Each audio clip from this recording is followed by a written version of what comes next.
Hi, welcome back guys. This is your friend, Cabbage Head Fanfics. Back with amazing fanfiction. This is the series of What If Deku Had Mind Deception Quirk. Now before starting, please give this video a like and subscribe to the channel if you want more videos like this. Now let's get into the fanfic. Izuku leaned back in his chair.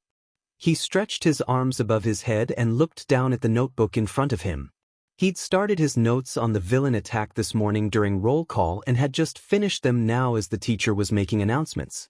There were plenty of advantages to everyone thinking he was quirkless, and one of them was that teachers had a tendency to ignore him. Speaking of that, the teacher was talking about something high schools? Maybe? Something like that? Izuku wasn't too concerned. It was the beginning of his last year of middle school, and he already knew with absolute certainty where he would go for high school.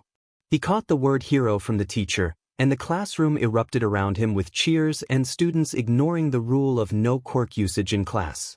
Izuku wondered if he would ever get in trouble for using his quirk in school. Was it even possible? It was actually a sort of a mutation quirk, since it also gave him the extra toe joint. So they couldn't fault him for always using it.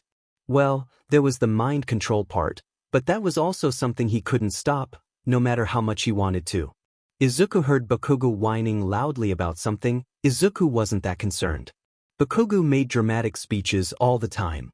At this point, Izuku could just replace anything he said with, "I am the best, and no one else is as good as me," and he didn't need to worry about missing anything. Izuku went back to looking over his notebook, checking for errors before closing the book up again, just in time to look up and see the entire class staring at him, then bursting into laughter. "Oh yeah, there was probably a reason you should pay attention in class." Midoriya? No way. You can't get into the hero course just by studying. Oh, so the teacher had probably told them that he was planning on going to UA. If Izuku had really been quirkless, he probably would have defended himself. Maybe would have been nervous and tried to explain how the UA rules actually did allow quirkless students. But he'd known that he had a quirk for his entire life. That was something he knew for certain. But he'd also learned it would be impossible to convince someone else of that fact. So Izuku had stopped bothering. He no longer cared about explaining himself. The only thing that mattered was what Izuku did. Justifying his decisions to other people wasn't worth his breath. His quirk might have had no use whatsoever, but it had given him armor against the taunts of his classmates. So, instead of panicking, Izuku blinked lazily at the class. "Oh, okay," he said, then looked back down at his notebook. He would be a hero regardless of whether his classmates thought it was possible. There was no point to defending himself. Izuku saw a familiar hand about to hit his desk. He grabbed his notebook and lifted it over his head. Bakugo's snarling face was inches away from Izuku's nose. He waited for Bakugo to start shouting before dropping his notebook onto the ground behind him. The noise rendered inaudible by Bakugo's shouting. Better let the pages get crumpled from the landing than charred by Bakugo's explosions. "Teach, Bakugo is breaking the no quirks in the classroom rule." Izuku leaned back and tilted his head to the side to make eye contact with the teacher. Izuku was an unrepentant snitch regarding shit that Bakugo tried to pull on him since he was quirkless. The teachers never did anything, but he could at least try. Said boy seemed even angrier than before, somehow. And he launched himself at Izuku using his explosions. Rather than try to meet him head-on, Izuku grabbed Bakugo's arm and sent him tumbling past Izuku's desk towards the back of the classroom. His own explosion sent him over the desk and the one behind it, and then almost into the back wall of the classroom. Bakugo barely stopped himself from colliding headfirst with the blackboard. There was a fair amount of snickering at Bakugo's somehow even more angry expression. He might be the most popular in the class, but he was still in butt. Izuku watched him for a moment before flicking his eyes back to the teacher, trying to convey, "Okay, I did my part, now you deal with him," with just his facial expression. Figuring Bakugo wouldn't try anything else, Izuku reached behind him to pick up his dropped notebook. He opened to the first page and the 2 columns of tally marks under the title. He added a mark to his column as the teacher made Bakugo sit back down in his desk. 72 Bakugo, 93 Izuku. Sweet, his lead was increasing again. Bakugo probably still thought that he won more, since he only counted fights with no teachers around and ones where Izuku didn't use his useless cowardly Deku tricks. But Izuku counted them. He knew that in real hero fights there would be no rules to follow and that any trick Izuku pulled would be just as effective for catching villains as Bakugo's raw strength. The side of Izuku's mouth twitched upwards. He hadn't even needed to stand up this time. At the end of the school day, Izuku slipped out of the classroom.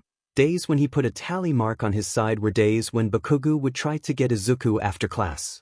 It had been, 10 years since Bakugo had first come into his quirk. At this point, Izuku was probably more in tune with the other boys' habits than his own. Izuku moved through the corridors of the school. Taking a circuitous route to an exit, he knew Bakugo wouldn't send a lackey to play lookout for Izuku. After he opened the door, he paused to look both ways. No one. He closed the door behind him before sprinting toward the wall surrounding the school. He reached it going full speed, a speed which he turned into upward momentum with a trick he'd learned from a parkour class.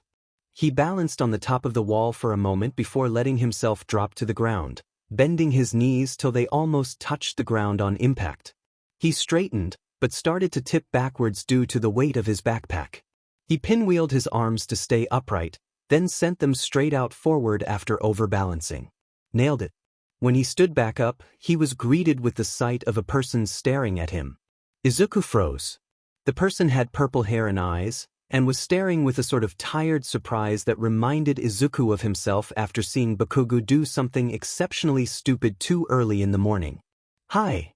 The purple-haired person just kept staring at him. Don't tell anyone from this school I did that. Fiddled me to stop finding alternate exits after the roof incident. A purple eyebrow was raised. Purple eyebrows? That meant the purple hair wasn't dyed, probably a part of a quirk. Izuku wanted to ask about what kind of quirk would give a person just purple hair and no other physical changes, but decided against it. There was awkward silence for a few moments. Bye. Izuku said before turning on his heel and walking in the direction opposite the purple-haired person. That was a good name. Alliteration was always nice in names. It was around 5 minutes later when Izuku realized he was walking in the opposite direction of his house. Well, he could just figure out a route from where he was. He wandered until he found buildings that looked familiar, then started in the direction he thought home to be. Thinking back to the purple-haired person, he couldn't help but wonder what that interaction would have been like if he'd really been quirkless. That was something he wondered often. What if he'd been born quirkless? It couldn't have been all that different. Izuku's quirk was about as close to quirkless as you could get without actually being it. So close, actually, that every single person Izuku knew was absolutely certain that he didn't have a quirk. His mom, his doctor, his classmates, and every other person he interacted with. And sure, if he were quirkless that wouldn't be a problem, they would be right, and he could deal with that. But he had a quirk. The most useless one he'd heard of. It convinced everyone he didn't have a quirk. Well, sure, there were the few places it came in handy, made him more confident. Having a secret that no one knew, even one he didn't want to keep, made him feel comfortable. Knowledge is power, and he had knowledge and therefore power that no one else would ever have. But what if he'd been born with a powerful quirk? Something like Bakugo's, one that would springboard him to the starting line of becoming a hero. That was useless to think about though. He'd been born the way he'd been born. And now he was going to work harder than anyone else to become the best hero he could. Useless quirk or not, he would do it. The thought brought a wild smile to his face. He skipped forward a few paces, jumping up and slapping a sign telling him to watch his head. He hit the ground lightly and continued through the arch of the dark underpass the sign had been warning him about. Izuku was most of the way through the underpass when he heard the noise of liquid moving behind him, and he half turned to see what it was. His breath froze in his throat when he saw it. The thick green sludge was coming out of a grate on the ground. It formed into a single huge mass with a pair of bulging eyes and a huge wide-open mouth. Izuku knew what this was. A villain attack. He bolted towards the end of the tunnel. His combat training could do nothing here. The villain wasn't something he could punch or get in a headlock. His only option was to run as fast as he could. But all his training did nothing. He bolted towards the exit, only to be engulfed in the sludge. It was talking, but all Izuku could focus on was the sludge as it forced its way into his mouth. Izuku tried to stop it from going down his throat, but his mouth was pulled open by the sludge surrounding his face. He tried to pull at the sludge with his hands, but it slipped through his fingers.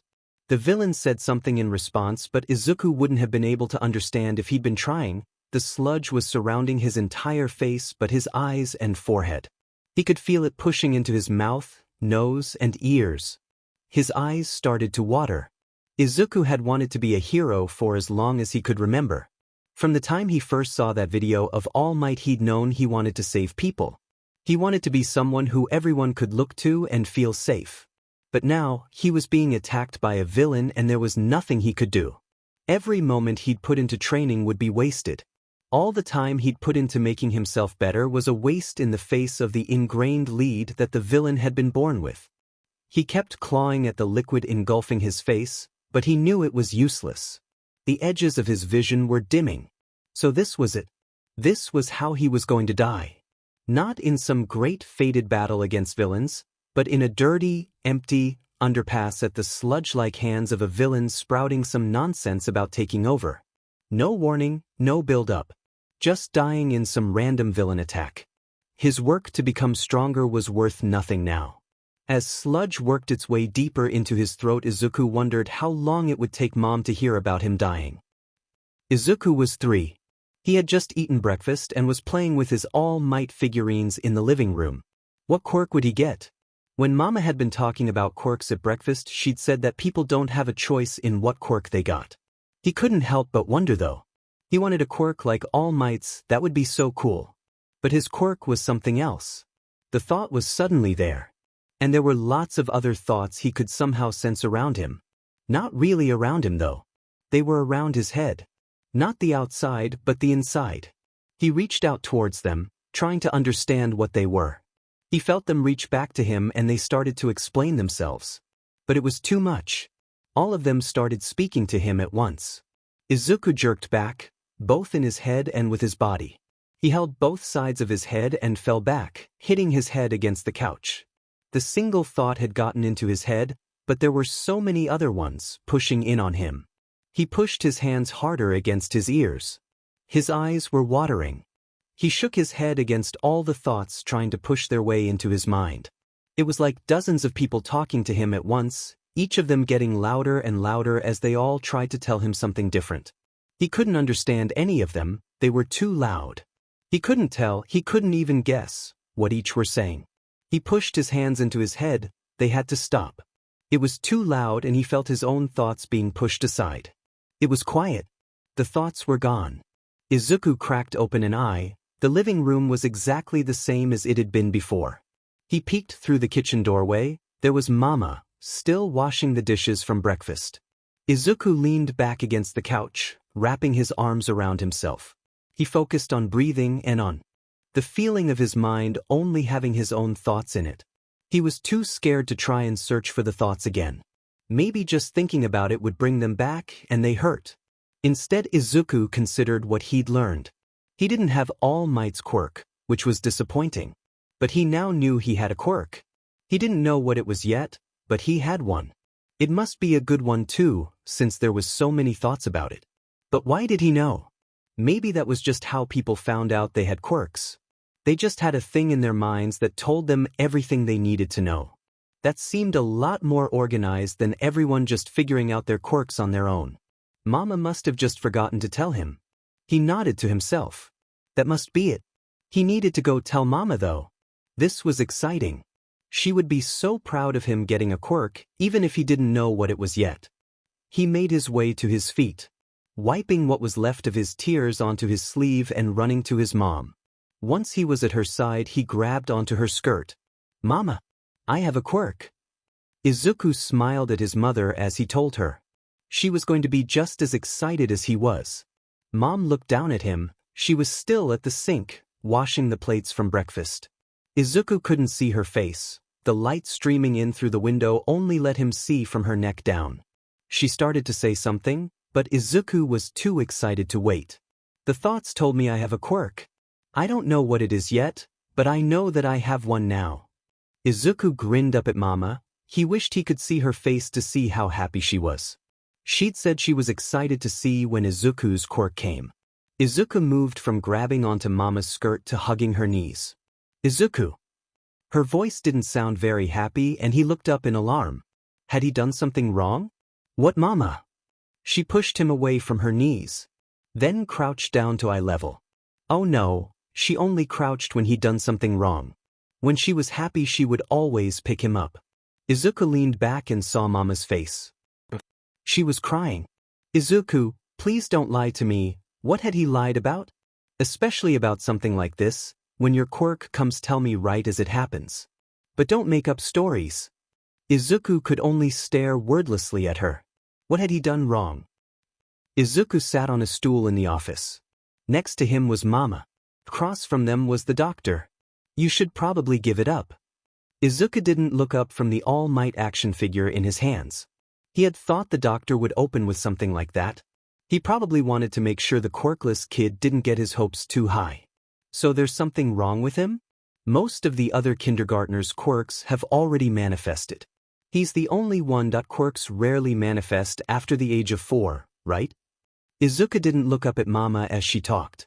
The doctor started to talk again, asking Mama about her and his father's quirks.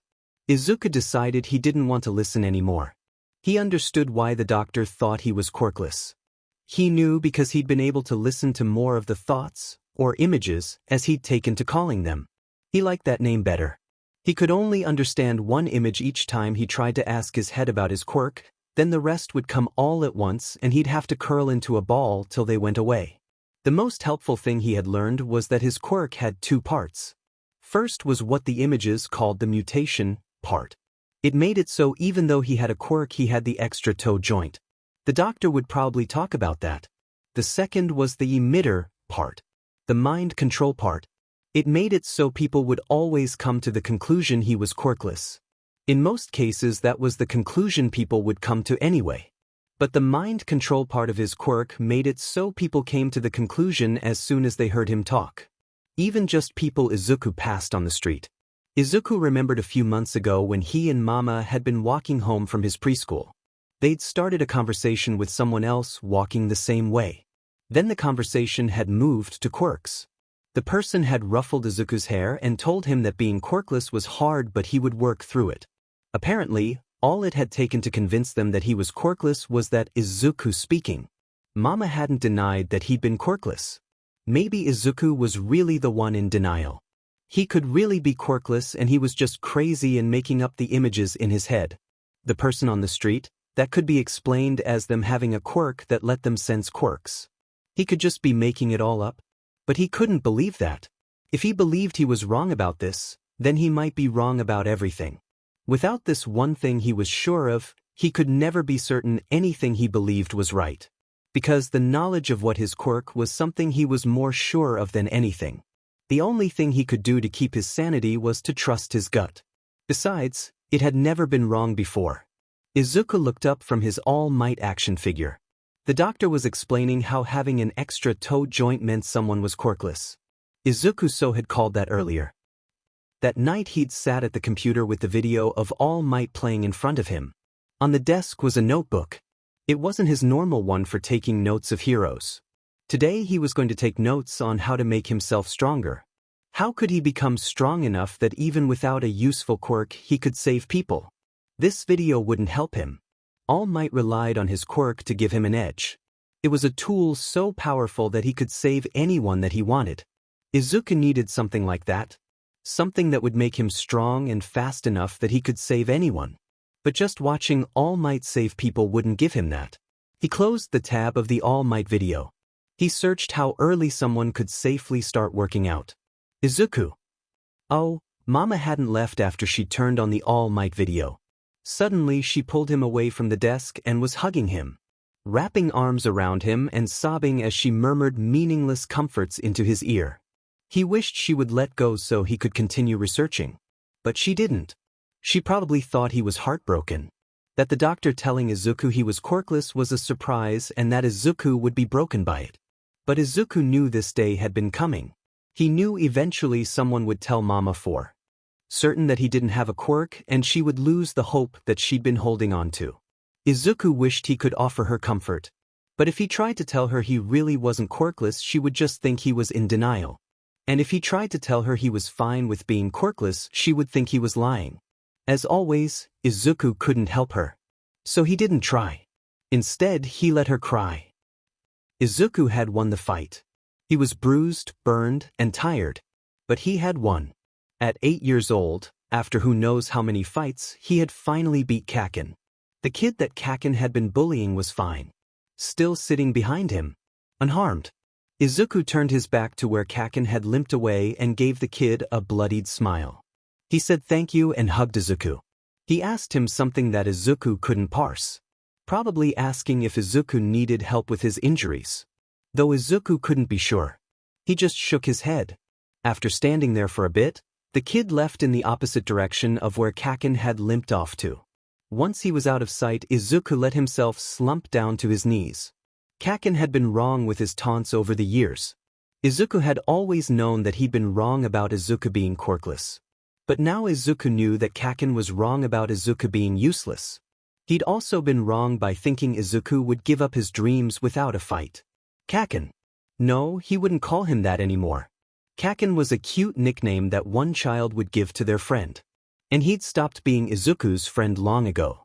Izuku pulled himself up, wincing at how sore he was from the fight. He'd won, but it definitely hadn't been easy. He should probably enter a martial arts class or something. He would need the edge against Bakugo in the fights to come. Izuku felt the sludge around him being blown away. He could breathe again. He was tired though, he could barely open his eyes. But he could see something familiar. A brightly colored costume and a familiar smile. All Might? The world went dark again. Izuku was jerked awake by someone hitting his cheek. They weren't hitting especially hard, but it was still too much to count as a pat. How had Izuku gotten there? The answer was on the tip of his tongue, but his head felt hazy and he couldn't quite find it. What could he find out about what was going on? He couldn't open his eyes. That would tell the person hitting him that he was awake and Izuku didn't want to lose whatever advantage he had. He'd just have to get information without sight. What did he know about the situation?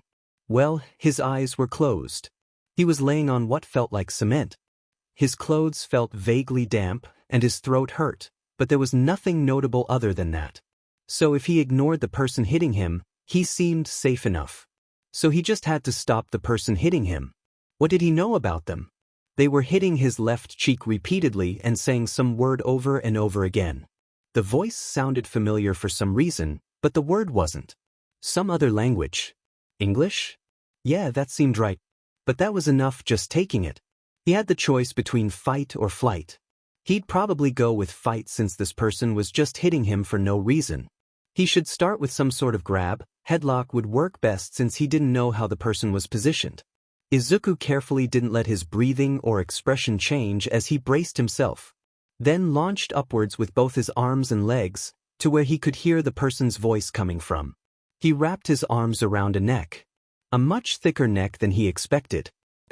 Big enough that Izuku couldn't wrap his arms around them and get them into a headlock. Well, there goes that plan. The person stood up, and Izuku's feet left the ground, leaving him hanging with his arms wrapped around his attacker's neck. Judging by the fact that Izuku's feet barely reached his attacker's knees, they were much taller than he had expected. That coupled with the fact that all Izuku could feel was pure muscle meant he couldn't fight this person and hope to win.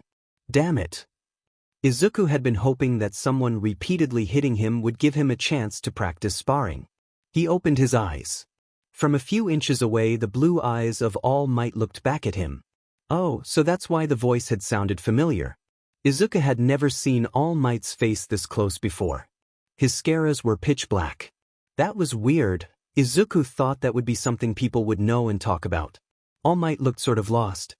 He was just standing dumbly with his arms awkwardly held up but not touching Izuku. Entirely at odds with the confident hero Izuku was used to seeing on his screen. Izuku decided that he should probably let go of the hero now and unhooked his arms from All Might's neck, letting himself drop to the ground. All Might hesitantly started to talk before he regained his usual rigor and began to explain something about the villain. That was how Izuku had gotten there. The villain had attacked him and Izuku hadn't been able to defend himself. All Might must have fought the villain and saved Izuku. The villain would have killed Izuku if All Might hadn't shown up. His training hadn't done anything. A low-level villain could have taken him out before he'd even had a chance to start being a hero. His training hadn't been nearly enough. He was going to need some other tool if he wanted to be able to save people. He sifted through his backpack till he found his phone. Then opened his browser and got ready to search for alternate tools. He would need to act quickly if he wanted to master whatever he could get his hands on before the UA entrance exam in 10 months. A slightly put-off cough distracted him. Oh yeah, All Might was still talking. The hero stood a few feet in front of him, posing and holding up a pair of 2-liter soda bottles. Wait, was that the Sludge villain in the bottles? How did it even fit in there? Where had the rest of it gone?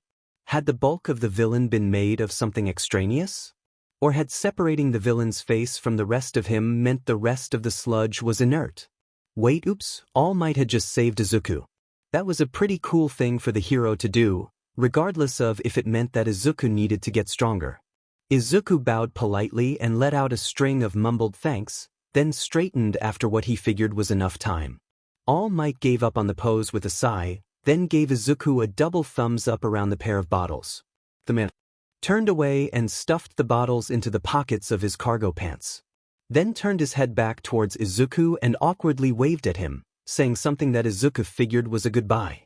He dropped into a crouch and Izuku brought his phone back to his face, tapping the search bar. All Might was a pro hero. He would know about ways that the heroes made themselves stronger. What would be a better way for Izuku to learn about how to be stronger than from the strongest man alive? Izuku shoved his phone into his pocket and rushed towards All Might. He was crouched in the pose Izuku recognized as the one he went into when he was about to take off in one of his flight-like jumps. All Might couldn't leave yet. Izuku needed to talk to him first. He reached out to grab All Might's shoulder and was suddenly launched into the air. Izuku probably could have thought this out better.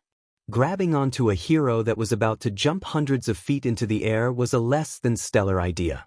His grip on All Might's shoulder slipped, and for a moment Izuku thought he was going to fall back to earth before he managed to get a grip on All Might's leg. He'd seen videos of All Might's jumps before, and in an intellectual sense, he knew that they could take the hero hundreds of feet into the air. But actually seeing firsthand how high the hero could jump was utterly different. They were going fast enough that Izuku's hair was whipping around his face and he had to squint to avoid the air pulling at his eyelids. And the ground was so far beneath them that the people milling below looked like ants. After a moment All Might looked down and saw him. He said something then started flailing his leg, apparently to try and get Izuku to let go of him. Izuku squinted at All Might through a single eye, then glanced between the hero's face and the ground a few times. He didn't want to try talking with the wind still blowing in his face like it was. All Might seemed to pick up on the fact that Izuku falling right now would end in his death, and stopped flailing his leg. Instead, he pushed Izuku's face into his cargo pants and grabbed onto the back of Izuku's uniform collar. Izuku couldn't see whether they were close to landing or not. So he just held on as tight as he could and waited to see what was going to happen. Eventually they landed. All Might kept his footing and ended his jump with a few steps forward to maintain his balance, while Izuku ended up in a less than graceful tangle of limbs on the ground.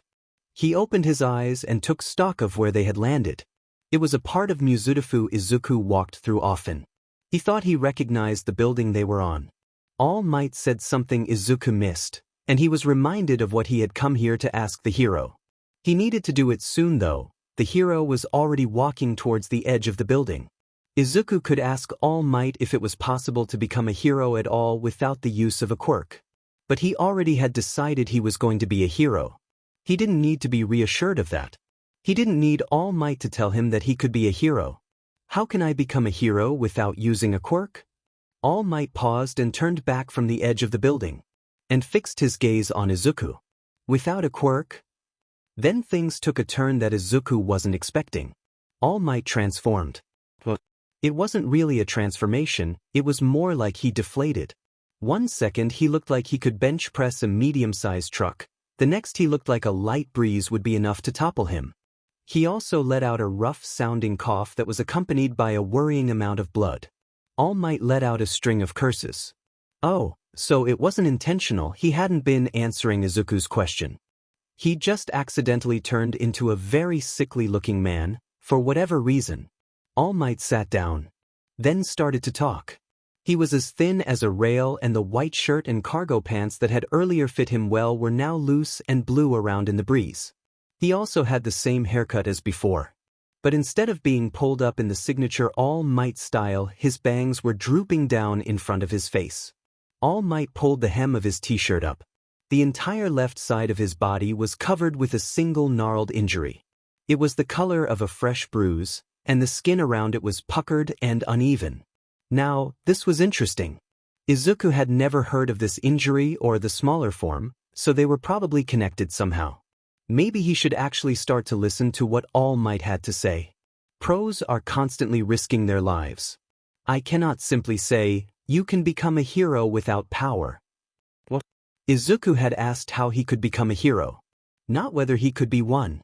All Might didn't think that Izuku would be able to become a hero. This was a waste of time. The only thing talking to All Might had given Izuku was another person to add to the list of people that he would prove wrong by becoming a hero. All Might was talking again, but Izuku started towards the stairs. He had a home to get back to, an afternoon run to do, and homework to get done. Izuku yanked the door open and started down the stairs, letting the door swing closed behind him. He took out his phone and opened the search engine. Back to plan A. If the number one hero wouldn't give him tips on how to become a hero, he would just get them from the internet. As he typed, an explosion rang out in the distance.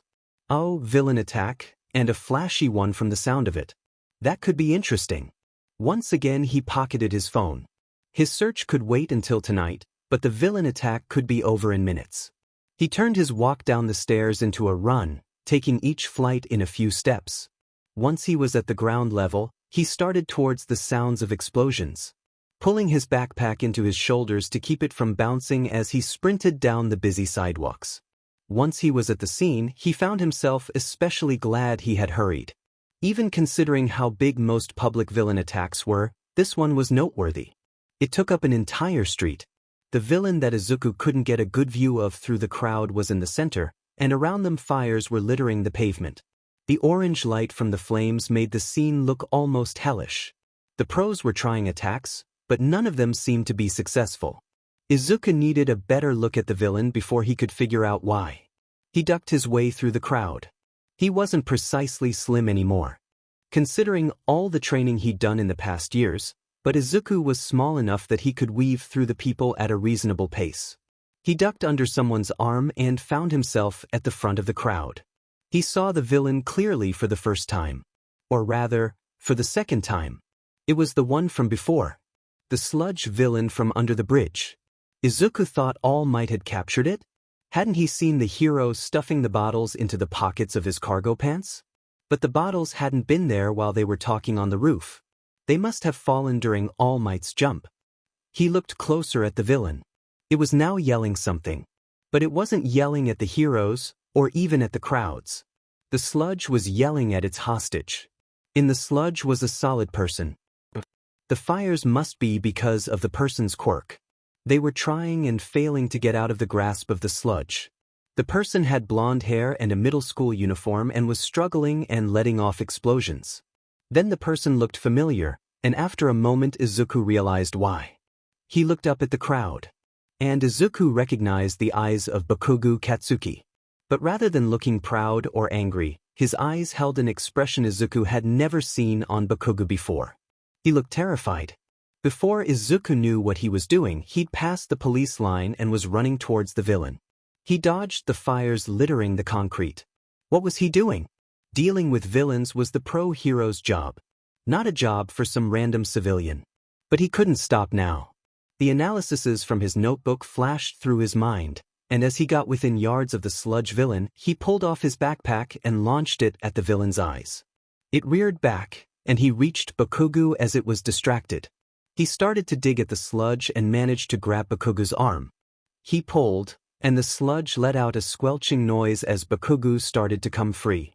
Izuku managed to pull him out to his shoulder before he noticed that Bakugo was shouting something at Izuku.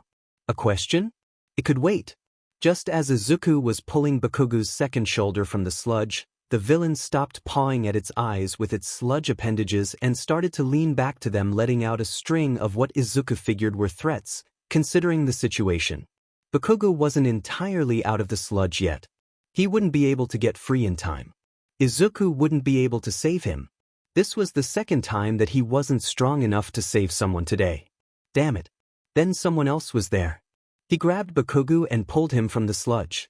Then held him, along with Izuku, under one arm while the other hand was drawn back to wind up for a punch. Detroit smash. All Might. As the world went dark, Izuku wondered how many other people had been saved by All Might twice in one day. Izuku looked up at the orange sky as he walked down the empty side road. He had his phone in his hand, but he didn't feel like turning it on yet. He could have died today twice.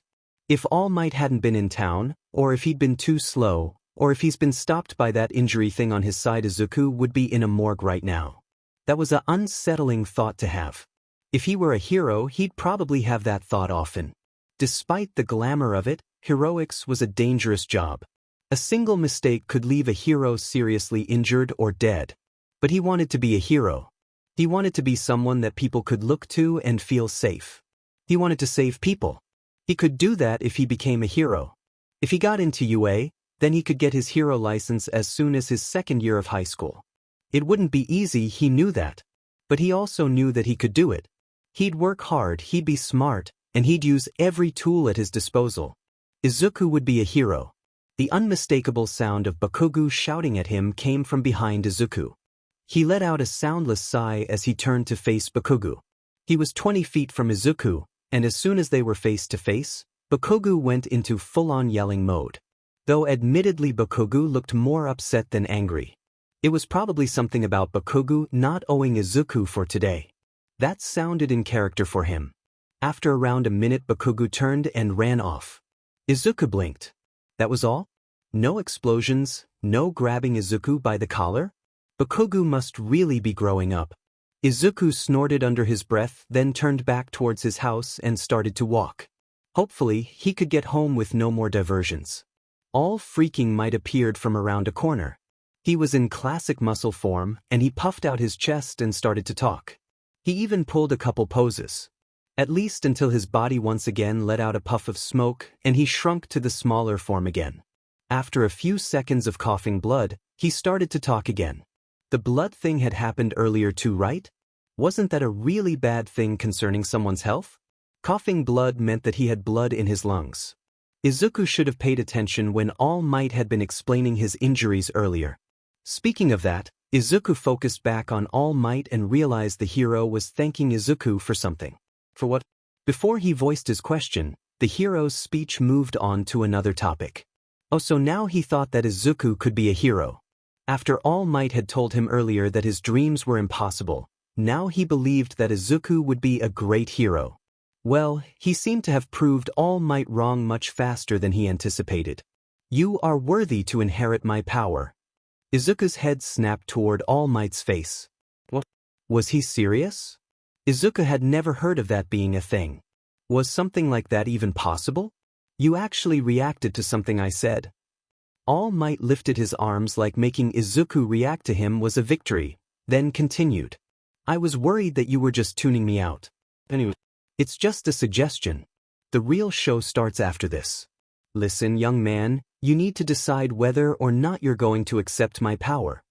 That was a massive shift, from telling Izuku that he should give up on his dreams to asking if Izuku would accept All Might's power. But regardless of that, this was what Izuku needed. If he had All Might's power, then he would be so much stronger.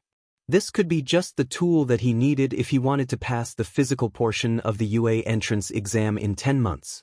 Izuku focused back on All Might. Well, it's up to you. What'll you do?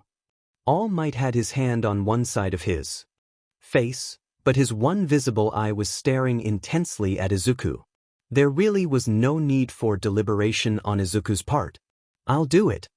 Izuku continued to walk forward as he bent down at his waist and smoothly glided his hands down his left calf. then straightened up to repeat the process with his right leg. After a few more repetitions, he switched from doing the calf stretches to a high knee jog. Usually, before he ran, he would do warm-ups, though almost never for this long. He'd been doing all the stretches he could think of for the past 10 minutes or so.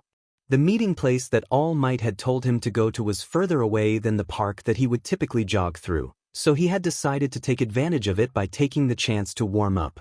Izuku switched to lunges, slowing down a bit to keep his balance.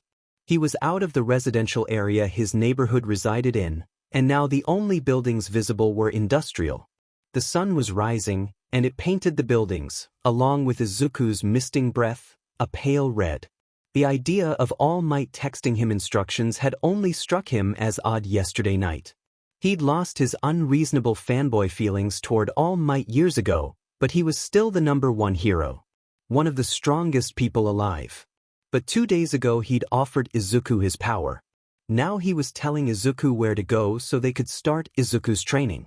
Not that Izuku hadn't trained in the past, but now he was doing it so that he could inherit All Might's quirk.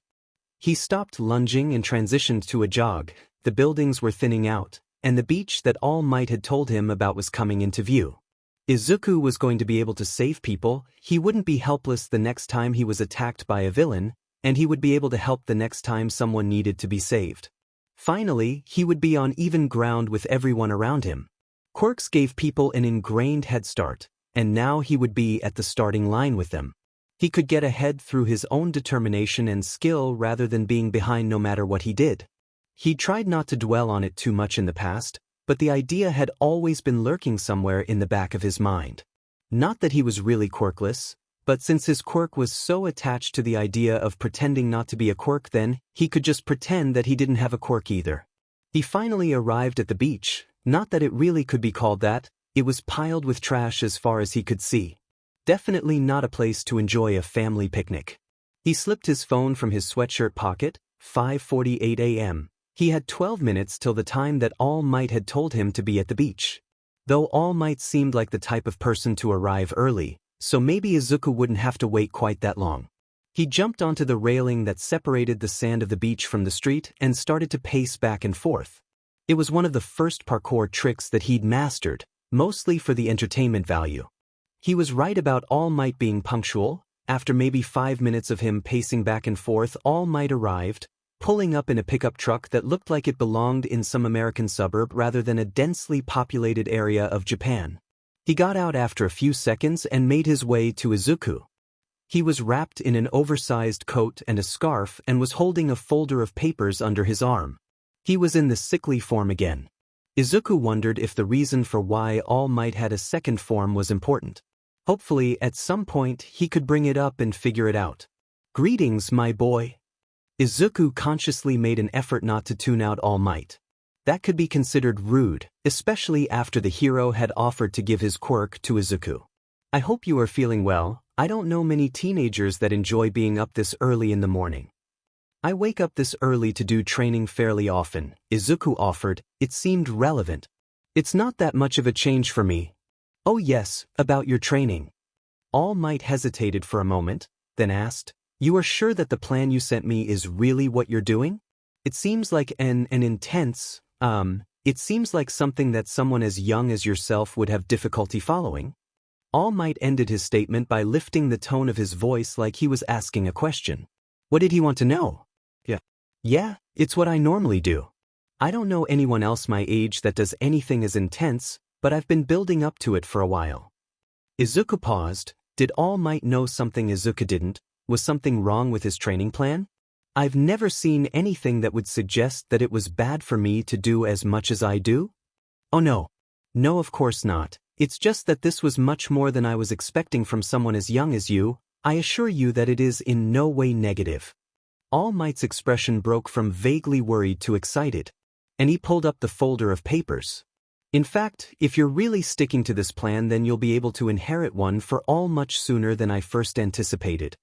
"Oh, so that was the name of All Might's quirk. I had some reservations in choosing you, but it really seems like you're going to do great." All Might offered with a grin. "It looks like you'll be able to take it within 5 or 6 months rather than 10. 5 or 6 months. Izuku wasn't really sure what expression he was wearing, but whatever it was made All Might let out an undignified snort. "Oh yes, I forgot to tell you, didn't I?" All Might said, rubbing the back of his head. "This power is perilous for those who aren't prepared for it. If you don't have sufficient strength, then you will suffer serious damage when using it. And even after I give one for all to you, I would suggest that you continue training.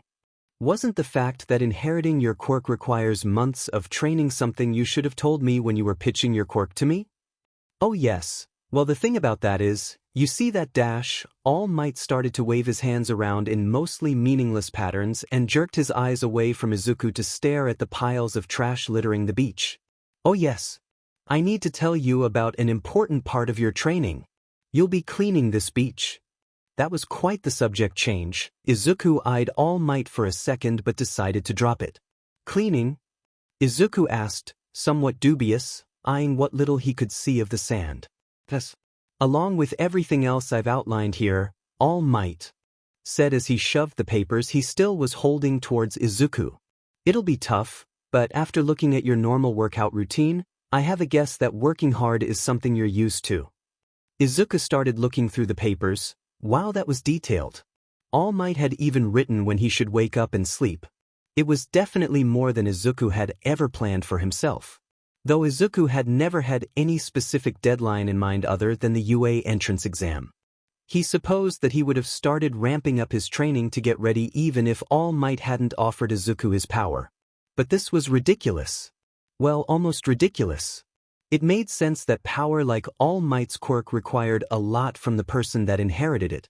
Though Izuku found it gratifying that his work will have a real effect.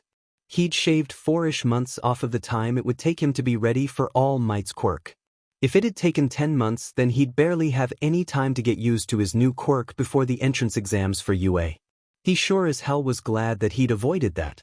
Izuku felt pressure on his stomach and sides, and the world around the papers in front of his face tilted. He craned his neck around and realized that All Might had regained his larger form and was carrying Izuku under his arm towards the garbage-covered beach. Ave to get him out of this ignoring people thing. "Gran would have had a fit if I'd ever ignored him like this," was what Izuku caught All Might's muttering. Well, he wasn't wrong. Izuku really needed to train himself out of ignoring people, especially if he wanted to become a professional hero. At the whiteboard, the teacher gave the lesson for the homework that Izuku was currently finishing. He was at the back of the classroom so could get away with it. Though the fact that teachers generally avoided interacting with him probably helped. The fact that he was allowed to do this was the only reason he was sane right now. He had been doing large amounts of his homework during his classes for the past several weeks. If he'd had to do all his day-to-day homework after school, alongside with All Might's training, his own research on heroes, and studying for the UA finals, he'd probably go insane. His grades were slipping, but he was getting better at figuring exactly how much effort he had to put in to get an acceptable grade. He wasn't in the top 2 of the class regarding grades anymore, but he wasn't at the bottom of the class. He was more hovering in the above-average range. All Might had been upset when he learned that Izuku's grades were going down, but when Izuku argued that it allowed him to get more sleep, All Might had conceded the point. Which was actually a valid argument on Izuku's part. Before he'd changed to his less dedicated system of doing homework, he'd been barely getting enough sleep. Since he had a training session in the afternoon and had to get up at 4 in the morning for his morning sessions. He'd noticed that he'd grown since he started doing more homework at school. Actually having time to get enough sleep was great. There were all sorts of little things like scheduling that kept coming up, and it made Izuku think about how it was all becoming real. Izuku always knew he would become a hero, but now it was real and happening. He had a concrete plan for how he was going to get into UA. Though the training was less than pleasant. Creating a final design for his costume had been fun, even though it had actually been pretty hard. He'd realized his old designs from years ago featured little to no functionality. Eventually, he decided to go with something less eye-catching and more practical. The only things he'd included as personal touches were a homage to All Might's smile in his mouthguard and the jumpsuit being his mom's favorite color. This wasn't the time to think about UA stuff though. He had math homework to do. He leaned forward to finish a problem on his worksheet and his bangs fell in front of his eyes. He pushed them out of the way and let out a huff of frustration. That kept happening. He really needed a haircut. The sound of a bell rang through the classroom and Izuku looked back up. Oh, school was over.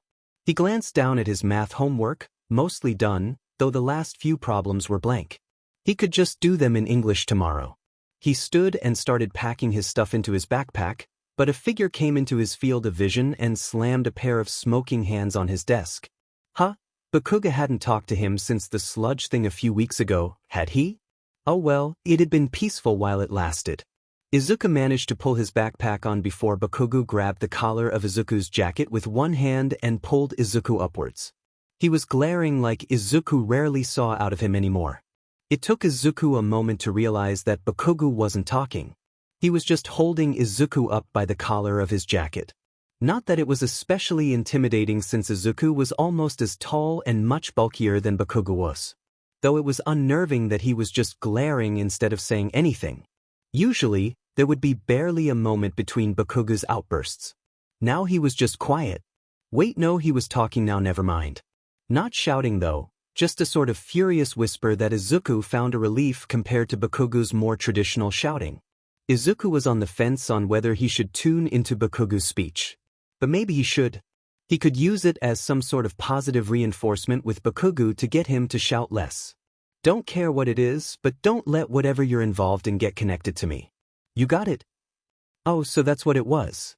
Bakugo didn't want whatever shady stuff Izuku was involved in to be tracked back to him.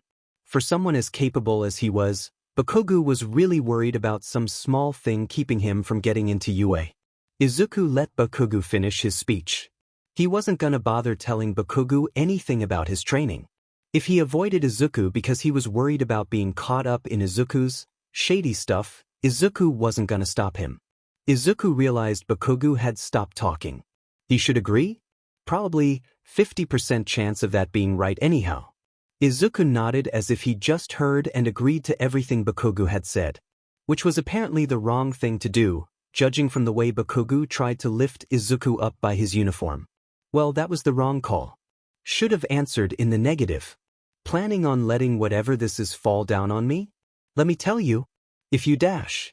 Well, time to bail. 1 second Izuku's hands were raising in a vaguely placating gesture. The next Izuku looped his arms together below Bakugo's arms and yanked them violently upwards. Bakugo had a split second where he tried to keep his grip on Izuku's shirt before he realized doing so would gain him a pair of busted elbows. Bakugo jumped back, hands starting to spark and teeth bared. So now Izuku had the choice between fight or flight. Usually, he would be all for a match, but he had training with All Might in half an hour. And he didn't want to be late or need to explain to All Might why he'd gotten into a fight with a classmate for a reason he didn't actually know. So Izuku took advantage of Bakugo backing off and made a break for the door. By the time he was through the doorframe, he was going at a full-on sprint.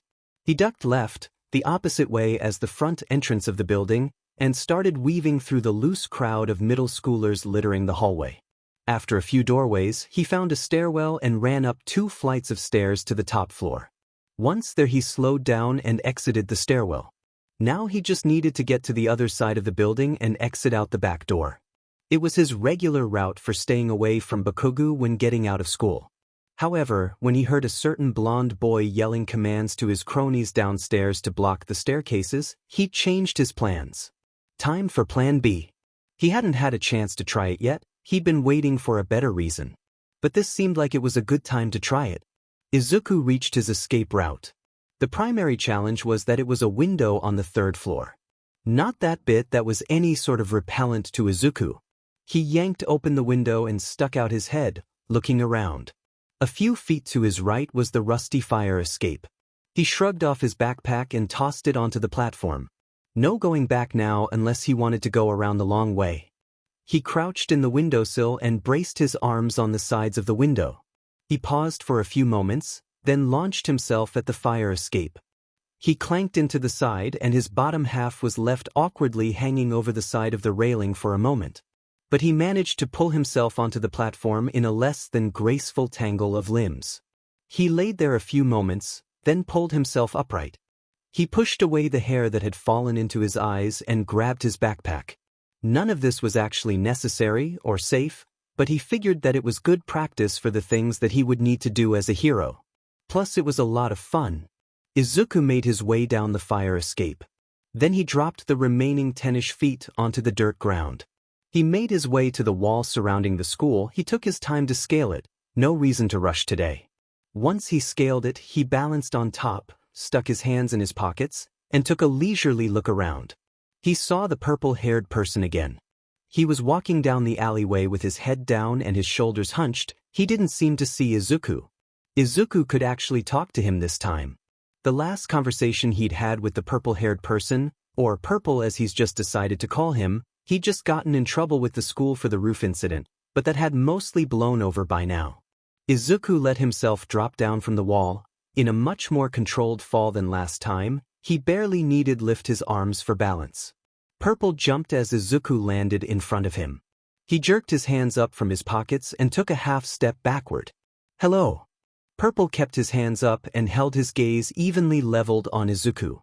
Izuku nodded at him. "Why do you keep jumping down from the fence?" Purple asked. And wow, his voice sounded just as tired as he looked. "Because I'm training to be a hero and heroes do lots of weird jumping over things stuff, so I figure that a bit of practice jumping over things can't hurt," Izuku told Purple. "Oh." Purple rubbed his forehead. "Of course you're training to become a hero too. What else would a fence-hopping guy like you be planning on doing?" Oh, Purple was also training to become a hero. That was interesting. They could keep talking, but Izuku needed to get to his training session with All Might soon. They'd probably have other chances to speak later. "Bye," Izuku offered as he walked past Purple, this time making sure he went in the correct direction. Izuku rolled his shoulders and winced at the soreness in his back and upper arms. He definitely needed to ice tonight. Afternoon practice had been non-stop dragging large chunks of metal to All Might's truck for 3 hours, and he was definitely feeling it. Not that All Might's training was actually impossible. It was just terrible. Actually, how much worse would have it been if Izuku hadn't already been training before this? Before he started All Might's plan, he'd had his own regimen, but without it? That would actually have been a living hell. He winced at the thought. He interlaced his fingers, brought his arms up, and slowly leaned his arms as far back as they could go. The motion tipped his head up and brought his attention to the sky. The sun was still visible, though it was dipping down to the horizon. The sky itself was turning midnight blue but was lit up with streaks of pale orange-tinged clouds and the final golden rays of the setting sun. He stepped to the edge of the sidewalk and stared at the sky for a few moments. He'd had almost no free time in these last few months, and it felt great to just relax. After a few minutes of mindless stillness, he shook his head and continued onward. Mom had said that she would be home from work later than usual, so even with training after school, he had a while before he really needed to get home. He wasn't hungry, so getting food somewhere was out. So what could he do for the next hour or two? He didn't really want to go home. It was Friday, so it wasn't like he was in any hurry to get homework done. He bent his neck downwards and examined his shoes. As he did, his hair swung down and curled unhelpfully in front of his eyes. Oh, that was something that he could do. Yeah, a haircut would be perfect. "Izuku, what happened to your hair?" It wasn't quite a screech, but it was close to it. It was definitely much higher than Mom's normal voice. Izuku rubbed the back of his head. Rather than feeling his normal semi-rat's nest of curls, his hand ran across a short stubble of hair. It was oddly disconcerting. "I got a haircut." "I see that. Honey, but why so short?" Mom asked. She'd taken off her oven mitts and was gesturing for Izuku to let her touch his head. He had to crouch with his knees touching the ground for her to do so. "I've always had longer hair. I wanted to see what it would look like short." He'd had a mini heart attack when he'd first seen his hair in the mirror. He didn't really dislike it, but he wasn't sure that he liked it yet either. Huh. Mom seemed kind of entranced. She was repeatedly rubbing her hand back and forth across the stubble on his head. "It's not even an inch long, but it's still curly. It's like you have a mossy helmet." Izuku couldn't figure out whether or not he liked that comparison. He wasn't often that concerned with what he looked like, but he felt off balance without his normal mess of hair. "Oh, Izuku," Mom stopped rubbing his head and took his face in her hands. He stood back up and looked down at her. He'd been growing a lot recently and it seemed like every day his mom looked smaller. She rubbed a thumb over his cheekbone, eyes watering. "Look at you growing up so fast. You look so grown up and handsome, I can't believe you're still in middle school, you look like you're an adult." She was really crying now. "With your hair so short you look so handsome. My little boy is all grown up." Izuku moved forwards and carefully lifted Mom up, pulling her into a gentle hug. Her feet bumped against his knees. But she gripped him hard enough that Izuku suspected she was hugging him as hard as she could. He decided that he liked his new haircut. They stayed like that for a minute before Mom started to laugh and Izuku set her down. "See," she said, rubbing at her eyes. "You're getting so big and strong." She patted his shoulder. "I mean, look at you, soon you won't be able to fit through the door." A bit of an exaggeration, but it was true that Izuku had bulked up quite a bit. "I think it's 'cause of all that food you're feeding me." A few weeks ago Izuku had handed her the paper with the dietary restrictions and recommendations that All Might had given him. She'd just shaken her head and started cooking with these things in mind. This was probably mostly due to the number of different diets and exercise regimens Izuku had gone through over the years. At some point, Mom had just accepted it as something he did and started cooking around it. She really was great. "Course it is." Mom wiped her eyes and was pulling on her oven mitts. "Speaking of that, it's Friday, so you have no reason not to help me with dinner tonight." "Ah dang," Izuku said, "I guess I'll just have to help you." "Oh yeah," Mom said, remembering something and turning a little more serious. "Don't just do something like that without telling me. I suppose a haircut isn't a big deal, but still, you're developing a habit of doing things without telling me. Just give me a heads up next time you're planning something." "All right," Izuku agreed easily. He pointed at some vegetables set out on the cutting board. "These need to be cut up, right? How thick do you want them?" "Eat this." Izuku stumbled back from the long blonde hair that had just been offered to him out of the blue. He stepped back and tripped on the sand, but managed to regain his balance. That's hair." All Might laughed at him, just straight up laughed at him. Not even a quiet laugh, he was in his big form so it boomed and echoed all around the empty beach. Admittedly, it hadn't been Izuku's best witty comeback, but still, he felt like the situation justified it.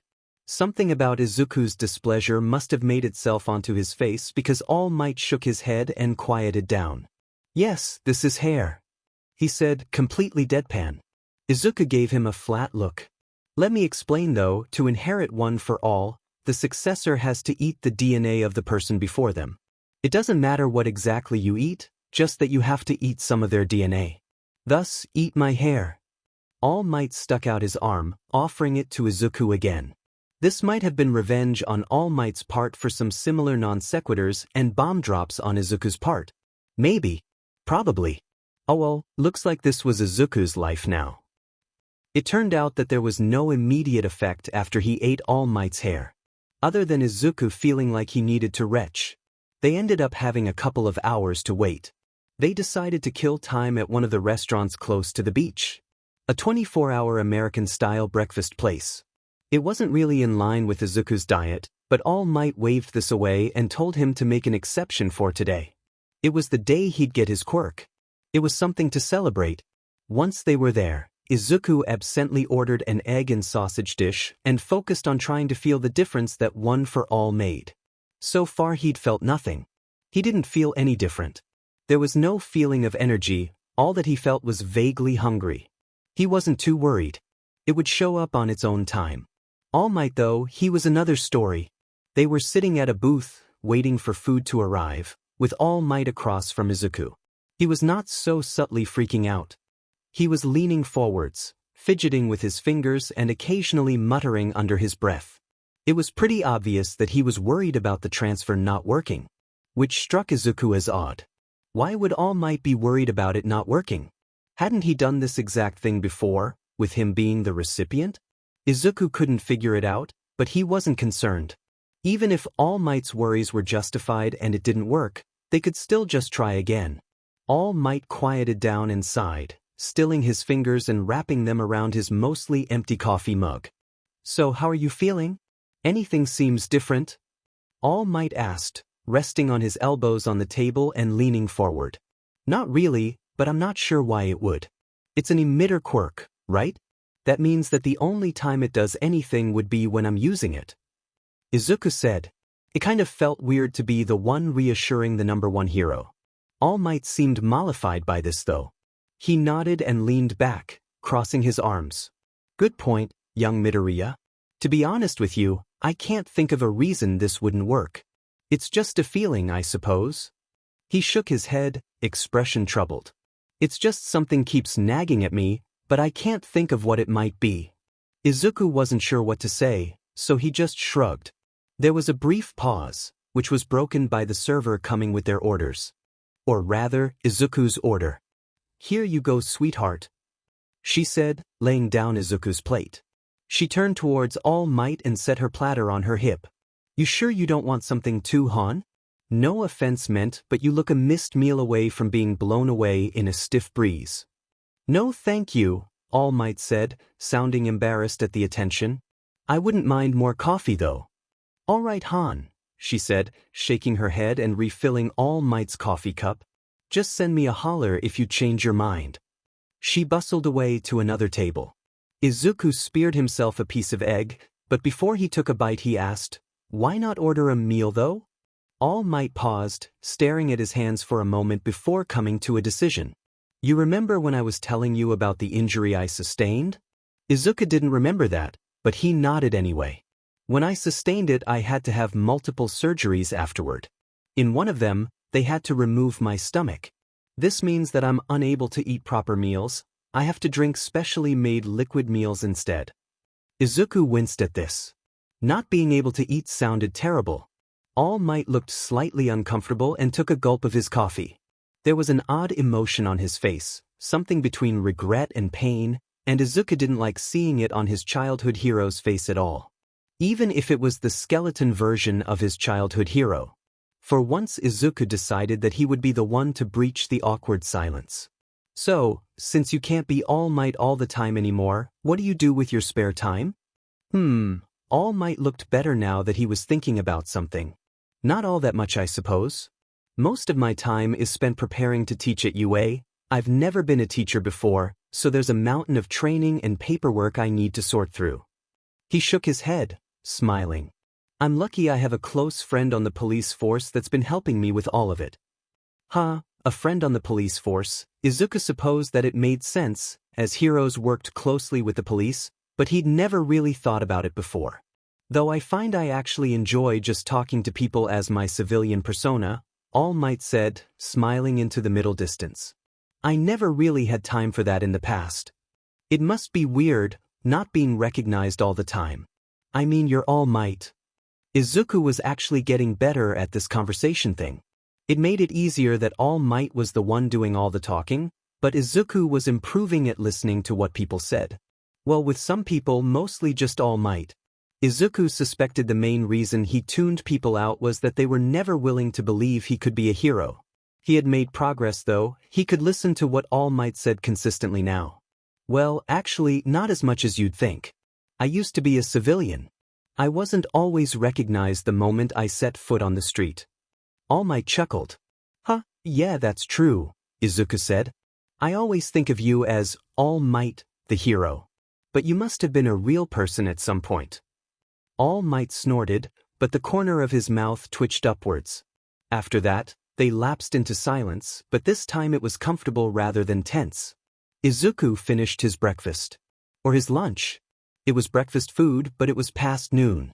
He stared at his empty plate. No, it was lunch. The classification of the meal was decided by the time, not the content of the meal. Satisfied that he'd come to the right conclusion, he glanced around the restaurant. It had filled up since he and All Might had shown up. It was a Saturday, but Izuku wasn't sure if that meant this was more or less busy than a normal lunch rush. All Might noticed Izuku was finished. He stood up and walked towards the counter. By the time Izuku grabbed his gym bag and followed him, he'd already paid and was exiting the restaurant. Izuku considered paying All Might back but decided against it.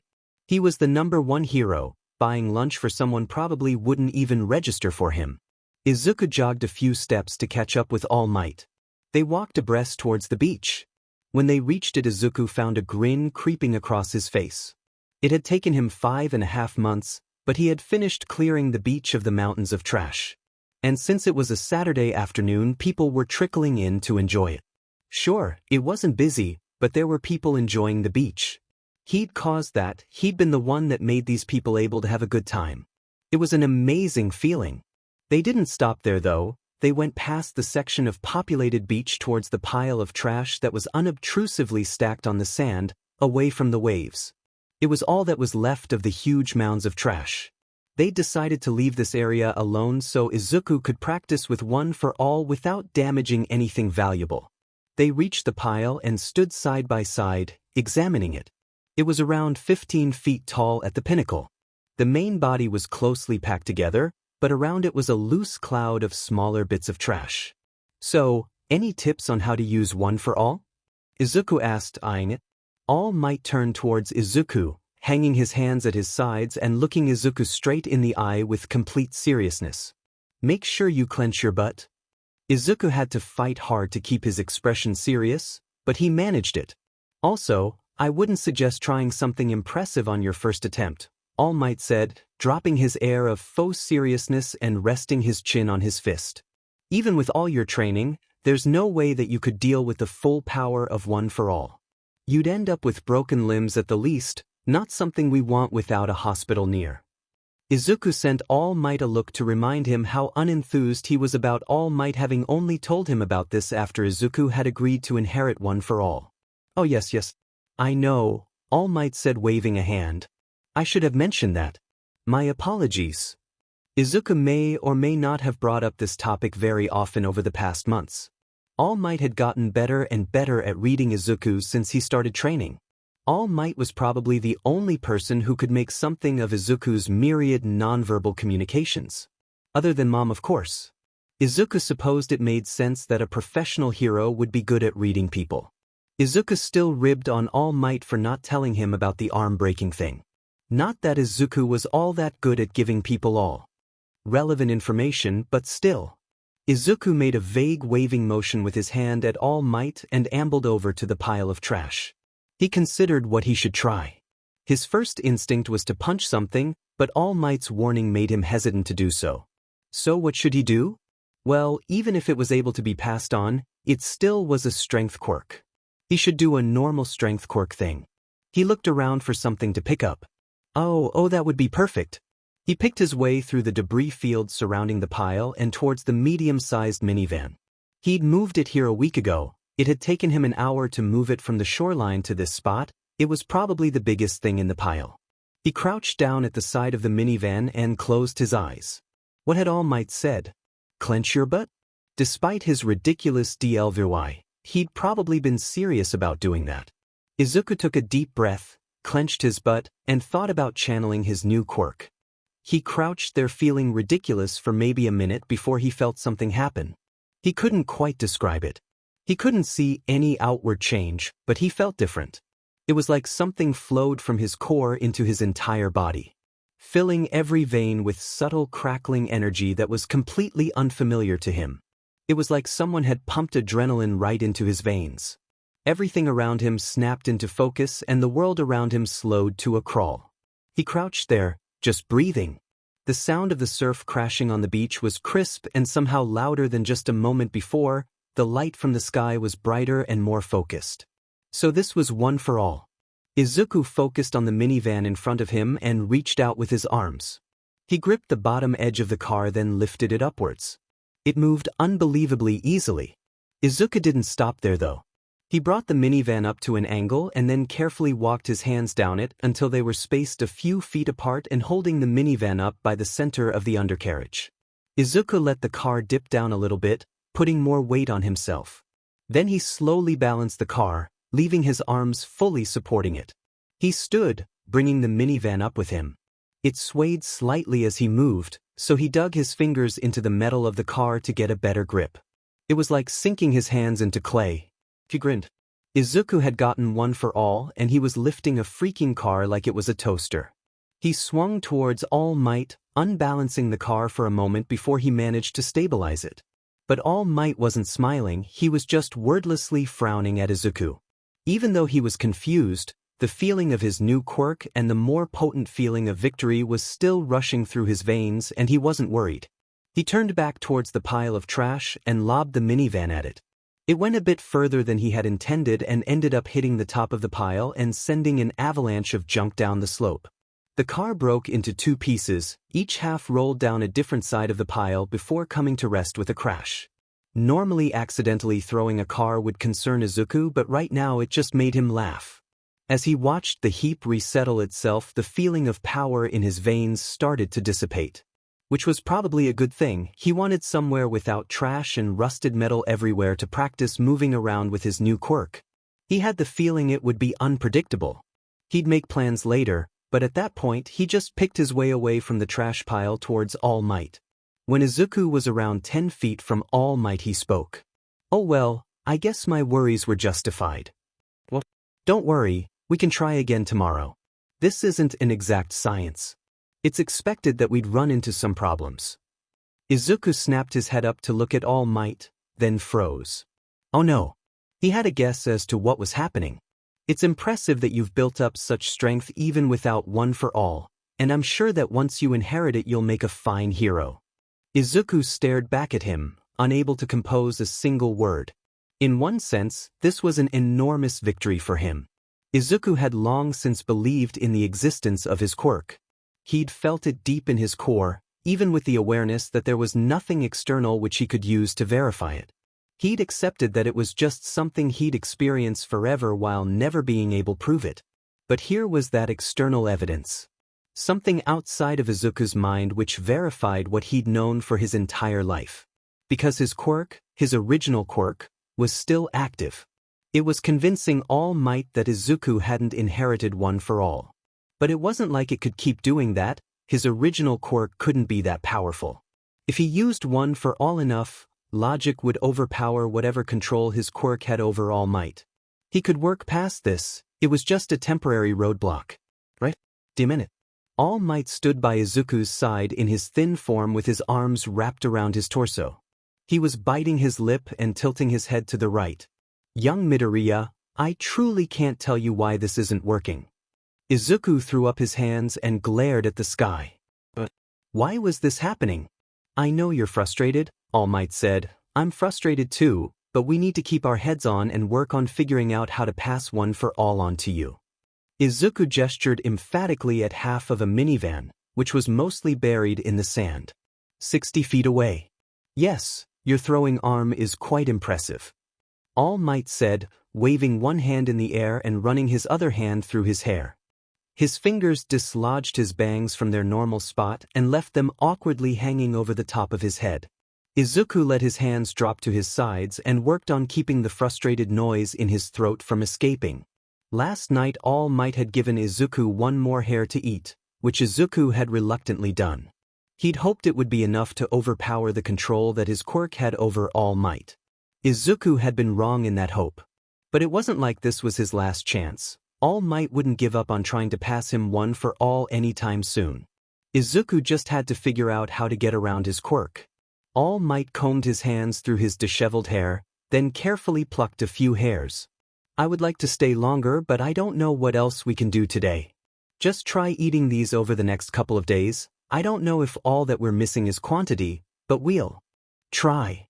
All Might handed Izuku the hairs and started towards the road with wave that didn't quite match the hero's normal energy. "How about we meet Tuesday? An hour after we'd normally start training?"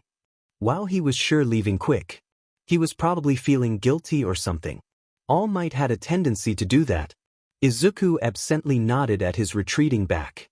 He shook out his hands and bounced on the ball of his feet, trying to disperse some of the frustrated energy building in his chest. What could he do to convince All Might that he'd inherited one for all?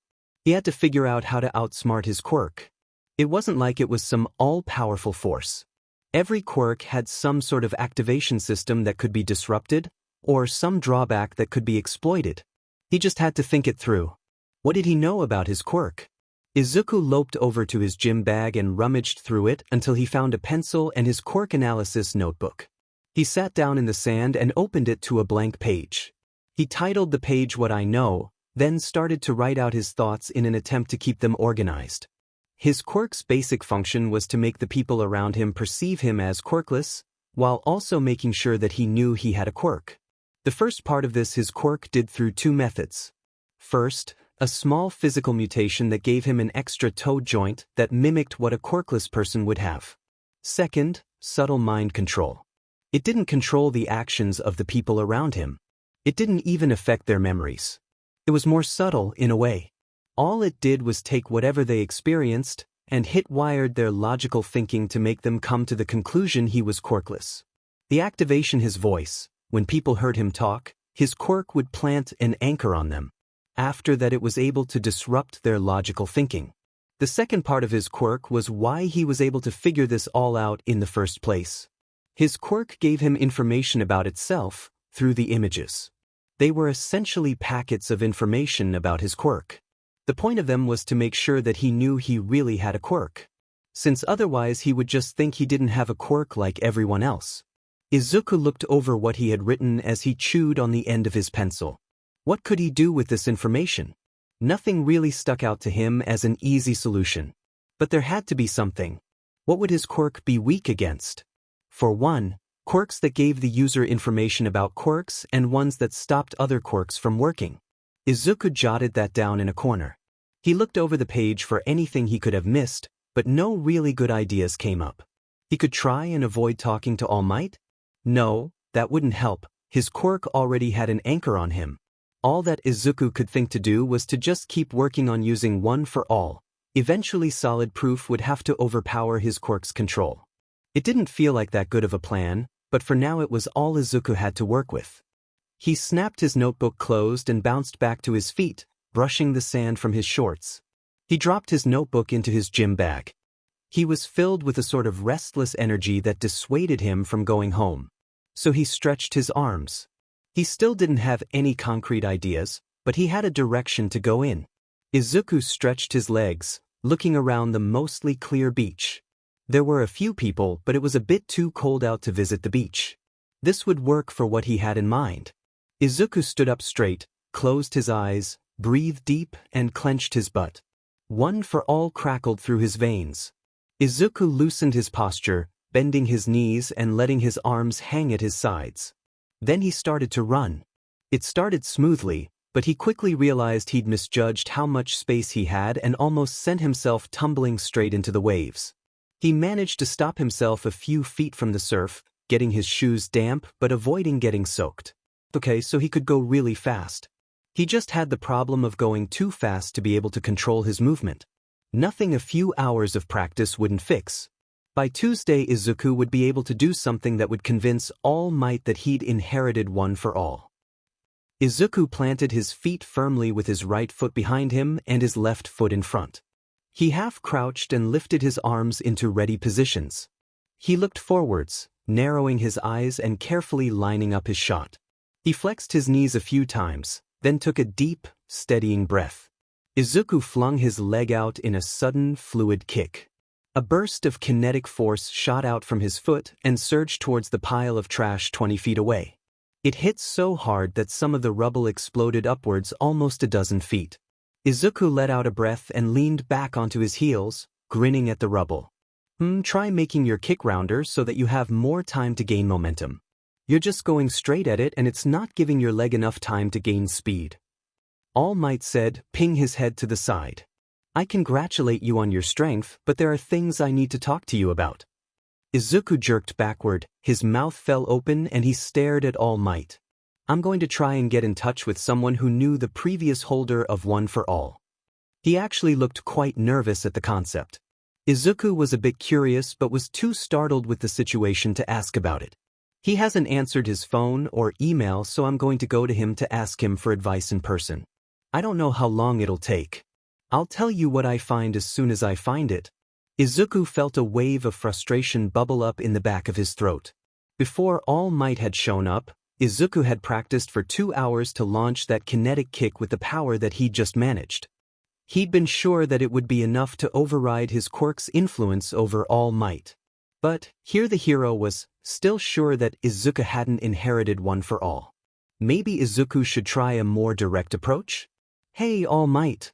Izuku said. The hero nodded. Are you sure that I didn't inherit one for all? I mean, I'm doing some pretty strong things here. Izuku gestured at the pile of trash he destroyed from 20 feet away. No, my boy. You underestimate your own natural strength. All Might shook his head and patted Izuku's shoulder. The transfer didn't work. We need to work on figuring this out, not asking hypothetical questions. But are you absolutely Sir Dash? Midoriya. Izuku sighed. Let it rest for now. He had to figure this out, but he needed to be careful about how he did it. From experience, he knew that trying to convince someone he had a quirk usually ended badly. He had to be careful to avoid misstepping. But he couldn't just leave All Might to think that One for All had failed to pass over.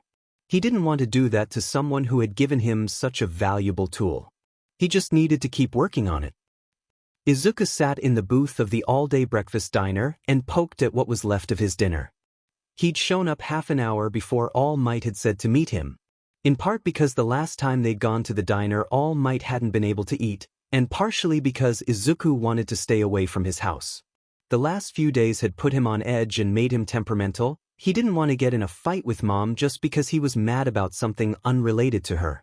Izuku was pretty curious as to what the meeting was about. Yesterday, All Might had sent Izuku a cryptic text saying that he talked to his predecessor's friend and that it would be better if they were to talk in person. What had they told All Might? What about it made him hesitant to just text or call Izuku and tell him?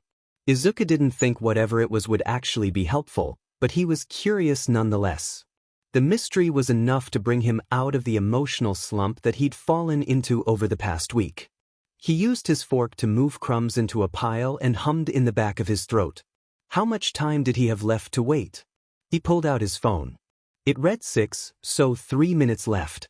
So taking All Might's general habits into account, he would be here at any moment.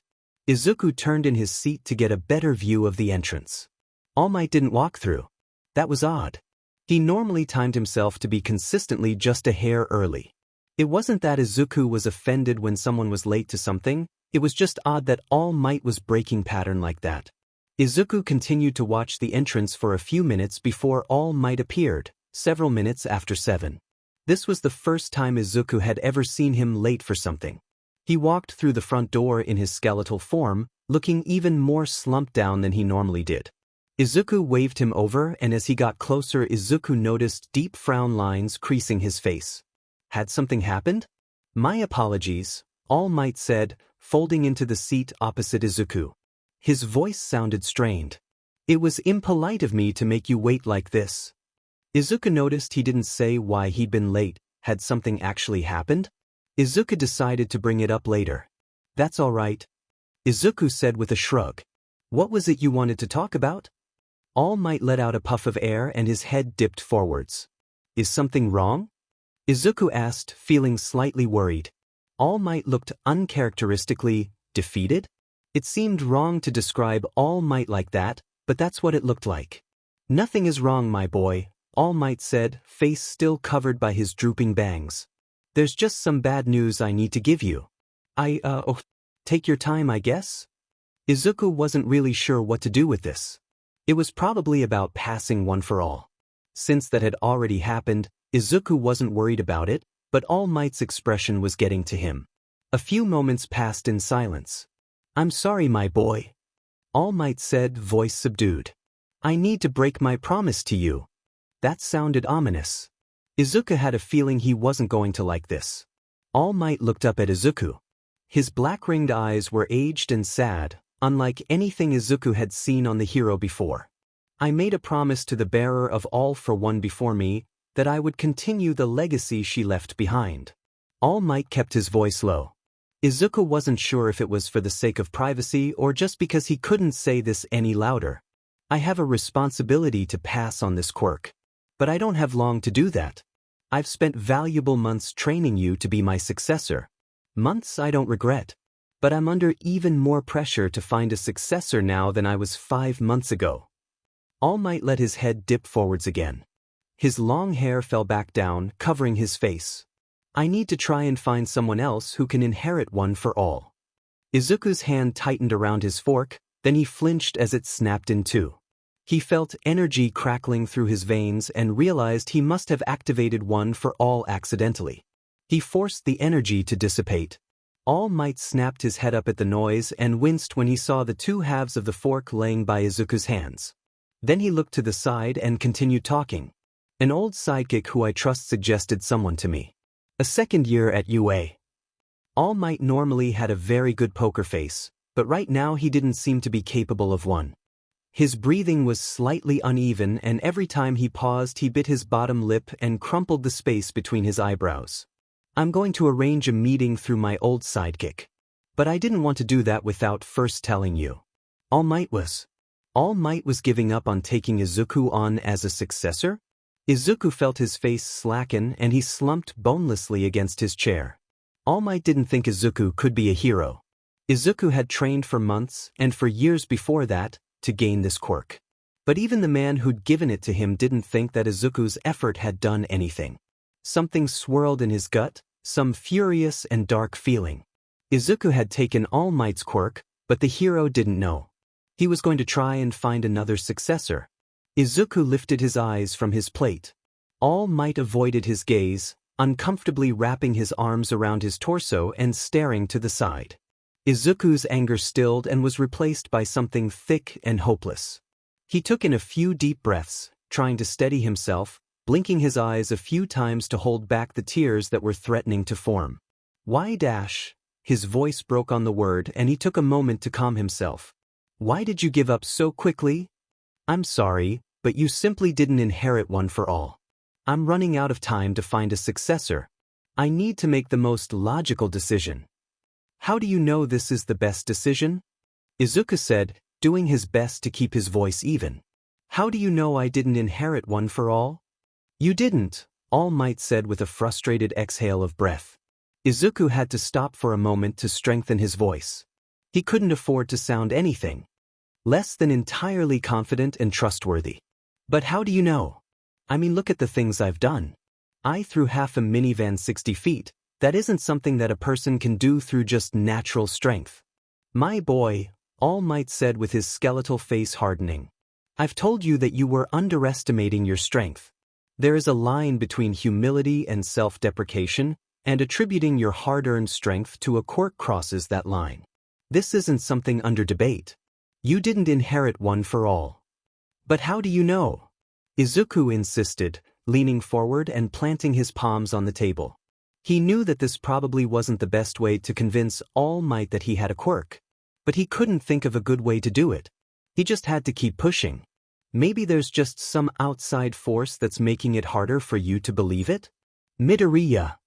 All Might snapped, face hardening and eyebrows crumpling. He unfolded his arms and leaned towards Izuku, finally looking him in the eye. His words were dripping with regret, but they were quick and much louder now. I really do know that I've completely failed you, but this will be easier for you if you just accept that the transfer didn't work. But how do you know for certain? Izuku responded, just as loud. You know that I'm doing things that require much more strength than a person naturally has. I'm sorry, All Might shouted.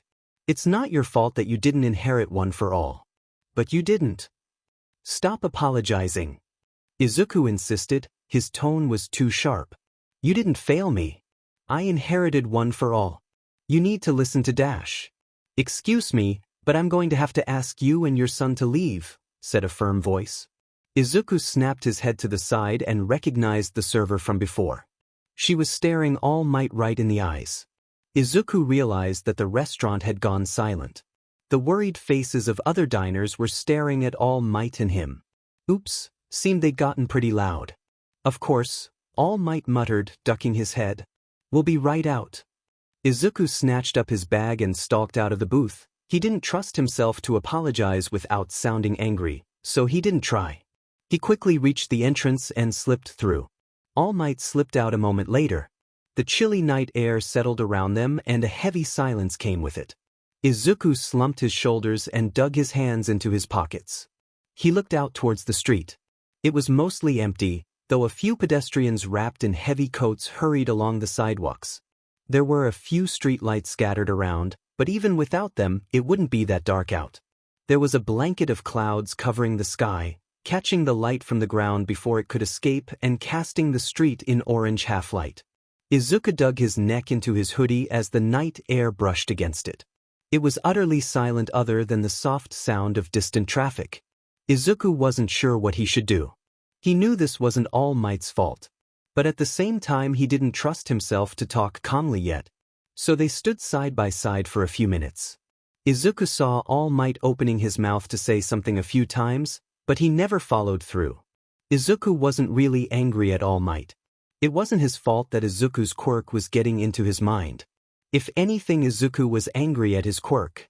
Being angry wasn't going to solve Izuku's problems though. What could he do? How could Izuku fix this? He stared at his breath as it fogged in the air from the cold. It held no answers. All Might's plan didn't really seem like something he would have come up with. All Might was smart and could make tactical decisions that lead to someone being hurt if the situation demanded it. But he never would have come up with the idea of giving Izuku up as a successor. It could have been the person that All Might went to talk to. It wasn't something that Izuku could know for certain though. He just didn't have enough information. Izuku didn't have any answers. Standing out here in the cold wouldn't do All Might any favors though. Even with the large coat he had on, the hero looked thin. Just looking at him made Izuku feel cold. All Might, Izuku said, breaking the silence. He tried and failed to make eye contact. I can't stop you from doing this and I won't try to. You can try to give it to someone else, but I don't think it will work. He kept his voice steady, but there was still a lump of emotion clogging his throat. Thank you, young Midoriya, All Might said, slumping his shoulders and letting out a breath of air. Remember, I'm not giving up on you. I'll still train you to get through the entrance exam, even if you aren't my successor. Izuku tried to think of something to say, some comfort to offer All Might, but words failed him. The silence came down onto them once again. Was there any reason to stay now? Izuku knew All Might wouldn't leave first. He would probably stand here in the cold all night in some misplaced attempt to make Izuku feel better. That wouldn't make All Might any healthier though. Izuku took a step forward, tilting his head to catch All Might's gaze. Izuku nodded at him and managed to give him a half smile that maybe looked kind of genuine. Then he gave All Might a small wave and walked away. There really was no reason to stay, and hopefully, All Might would go somewhere warm as soon as he wasn't motivated by guilt to stand next to Izuku. Izuku let the sand sift through his listless fingers. It fell silently to the ground. The only sound was the beating of the waves on the beach and the soft sound of the night wind winding through the sky. Izuku took a deep breath of the salty air and let his head drop backward. Above him was an intricate splatter of delicate stars in an infinite inky void. Inside, Izuku was furious. His anger swirled through him like a storm. It kicked and pulled, demanding to escape. It took all of his self-control to keep from screaming at the silent beach. He let his head drop forwards, cradling it in his shaking hands and taking in unsteady breaths. Izuku had thought that going here would help him calm down, but all that it had done was grown the anger that was now blocking his throat. He needed to go home, he knew that. But he couldn't do it like this. He didn't want to risk saying something that he'd regret to Mom. She didn't deserve that. Izuku just didn't know what to do. Not right now, not how to fix this entire situation. He felt lost. He needed to go blow off steam somewhere. Didn't want to stay at the beach. But where would he be allowed to go work out this late at night? Though, now that Izuku thought about it, it wasn't really a question of where he would be allowed to go, so much as where he could get into. Izuku had an idea. Izuku punched with every ounce of his strength, channeling the frustration building in his chest into his fist and driving it forward with all the momentum he could conjure. The punching bag jumped off its hook and went flying, sailing through the air before landing with a heavy thump in the far corner of the gym. Izuku shook his hand out, letting out a hiss at the sharp pain from his knuckles. He looked down at his fingers and winced. He'd forgotten to wrap his hand before he'd started punching, which was a good way to break a knuckle. He examined his hand for a few moments, twisting it back and forth. His knuckles were bloody and probably on their way to bruising, but they weren't all that bad, which was lucky. He should have wrapped them when he started punching 20 minutes ago. He could have hurt them badly if he'd kept going without them wrapped. Stupid mistake. though it wasn't like he was at his most focused right now. He crouched and dug around in his gym bag until he found his hand wraps. He took a few minutes to carefully wrap his hands. Once he was done, he trudged over to the punching bag, picking it up and swinging it over his shoulder. Then turned back to the center of the room. His insides felt like a swirling mess. The past week had been the emotional roller coaster of a lifetime. A week ago, he'd felt like he was on the top of the world. He finally had an actual useful quirk. He was at the same starting line as everyone else who was gunning to be a hero. But of course, his original quirk got in the way. Izuku twisted the punching bag's chain in his hands, squeezing his eyelids shut and taking in a deep, shaking breath. What was going on with him? He was never this emotional. He'd accepted that people would think of him as quirkless, that people wouldn't believe he could be a hero. What had happened? Why couldn't he just get over All Might not wanting him as a successor? He'd been alone in believing he could be a hero before. Why was losing his spot as All Might's successor so painful? Well, he knew why. Izuku had begun to rely on the hero's support. Izuku could try and bring back the apathy he had in the past. Try to bring himself to completely ignore how everyone thought he was quirkless, how they thought he was useless. It didn't matter, he would be a hero regardless of what they thought of him. But he couldn't do it. This was All Might. His childhood hero. He was the one who thought Izuku was good enough to be a hero, good enough to be the #1 hero's successor. But as of today, that faith in him was gone. He didn't want to think about that. He didn't want to think about anything right now. He strung the punching bag back up, steadied it, and took a step back. He took the time to line himself up perfectly, perpendicular to his target, feet just wider than shoulder width apart, shoulders squared, forearms up in defensive box around his torso.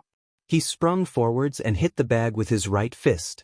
This time he didn't try for strength, just worked on keeping his form perfect. Then he stepped back and did it again. And again. Don't think about everyone's expectations of him, their expectations that he'll fail at everything he wants to do. Izuku switched to hitting with his left hand. Don't think about the fact that All Might would never stop feeling guilty about this. Izuku switched to series of quick punches, alternating which hand he used each time. Don't think about All Might's ragged breathing, about his bangs hanging limply in front of his eyes. The world started to blur and shift around Izuku, but he just punched harder. Don't think about All Might's ragged breathing. Izuku took a step back to reset, forcing himself into perfect form. Don't think. When his fist connected, the punching bag burst apart and sprayed scraps of cloth and sand across the gym floor. He stood there breathing hard, ears ringing. In a distant way, he felt the buzzing of energy in his veins. He must have activated one for all while he'd been distracted. He consciously forced it to dissipate. Looking at it more objectively, this may not have been the best way to blow off steam. He figured going to a gym and doing a workout would help. It had not. He'd done his normal workout twice over before turning to the punching bag, but he still couldn't find any of his normal balance and calm. He tilted his head toward the ceiling and pressed his hand to his eyes, then jerked them back at the jolt of pain he felt. He opened his eyes to see blood seeping through both his hand wraps. He'd overdone it. He should have stopped at the punching bag when he first saw blood on his knuckles. He sighed. It was too late for that now though. Actually, how late was it? There was a clock in the gym, but as it was currently hidden in the shadows, he had no idea what it said. He trudged to his bag and slipped his phone out of a pocket, then winced. 1:39 a.m.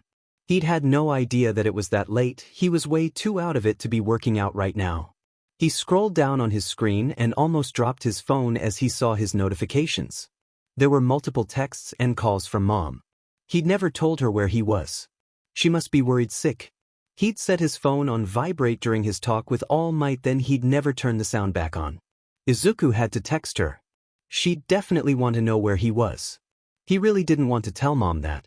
He ran a hand down his face and sighed. He looked at the clock again. 1:40 a.m. He should get out of the gym and get home. He didn't think anyone would show up here, but he didn't want to be there if someone did come. Sure, he knew the owner of the gym from his martial arts classes. But she'd never given him a key. He'd gotten in through an unlocked window, but that was still basically breaking and entering. Though, looking around the gym, Izuku knew he wouldn't be able to hide the fact that someone had been here. There were scraps of cloth and grains of sand scattered across the floor from the punching bag he'd accidentally destroyed with One for All. Even if Izuku cleaned up what was left of it, she would still notice that one of her punching bags was missing. Izuku belatedly registered that he'd just destroyed someone's punching bag. He needed to do something about that. A punching bag like that would cost at least 10,000 yen, right? He didn't have that much on him. He should just come back at some point and leave that much for her to find. He didn't want to just leave the scraps from the punching bag just spread around the room. He grabbed the broom from a supply closet and started sweeping the sand into a pile. He systematically started brushing the sand to a single point, trying to be as efficient as he could. But it took a long time to get everything together. It had been one of the 50-kilo bags. There was a lot of sand to move. It was thoughtless, mind-numbing work, but it helped him to stamp down the emotions swirling around inside him in a way that working out hadn't done at all. So at least this little breaking and entering escapade had been kind of helpful. He still felt terrible, just more like he was in control of how terrible he felt. He sighed and wiped down the broom of his fingerprints. Then stashed it back in the closet without touching it with his fingertips. After that he went through the workout equipment he'd used and wiped down the machines with the towels the gym had around. Partially because it was good gym etiquette and partially for Prince. It didn't hurt to be careful. He was still angry, but instead of being a fiery and all-consuming fire, it was now a smoldering core of frustration. Not that he was angry directly at All Might, not only at him anyway. He was the victim of this situation. Izuku was more frustrated at his original quirk. It didn't really make sense to be angry at an inanimate part of himself, but he still was. He hadn't thought that his quirk would try and hide One for All. He hadn't really thought about what it would do. He just assumed that it would keep doing the same thing, keep hiding the fact that it existed at all. But his original quirk had changed when he'd gained a second quirk. It had grown into something that resembled how it was before, but much more powerful and with an increased ability to assess situations. Izuku stumbled. That hadn't been something that he'd thought. That had been an image. That was unexpected. He hadn't had an image pop into his head for more than a year now. At some point it had just stopped. He'd assumed because his quirk thought it had told him everything he needed to know. But if his quirk was changing, it would have more to tell him. That was weird though. He'd heard of people's quirks changing, but most of the time it was just that the user had a new way to use them. It was probably just a side effect of One for All. He decided not to worry about it. He considered what the image had said though, and that explained it. His quirk had changed. And consequently there was new knowledge that he needed about his quirk, so it started talking again. It was doing it differently though. When it had tried to tell him things in the past it had always shown him one image, then flooded him with way too many images afterwards. This time it just gave him one image, then quieted down. The image said it had increased ability to assess situations. That would suggest it now knew that giving him too many images wasn't helpful. So it turned out that his quirk was just originally, what? Miscalibrated? The design of the quirk was just internally faulty. So he had a glitchy quirk and gaining One for All had updated it. Even ignoring its small glitches, his quirk was pretty terrible in terms of its general effect on him.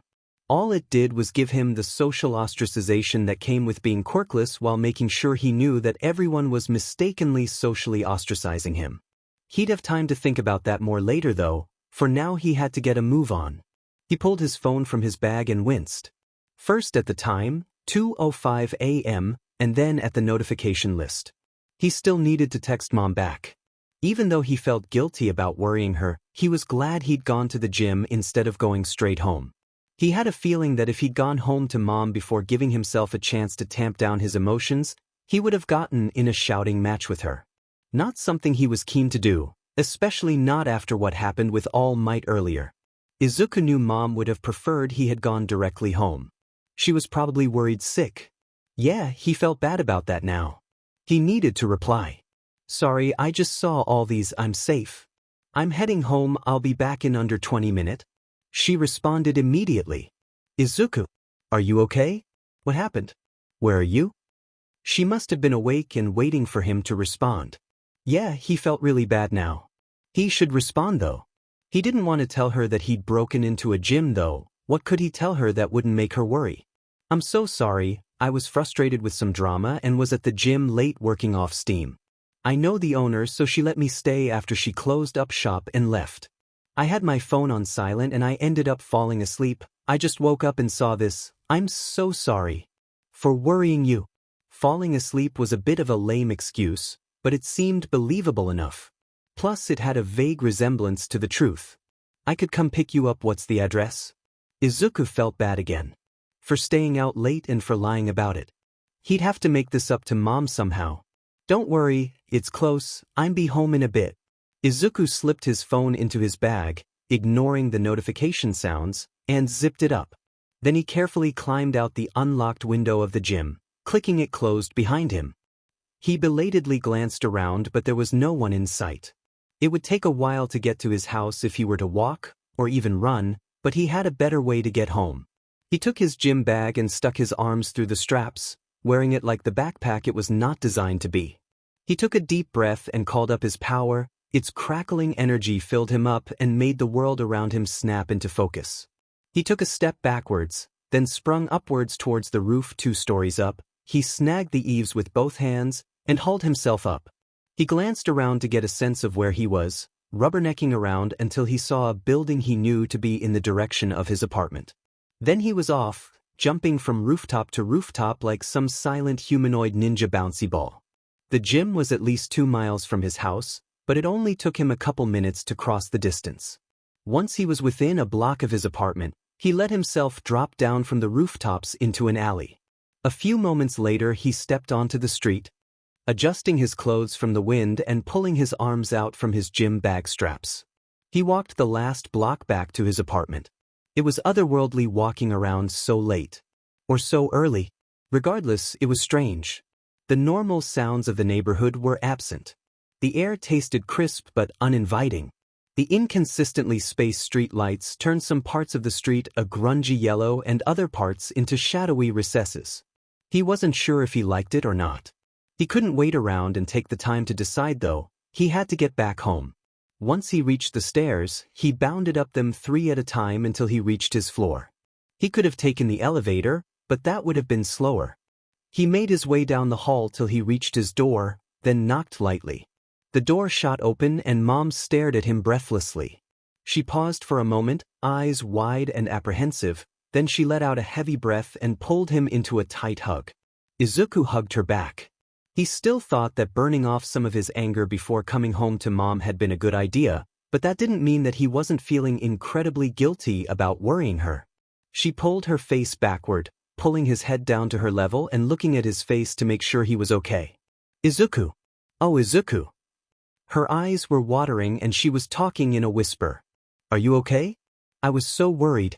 I tried calling the police, but they said that until you'd been missing 2 days they couldn't do anything. Oh, she called the police? He should have listened to the voicemails or read the texts. Time to reassure her though. I'm okay, Mom. I'm so sorry for worrying you. I promise I was never in danger. Alright. You don't look too good though. Are you sure something didn't happen?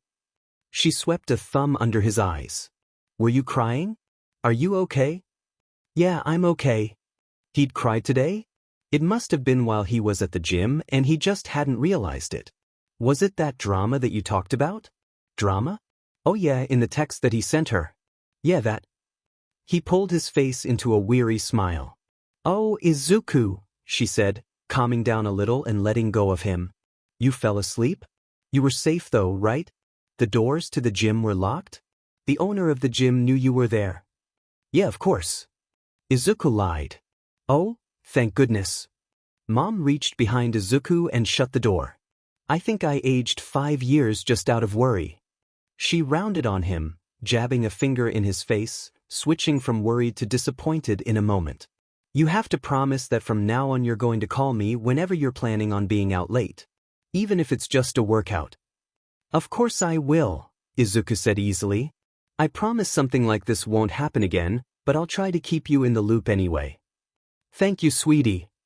She patted him on the arm, switching from disappointed to friendly as fast as she'd switched moods a moment ago. Then straightened up. Oh, you must be hungry. I'll make you something as a late-night snack. You don't have to dash. Nonsense. It'll just take a minute. Just sit down at the table and wait. She hurried over to the kitchen and started industriously pulling things out of drawers.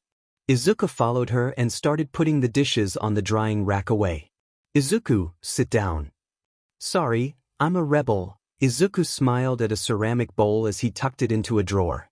I stay out late and I don't do what my mom tells me to. Mom snorted softly but let him stay in the kitchen. Izuku watched her from the corner of his eye. It was nearing 3 in the morning, but she was oddly energetic. There was a good chance it was just nervous energy on her part. Nervous energy she had because she was worried about Izuku. He felt guilty again. Once the dishes were put away, Izuku leaned against the counter and glanced around. He realized that he still had his knuckle wraps on. He checked under the sink but didn't see a familiar green bag. Hey Mom, did you move the first aid kit? She dropped the cardboard box she was holding and whirled towards him. Are you hurt? What happened? Suddenly she was worried Mom again. I'm okay, I promise, Izuku said, holding out his hands to her. I just went a bit too hard on the punching bag. I'll need a couple band-aids, that's all. She let out a deep breath, visibly deflating. She took a hold of his hands. He hadn't bothered to remove the wraps before leaving the gym, which was the only reason she hadn't already noticed. She let out a soft clicking sound as she turned his hands around, examining the faint spots of blood which were spreading across the cloth. Izuku looked away, not able to stomach at her expression any longer. This had happened often enough when he'd first begun to work out, before he'd built up calluses or good habits. She'd been the one to patch up his knuckles back then too. It was almost embarrassing that it had happened again now. It made him feel childlike, like she was insisting on tying his shoes or something. Oh, she let out a breath of air, deflating a bit and holding a hand to her chest. It's under the sink in the bathroom. Bring it here and I'll clean your knuckles for you. It's okay, I can just do it myself. He tried to duck away from her to no avail. Izuku, Mom said, tone discouraging any argument. It was the kind of voice that told Izuku this would be a losing battle on his part. So he raised his hands in surrender and retreated out of the kitchen. He made his way to the bathroom and crouched to extricate the first aid kit out from the mess that was their bathroom cabinet. After he was done, he stood back up and caught a glimpse of his face in the mirror. He paused. He looked terrible. His eyes were red and puffy and had deep dark bags under them. His hair was slicked to his head in some places from sweat and was unrulily sticking straight upwards in other places. Which, come on? It wasn't even 2 inches long and it was a total mess? He could see the places where sweat had dried on his clothes. No wonder Mom didn't let him make food for himself. Izuku took a few moments to splash water on his face. He didn't look that much better. He plodded out of the bathroom and back into the kitchen. Mom nodded at him from the table, where she was sipping tea from a mug and nibbling on a piece of toast. She looked more tired than she had just a minute ago. Her eyes had subtle bags under them and her hands were trembling slightly. So it had been an adrenaline rush, which was now wearing off. Adrenaline rush at 2 in the morning. She said down the first aid kit, then sat down at the table and grabbed a piece of toast for himself from the plate of snacks Mom had laid out. As he took his first couple of bites, Mom pulled the first aid kit to her and pulled out some disinfectant and band-aids. She stood up and went to the kitchen, then came back a minute later with a bowl of water and a dish rag. Mom reached out for his left hand. Izuku held it out for her and she wordlessly unwrapped it. She was careful about it, much more careful than Izuku would have been. She made sure to not put pressure on Izuku's knuckles, and when it was unraveled to the point that the cloth she was pulling off was touching skin, she slowed down considerably to avoid pulling on any broken skin. When she pulled off the last bit away from where it was tied around Izuku's thumb, she paused for a minute. Her mouth thinned to a flat line and her eyebrows twisted into an expression Izuku couldn't identify. It seemed sort of sad, but at the same time angry.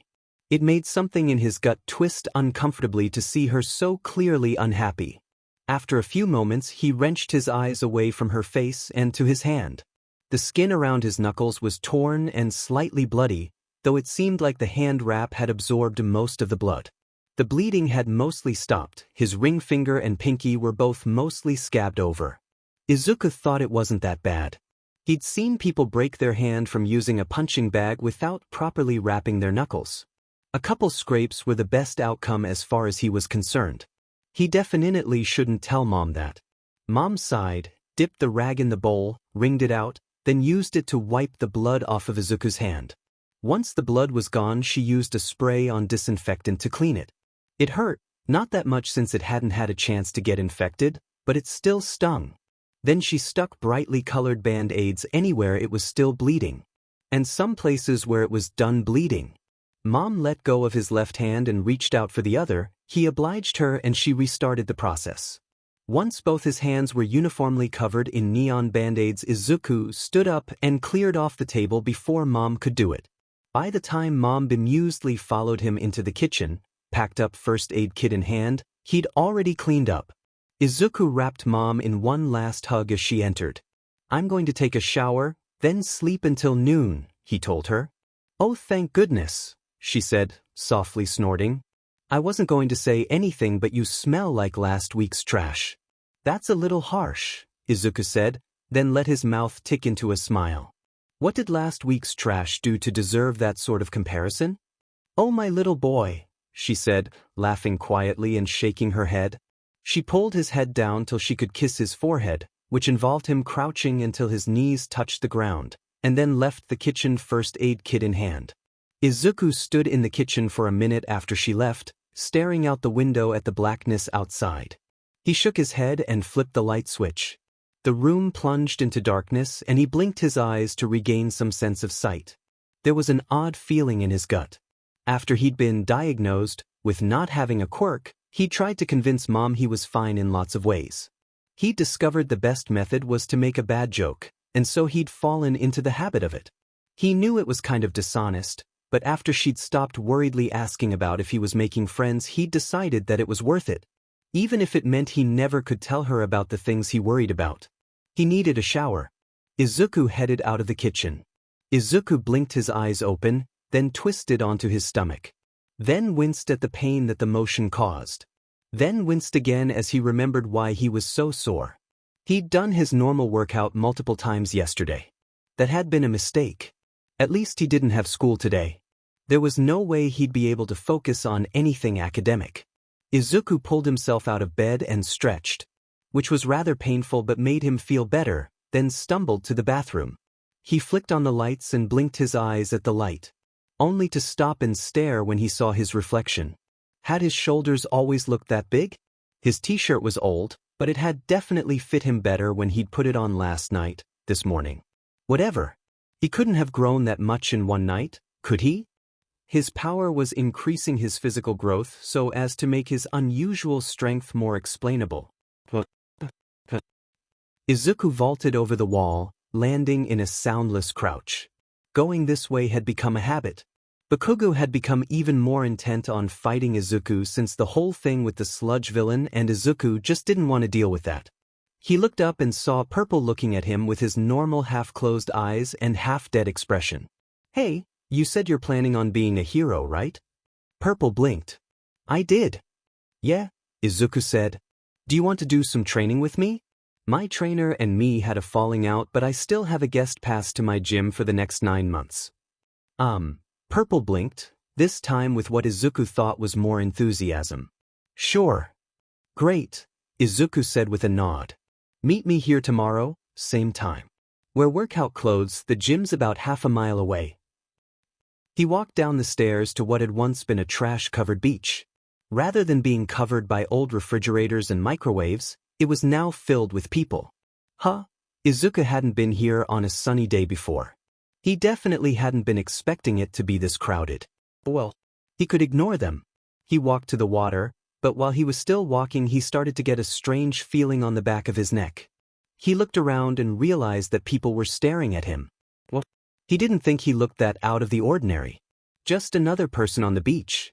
But the look in their eyes was strange. Was that pity on their faces? His quirk now anchored onto a person simply through the act of that person seeing his skin. All these people were pitying him for being some poor, quirkless kid. Damn it. Ignore. Ignore. Just practice moving around with one for all active. Izuku jumped over the fence, landing right in front of Purple. He should probably learn the guy's name at some point if he was going to train with him. He'd remember to learn it at some point. So, what kind of training have you done in the past? Purple looked at him with his baseline, done with this expression. Hello, I'm doing fine. Thanks for asking. How are you doing? Purple said, deadpan. Izuku stared at him. Purple snorted and looked to the side. Was that a smile at the corner of his mouth? Did the guy actually have emotions? Not that Izuku could talk. No. I haven't really trained before. I mean, I've gone on a few runs and I do PE. But that's about it. Purple said this like he'd practiced it, and Izuku got the distinct impression from the way that Purple's eyes fastidiously stayed just to the right of Izuku's face that he was interested in how Izuku would respond. He wasn't going to think about that though. He wanted someone to train with, someone who wouldn't take out a pillar of Izuku's life by leaving. Izuku nodded. Okay, I can work with that. Izuku turned towards the gym, already thinking through stretches. I'll talk you through how to properly warm up on the way there. Purple ambled along beside him. Izuku knew All Might said that going all out with one for all would be dangerous, but it couldn't be that bad, right? Besides, even if it was that bad, there were other people at the beach. Someone could call an ambulance for him if he ended up getting hurt. Izuku pulled his fist back, bringing his offhand into position and settling his weight solidly on the sand.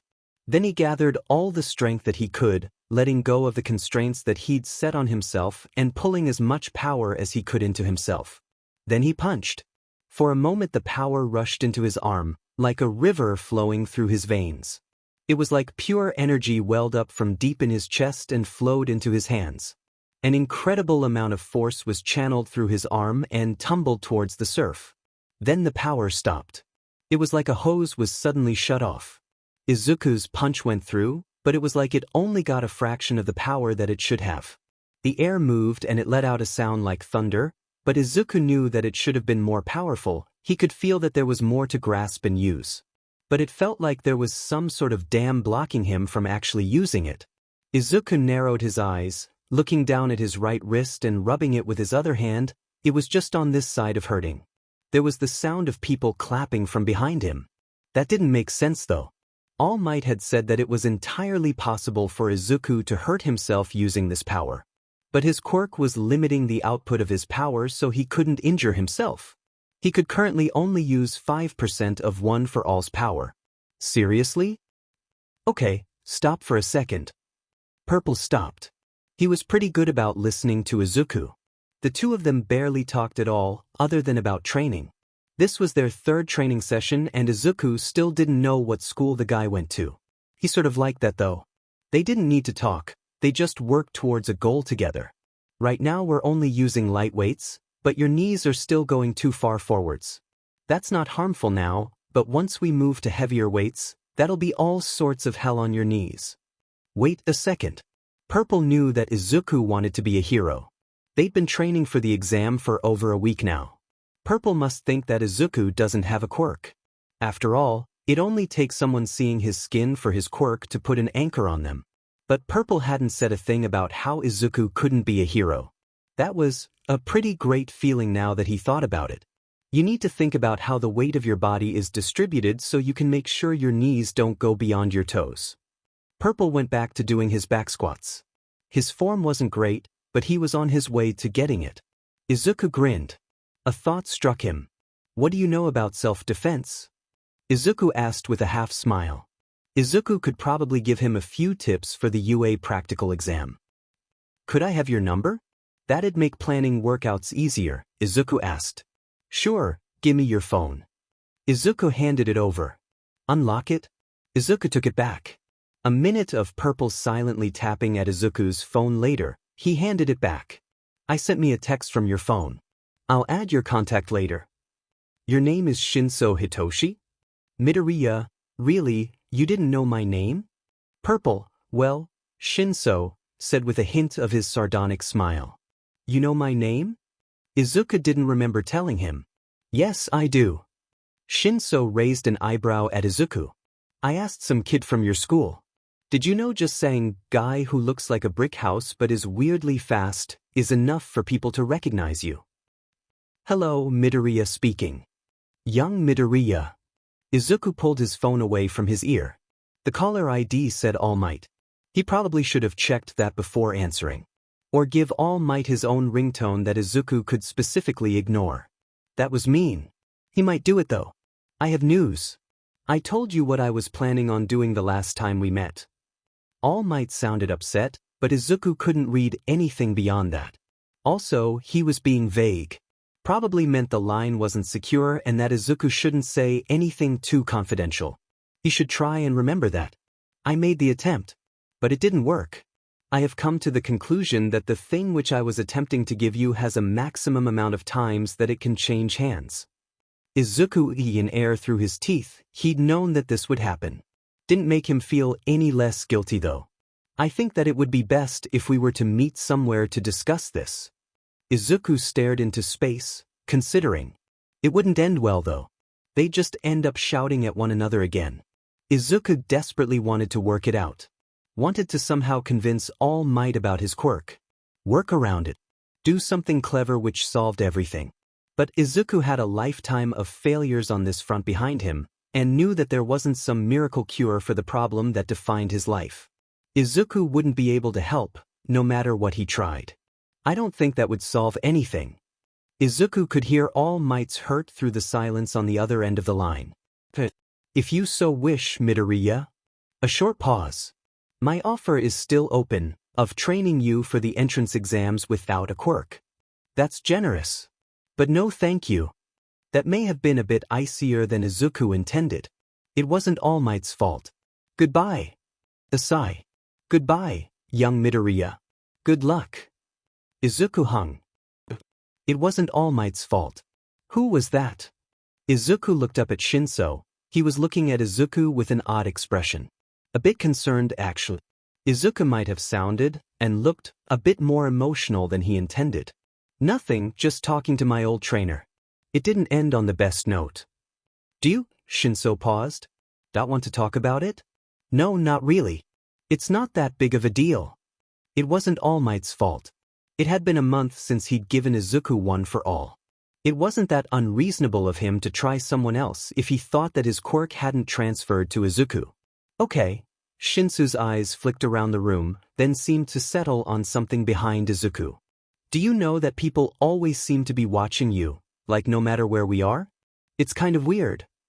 It was because pretty much everyone in the prefecture was certain that Izuku was quirkless and pitied him. His quirk now could create an anchor on someone just by them seeing him, so there were a whole lot more people who thought Izuku was quirkless than before. But it wasn't like Izuku could just tell Shinso that. Actually, that gave Izuku an idea. What if he could go somewhere where no one knew him? Then he could actually do some experimentation in how his quirk works, and what its limitations were. It would need quite a bit of setup, but it would be worth it if he could manage. Besides, it wasn't like it could go that much out of control. I'm home. Izuku called, unlocking the door. I brought my friend. There was the sound of someone dropping something. Izuku walked into the kitchen to see Mom with an expression almost like a fish before she schooled her face into something more controlled in time for Shinso to walk through the doorway. Sorry honey, you startled me, I dropped this. She was looking at the pile of glass shards near her slippered feet. It may have been some kind of dish, or perhaps a cup at some point. Pass me the trash can, I'll clean it up. Izuku handed it to her. Sorry, for being rude, darling. My name is Midoriya Inko, it's nice to meet you. She said, pulling shards towards her hand, then letting them drop into the trash can. How did you meet Izuku? Shinso said, looking moments away from wringing his hands. My name is Shinso Hitoshi. We're both hoping to get into UA. So we're training for it together. For the physical. Oh, that's nice. It must be fun to have someone to train with. Mom said with an easy smile. Shinso shot Izuku a glance out of the corner of his eye, which Izuku didn't bother trying to parse. Izuku, could you make us something to eat? Mom said, not looking up from the glass that was clinking into the trash can. Shinso, what would you like to drink? We have water, milk, or coffee and tea if you're willing to wait. Waters would be great, thank you, Midoriya-sen. Izuku busied himself with making some snacks. He'd already finished his task for today. Mom knew Shinso, and knowing him, would like him well enough that she'd trust him. He let their talk wash over him, vaguely registering that they were talking about quirks. Shinso's had something to do with mind control, with a speech trigger. That would be helpful in hero work. That would mean some incredibly clean villain takedowns. Izuku cut the celery into sticks a few inches long, setting some dip beside them, when he was distracted by the sound of sniffling. He looked up to see his mom hugging Shinso close as he cried into her shoulder. Izuku probably should have been paying attention. He did not know how to deal with someone crying. Thankfully, it seemed like Mom had it under control. Listen to me, young man. Quirks are not what makes a villain. Actions are what makes a villain. Mom looked up and made eye contact with Izuku. There must be thousands of uses for mind control in a hero fight. Right, Izuku? This was something he could help with. If there was a situation where a villain had hostages, you could simply tell the villain to let them go.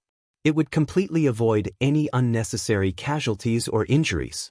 You could stop a villain from destroying the streets faster than any physical hero simply by insulting them to get them to talk to you. You could calm down a crowd of panicked civilians, saving people that would otherwise be crushed.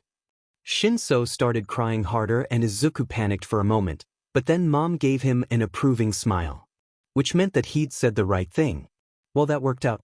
For once, Izuku walked out through the front gates of school.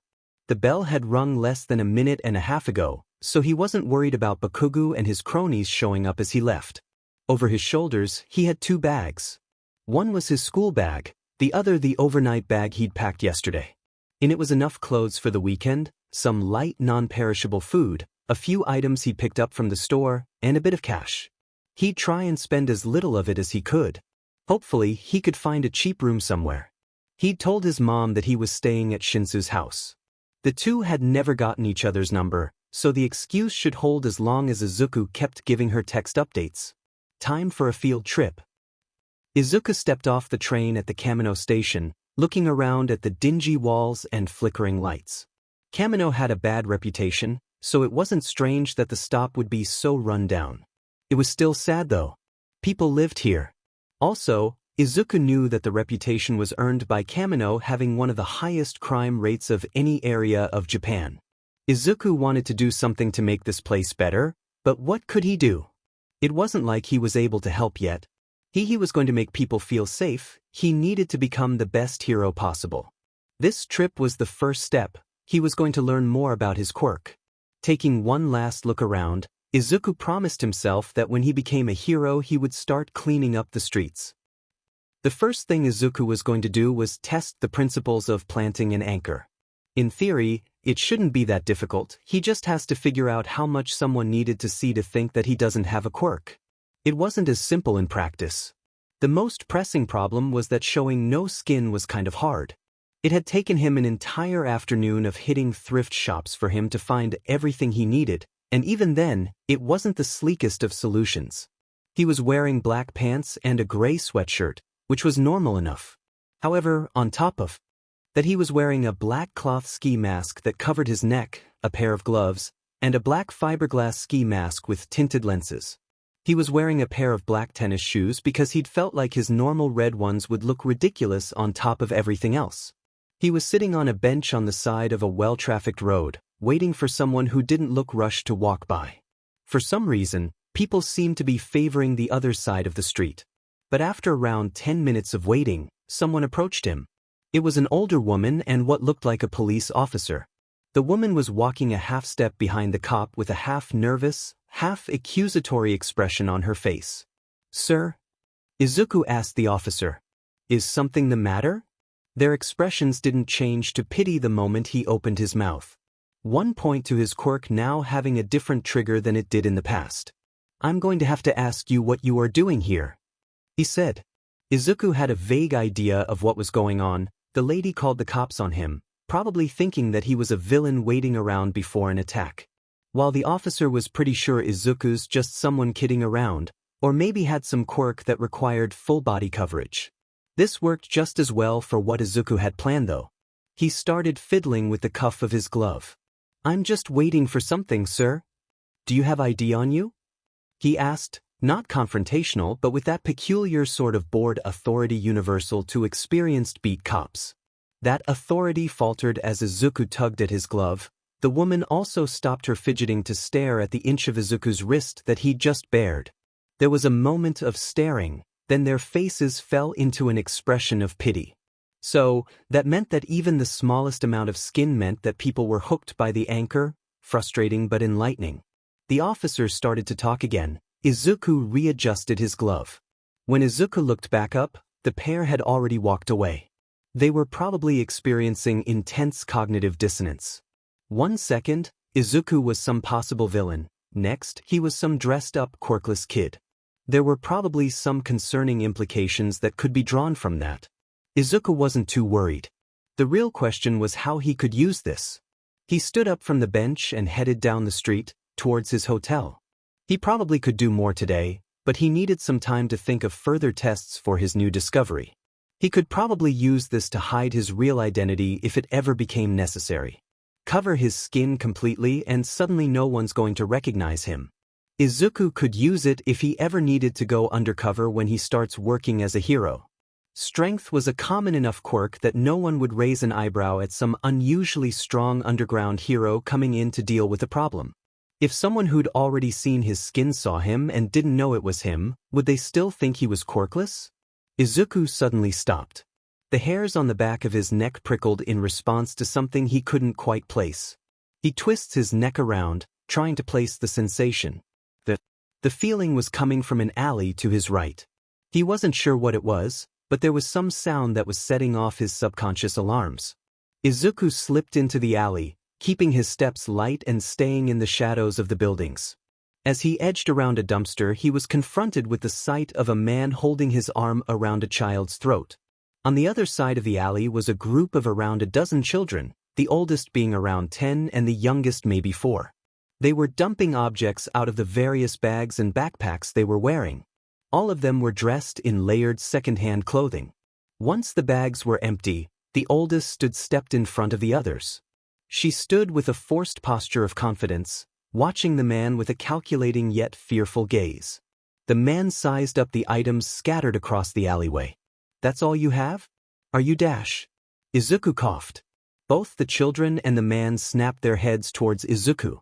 All except the child in the man's grip, he remained perfectly still, though his eyes locked onto Izuku's. The kid's eyes were pale orange with no pupils. They stayed steadfastly focused on Izuku even as tears appeared around the corners of his eyes.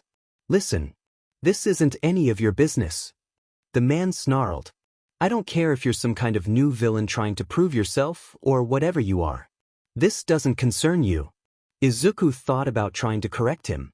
Izuku then considered the belongings spread around the ground around the man. The way the kid he had in his grip was holding unnaturally still. It didn't take him long to make his decision. Izuku flooded one for all into his legs and within an instant had twisted the man's arm backward and locked him into an unyielding sleeper hold. The orange-eyed child fell forwards and stumbled towards the rest of his group. Izuku flooded his arms with one for all. He kept an iron grip around the villain's neck until he stopped moving, then Izuku dropped him. He looked up at the kids. They didn't move backward, there was no space left for them to do so. The oldest one pushed a younger one behind her and forced her expression into one of confidence and calmness. "I'm not a villain," Izuku said, doing his best to keep his voice quiet and level. "You're dressed like one," she said, with the slightest tilt of her head. "Accident. That's dumb," she said decisively. Izuku nodded. She loosened her tense shoulders and looked around at the objects scattered around the alley. The kids, on some unseen mutual consensus, swarmed forwards. They worked together to pack away the scattered belongings back into backpacks and bundles. One of the older ones walked right next to Izuku and patted the villain down. He stood back up with a concerning number of wallets. He handed one to Izuku. The ID matched the face of the man lying next to Izuku's feet. Izuku took the cash out from the man's wallet and held it towards the leader. He couldn't bring himself to feel bad. She came forward to take the cash from Izuku's hand, and he gave her a final nod. She nodded back. The group suddenly streamed out of the alley, moving on some unseen and unheard signal. Maybe one of them had a telepathy quirk. Maybe they just had been together a while. Izuku picked up the man and walked out to the street. It was a bit late, but there were still people out. He stood there with the man slung over his shoulders until he heard someone calling the police. Then he set the man down, setting his wallet, sans the cash, on his chest. Then, with a few carefully controlled bounds, he was out of sight. He stopped on a rooftop a few blocks from where he'd left the villain and slumped down onto a heating duct. That had been. Izuku didn't even know how to describe it. He hadn't thought, just reacted to what was going on. It had been exhilarating. Kind of terrifying. He'd been calm earlier, but now his lungs were doing some strange things. He couldn't quite get his breath back. That was super illegal. He'd used his quirk to attack someone. That was vigilantism, very much so. Could someone trace him to the crime? He hadn't bled and was wearing gloves. No one saw his face. The only people who got a good look at him were those kids, and he got the feeling they wouldn't be talking to the police. Besides, even if they somehow thought of something he didn't and found him, if they started to investigate him, they'd find the records of him being quirkless. If they saw him in person, they'd believe it. The definition of vigilante depended on quirk use, right? Suddenly Izuku had a thought. Well, it wasn't exactly moral. He was technically breaking laws since he really did have a quirk. But he wouldn't be hurting people. Well, he would, but he would be hurting the people who deserved it. It wasn't like police were incompetent. The pros weren't corrupt, at least, not in the ways that villains like Stain liked to preach about. But Izuku could give them a hand, couldn't he? It wouldn't hurt anything, would it? It would be good practice for him. He never got a chance to go all out. It wasn't really fair to do that to Shinso. Izuku was only just teaching him the basics of martial arts. Going against Izuku at full strength at this point just wouldn't be helpful for his progress. This could give Izuku a chance to know what it was like to fight in a situation with high stakes. Besides, he'd be helping to get the people who gave Kamino its bad reputation off of the streets. He could make people feel safer. Izuku took a few strides forward and jumped down from the roof, landing on the street with a thud. Where were the most dangerous parts of town, anyway? The night passed in a flurry of high-intensity encounters, each person he saved or fought blending into a single blurry memory of adrenaline and split-second decisions. Izuku punched the mugger's face with precision and carefully controlled anger. The man's nose breaking instantly under his fist. Izuku threw his phone. It hit the wall a few inches left of the woman's face. It was a warning, make a break for it and Izuku might break something of hers. The man with the shattered mask hanging around his neck stared at Izuku, breathing heavily and leaning against the wall to stay upright. He stared at the unconscious bodies around him with a mix of shock, disbelief, and thankfulness. Izuku stepped in front of a flying mailbox, protecting the pedestrians behind him. The woman who'd thrown it searched for something else to launch. Izuku leaped towards her before she could find more ammunition. Kamino apparently had a really high crime rate. The next day, Izuku went to an army surplus store and bought a pair of combat gloves. When he was there, his eye caught on a television screen. On it was one of the people he saved last night. She was staring into the camera with an almost haunted expression. The guy was threatening me, he had a gun. I don't think I had enough money, she said, voice unsteady. Then, out of nowhere, that vigilante showed up. It was terrifying. 1 second it was just the mugger, then he was there too. He moved so quickly, like some kind of teleportation quirk. But it worked faster than anything I've ever seen before. It was brutal. For a second I thought the mugger must have been dead from how quickly he went down. She paused, closing her eyes. Someone off-screen said something. She shook her head, then looked right at the camera. This vigilante, he might have been terrifying, but he saved my life. The video paused and faded out, revealing a woman sitting at a large desk. This is footage from an interview of one of the many people saved by the mysterious vigilante who appeared just last night in Kamino. Already he's been given the moniker the Black Bandit. Over the course of a single night, this vigilante took down no less than 16 known villains and an unknown number of petty criminals. Among those he saved was the recently graduated pro hero, Grim Glider, who has agreed to interview with us today. A hero decked out in full costume walked into frame, and, yep, That was definitely the guy that Izuku had saved last night. This guy was a pro hero? Thanks for having me, the pleasure's all mine, he said, slipping into a chair with a smile half hidden by the mask that covered the top half of his face. When Izuku had seen him last night, his mask had been mostly shattered. Izuku assumed that the one he was now wearing was a replacement. So, let's get into what everyone wants to know, the newscaster said, leaning in. What happened when you encountered the Black Bandit? The interview went on for a few minutes, with Grim Glider explaining how Izuku had saved him from an alley full of inexperienced villains looking for a quick reputation boost. That was new. Grim Glider told the story of what had happened in the alley last night. Izuku thought he told the story with a little bit more emphasis on how dangerous the villains were than was accurate. But he still felt his face grow warm when Glider talked about how skilled of a fighter Izuku must be. The interview came to a close soon enough. Who is the Black Bandit? Why choose Kamino to act out his unlawful justice? How long will he remain at large? The newscaster asked the audience. In other news dash. Izuku turned away from the screen. It must be a slow day or something. Vigilantes rarely made the news.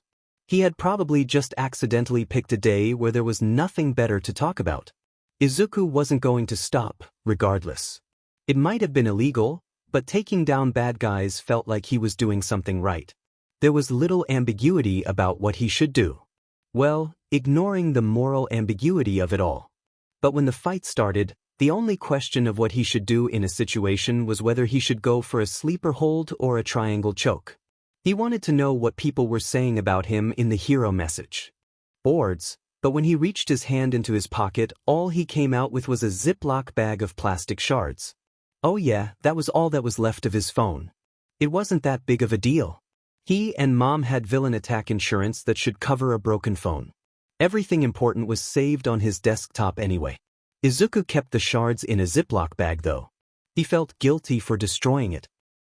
One moment Izuku was sprinting across the rooftops, the next moment an inky mass appeared in front of him and he was on street level.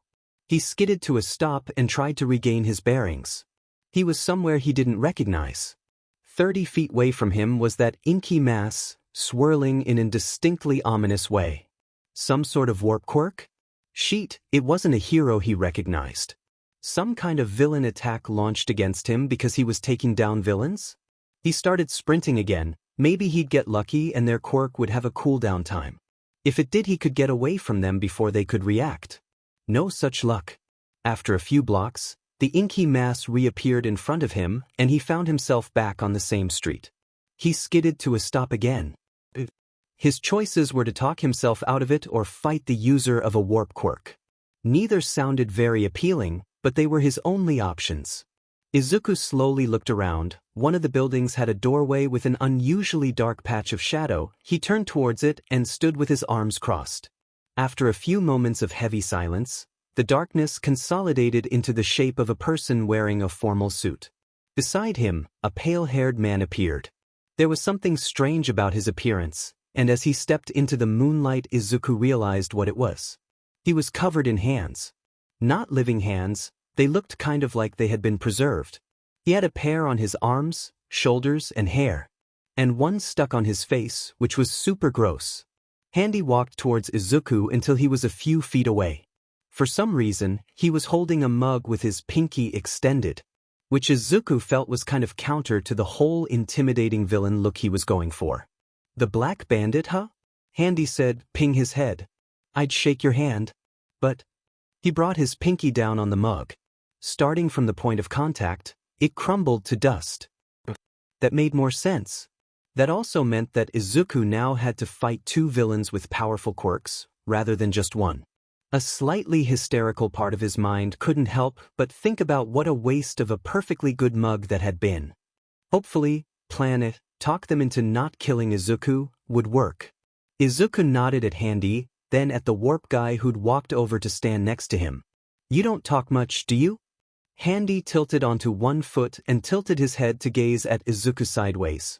It probably would have been ridiculous if Izuku wasn't so worried about dying in the next couple of minutes. I'm a little too busy for a chat. Izuku did his best to shift his voice into the best average adult male impression he could manage. No reasonable person would think Izuku was actually a middle schooler. His recent growth spurt had left him considerably taller than most adults. That, along with his vigilante getup, should be enough to hide his identity. "You hear this guy, Kurogiri?" Handy said with a laugh, dropping his air of seriousness. "He's a little busy. The guy spends 2 whole nights one-shotting every criminal in this city, and he's just busy." He pulled off the hand covering his face to reveal a concerningly wide and cracked smile along with a pair of blood-red eyes. "Wanna play video games?" Handy asked. Izuku's mind did something like what happens when a staircase is 1 stair longer than expected. It took him a moment to even realize that it's a question. One that he needed to answer. Izuku really didn't want to know what will happen if he said yes. However, he wanted to find out what would happen if he said no even less. "What game?" To Izuku's left, there was a silver-haired villain, one with the power to kill him with only the touch of his hand. To Izuku's right, standing behind a bar across the room, was a villain composed of black mist, one with the power to make Izuku's escape entirely impossible. Izuku was in a worn-down bar, which exuded an air of shady deals and questionable legality. It made perfect sense as a villain hideout. Rather incongruous to it all, just in front of Izuku was a TV on which he was playing Smash Brothers. Seriously? That was the game that this guy chose? What was this? A friendly sleepover between a couple of schoolboys? Izuku was a middle schooler, and even he knew that they should be playing something more thematic than Smash Brothers. Not that what video game they played made much of a difference. Izuku had never been much of a tech guy. He transitioned from online chat rooms to dojos around 10 years ago and had never really returned to games. Hopefully, having to ask what the controls were gave credit to the impression of Izuku being an adult. They'd played a few rounds, and pretty much the whole time Izuku just kept dying over and over. He wasn't really sure how the scoring worked, and he kept on getting confused about what character he was. Not that Izuku was all that concerned about actually winning. Handy seemed quite distracted with beating the computer characters that he spawned rather than caring about what Izuku was doing. Izuku tried to come up with a plan for how to beat these guys if it became necessary. The more immediately dangerous of the two was Handy. If he touched Izuku with 5 fingers, then Izuku would be out of the fight. But the one that needed to be dealt with first was Warp. Izuku wouldn't be able to do anything if he was there. His quirk made it so whatever Izuku did, it wouldn't help. As soon as Izuku became a danger, he could just teleport Izuku away to whatever battlefield would be best for Warp. Possibly Warp could kill Izuku just as easily as Handy. If his range was long enough, he could just drop Izuku into the ocean and let him drown. So Izuku needed to take down Warp as quickly as possible, then either incapacitate Handy as quickly as he could or just make a break for it. Warp was wearing a strange sort of armor around his neck. This probably meant that he had some physical component that required protection. If Izuku went after it, he could hopefully take him down. That was best left for the last resort though. Talking with them was preferable to getting in a fight. Suddenly the screen changed from Smash Brothers to static. "What?" Handy yelled. He must have touched his controller with all 5 fingers, since it crumbled to dust. "I was about to win." "Silence!" a deep and rasping voice commanded. Handy immediately shut up, slouching back into his chair with barely a sound. A complete and utter change from his demeanor seconds before. "I apologize for my associate," the voice from the screen continued. "I am an interested party looking to greet and offer a partnership to the recently debuted Vigilante known as the Black Bandit. I take it that you are said person?" Izuku very carefully kept from making even the slightest movement. So this was why the villains had taken him here. Handy seemed way too unstable and impulsive to be a real threat. Something he'd revealed with the stunt with the mug. The best strategy would have been to keep his quirk a mystery so that Izuku wouldn't know his abilities. But Handy had gone for spectacle rather than the best strategic choice. Warp seemed professional and skilled, and armed with an incredibly valuable quirk. He didn't seem the type to follow someone like Handy. The person on the screen though. He quieted Handy, an uncontrollable and extremely dangerous villain, with only a word. That meant that more likely than not that these villains were both working for this person. Izuku needed more information. "Who are you?" Izuku asked. It seemed like a safe question, didn't give anything away. As I said, simply an anonymous party looking to invest time and energy into an up-and-coming person who seems to also realize the problems in our modern hero-focused society. Wait, so they were what? They thought that he was vigilanteing because he thought heroes were incompetent? And they were trying to convince Izuku to work with them? Also, the voice had completely failed to answer Izuku's question. Izuku changed his position from sitting lax on his chair to leaning forwards with his hands clasped together. What is this proposal? Telegraph interest. Make them think he was hooked. Hopefully, they wouldn't attack him if they thought he might help them. You know that the hero industry has fallen into disrepair. If you join us, you can help fix this society, destroy the rot that is destroying it. Build a new and better world from the ashes of the old. Wow, that was the whole villain spiel. If Izuku believed a single thing this villain was saying, he might even have been interested. Time to play hard to get? Or play it playing hard to get? Either way. It's true, there are deep problems with society. But I'm no villain. Izuku crossed his arms, leaning back into his chair. There's a line between taking down the people the trash heroes don't bother with and actually destroying the society that gives heroes their undeserved power. I don't know if I'm prepared to step over that line. Please fall for it. Please. There is a line, the voice agreed. I'm glad that you understand Dash. But, the voice interrupted, you're lying. What? Sheet, did this guy have some kind of lie detection quirk? Or was Izuku just not as good at lying as he'd thought he was?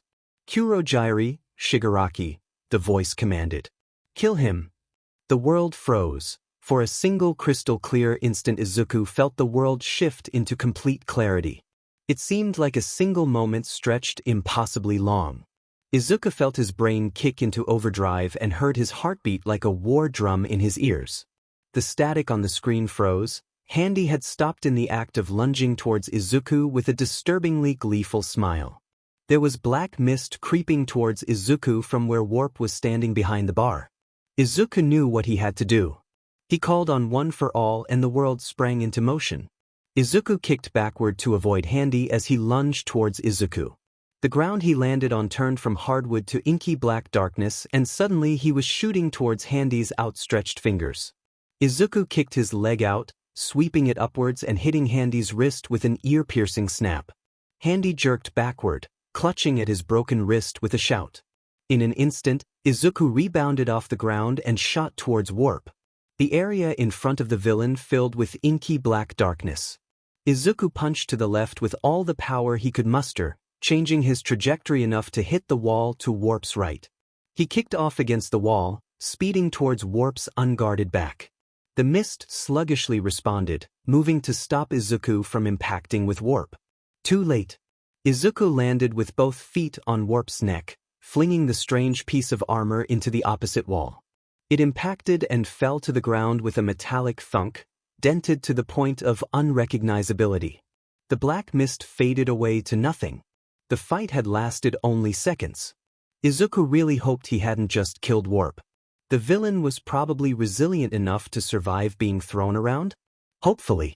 As much as Izuku was fighting for his life right now, he didn't want to be responsible for someone's death. Handy was still shouting, so Izuku launched himself forward and locked Handy into a sleeper hold, carefully keeping Handy's fingers away from himself until he fell unconscious. Silence fell over the room and Izuku turned towards the static-filled screen. I don't want anything to do with you, Izuku stated. Just in case him beating up this guy's employees wasn't enough of a giveaway. You're making a mistake. The voice warned. I disagree. Izuku turned on his heel, walking with confidence he didn't feel towards the door. With one final nod at the screen, he shut the door behind him. Once he was outside, he started sprinting. He traveled across the buildings with as much speed as he could muster, changing direction every couple of blocks, just in case someone tried to follow him. After he was certain no one was following him, which took around 20 minutes of sprinting, he skidded to a stop and dropped into an alley. He let One for All drain away, then took a few wobbling steps before evacuating the contents of his stomach onto the ground. He took a few more steps and slid down the wall to sit with his forehead on his knees. That was terrible. He came so close to dying. He'd made so many bad choices. Who was that guy on the screen? He probably had enough power to completely bury Izuku if he managed to find him. Izuku needed to go home, but he let himself sit in the alley and breathe for a few minutes before dragging himself up to go and get his stuff from the hotel. Izuku pushed open the front door as quietly as he could. Inside the house was dark and quiet. The living room light was off. That meant that Mom wasn't waiting for him to come home again. He slipped off his shoes and crept silently through the house. How could he explain why he'd shown up the middle of the night? He didn't feel safe in Kamino after what happened. He'd even ran to another city to get on the train, just in case the villains were watching the Kamino train stations. But showing up in the middle of the night wouldn't be good either, since his story was that he was staying at Shinso's house. He'd figure something out in the morning. He was too exhausted to think right now. Izuku opened the door to his room, then stopped and stared. "Midoriya-san?" Shinso blearily muttered from where he was laying on Izuku's bed. He looked up from his phone screen and blinked at Izuku. Izuku slipped inside, closed the door, and thought about flicking the light on before remembering he had blood on him. The light from the window was dim enough that Shinso shouldn't notice anything. "Midoriya?" Shinso asked, suddenly more awake, sitting up. He was wearing one of Izuku's shirts. The shoulders were far too wide for him. "You're back? Where were you?" Izuku stared at him. He had no idea what was going on. "That you're here?" Izuku eventually asked. Oh man, his cover was so blown. "Yes," Shinso said. Then he seemed to pause for a moment. He looked down at the shirt he was wearing, then at Izuku's bed. This was the first time Izuku had seen Shinso at a loss for words. There'd been times where he decided not to speak, but never when Shinso just couldn't think of anything to say. "We have a guest bedroom?" Izuku half asked, half stated. Well, they had a room that was half Mom's office and half storage room, but it had a couch that folded out into a bed. "Your mom said that I should just sleep in here, 'cause it wasn't set up," Shinso said in a tone Izuku had never heard from him. If the light was on, Izuku would probably be seeing Shinso blushing. Reasonable enough, he had just stolen Izuku's bed without asking. "Why are you sleeping at my house?" Izuku prompted. "It was late and Midoriya-san didn't want me going all the way home," Shinso said. "Why were you at my house?" "This was getting a little tedious. We were waiting for you to come home. Yagi-san already left, but I waited longer and your mom thought I shouldn't walk home by myself." "Yagi-san?" Izuku asked. "Yeah," Shinso said, then he shook his head and seemed to focus finally. "Yeah, no, I kind of expected your trainer to be, like, all might level muscled and really into protein. Yagi-san was totally not what I was expecting." Izuku stared at Shinso, then decided that it was too late to deal with this level of dramatic irony. Everything had gone to hell, but it was too late to do anything about that. "I'm gonna sleep," Izuku said. Then he walked to his dresser and grabbed a set of clean pajamas. "I could move," Shinso offered from behind Izuku. "It's fine. Good night," Izuku said, closing his bedroom door behind him. He was far too drained to deal with this right now. Izuku went to the bathroom, then took a shower to rinse the blood off and brushed his teeth in a daze. He put on his pajamas and stared into the mirror. His face looked strangely gaunt. Izuku hadn't eaten much in the last few days. He'd made enemies. He hadn't meant to, but now some extremely powerful villain and his cronies would be looking for him. Izuku sat against the door and buried his face in his arms. He wasn't sure what he was supposed to do now. It wasn't like there was anyone he could convince that he was the Black Bandit. If he tried to convince All Might, it wouldn't go anywhere but an argument, and he didn't really know anyone else. He sat there and breathed for a while, trying to empty his mind enough to think. Eventually, he lifted his head from his arms and blinked at the bathroom walls. Would the villains be able to track him? It wasn't like he'd done anything to identify himself. And it wouldn't exactly be easy for them to have followed him, especially with how he'd taken down their warp-capable member. What should Izuku do? These guys were dangerous, he needed to be careful. What if he just did nothing? If the Black Bandit just disappeared, the villains would just assume that they'd scared him badly enough that he just chickened out. Which was pretty close to what Izuku was considering. Regardless, it seemed like a good idea, or at least the best available to him. Maybe that was why vigilantes were so rare compared to heroes and villains. They were targeted by both of those groups, and couldn't rely on help from anyone. That was a bleak thought. Izuku pressed his fingers into his eyelids. Okay, but what if Izuku waited until he got into UA and then started to work against these guys? He could find some hero at UA and somehow convince them that these villains were real and were a threat. Maybe he could even directly fight them once internship started. It seemed like a good plan, if you accepted good to be a relative term. Hopefully, it would still hold up when he wasn't so exhausted. Izuku stood up, stretching his arms and rolling his neck. He picked up his bag, then pulled out his Black Bandit stuff from it. The sweatshirt and combat gloves were slightly blood-splattered from the fights he'd been in, mostly just broken noses, though it was also from the few wounded people he carried to the hospital. He turned the sweatshirt inside out and rolled it into a ball. Izuku washed out the gloves in the sink. They were pretty nice, even had a layer of carbon fiber on the knuckles so he didn't hurt his hands when punching. He washed them until the pink water turned clear, then dried them with a towel. They were dark enough that there weren't any stains that Izuku could see. He wrapped them in a towel and put them into the bottom of his bag with his ski mask. Everything else he put in his bag on top of these, then carried it all to the kitchen. He pulled a garbage bag from under the sink and put the sweatshirt in, then tied it and stuffed it into the trash can. When he glanced at the clock it read 4, ouch. He could even see the sun starting to lighten the horizon through the kitchen. There were times during his more intensive training schedules when he had regularly woken up before this. He grabbed a pillow and blanket from off the couch and walked into the storage room. He stored his mask and gloves in one of the boxes in the closet. Izuku didn't even bother unfolding the couch. Into a bed. He laid down with the pillow and blanket and was out within a minute. When Izuku woke up, Shinso wasn't there. All Might was. Izuku sat down on the couch and vacantly stared at his mom. Just to her right was All Might, whose name was apparently Yagi Toshinori. The sight of the world's #1 hero sitting in Izuku's living room was giving Izuku whiplash. Izuku wondered if that was the hero's real name or just the one that he gave to civilians. You didn't answer your phone when I called you on Friday night. I was worried, but I thought that maybe you just forgot to charge it, Mom explained. So I found Shinso's contact information. It wasn't that hard. There's a lot of stuff online these days, so it was easy to find his school email anyway. Eventually I called him so I could check up on you. We were both surprised when we realized that you had lied about going to his house, she said, giving him a slightly sour look. We decided to meet up the next morning, Saturday, and try to figure out where you'd gone. We explored the neighborhood, checked some gyms, asked a few people. One of the people they asked was me. All Might, Yagi-sen offered. I was concerned, so I told them I was your trainer. I showed them our text conversations and we agreed to try and all search for you together. We looked until the neighborhood got dark.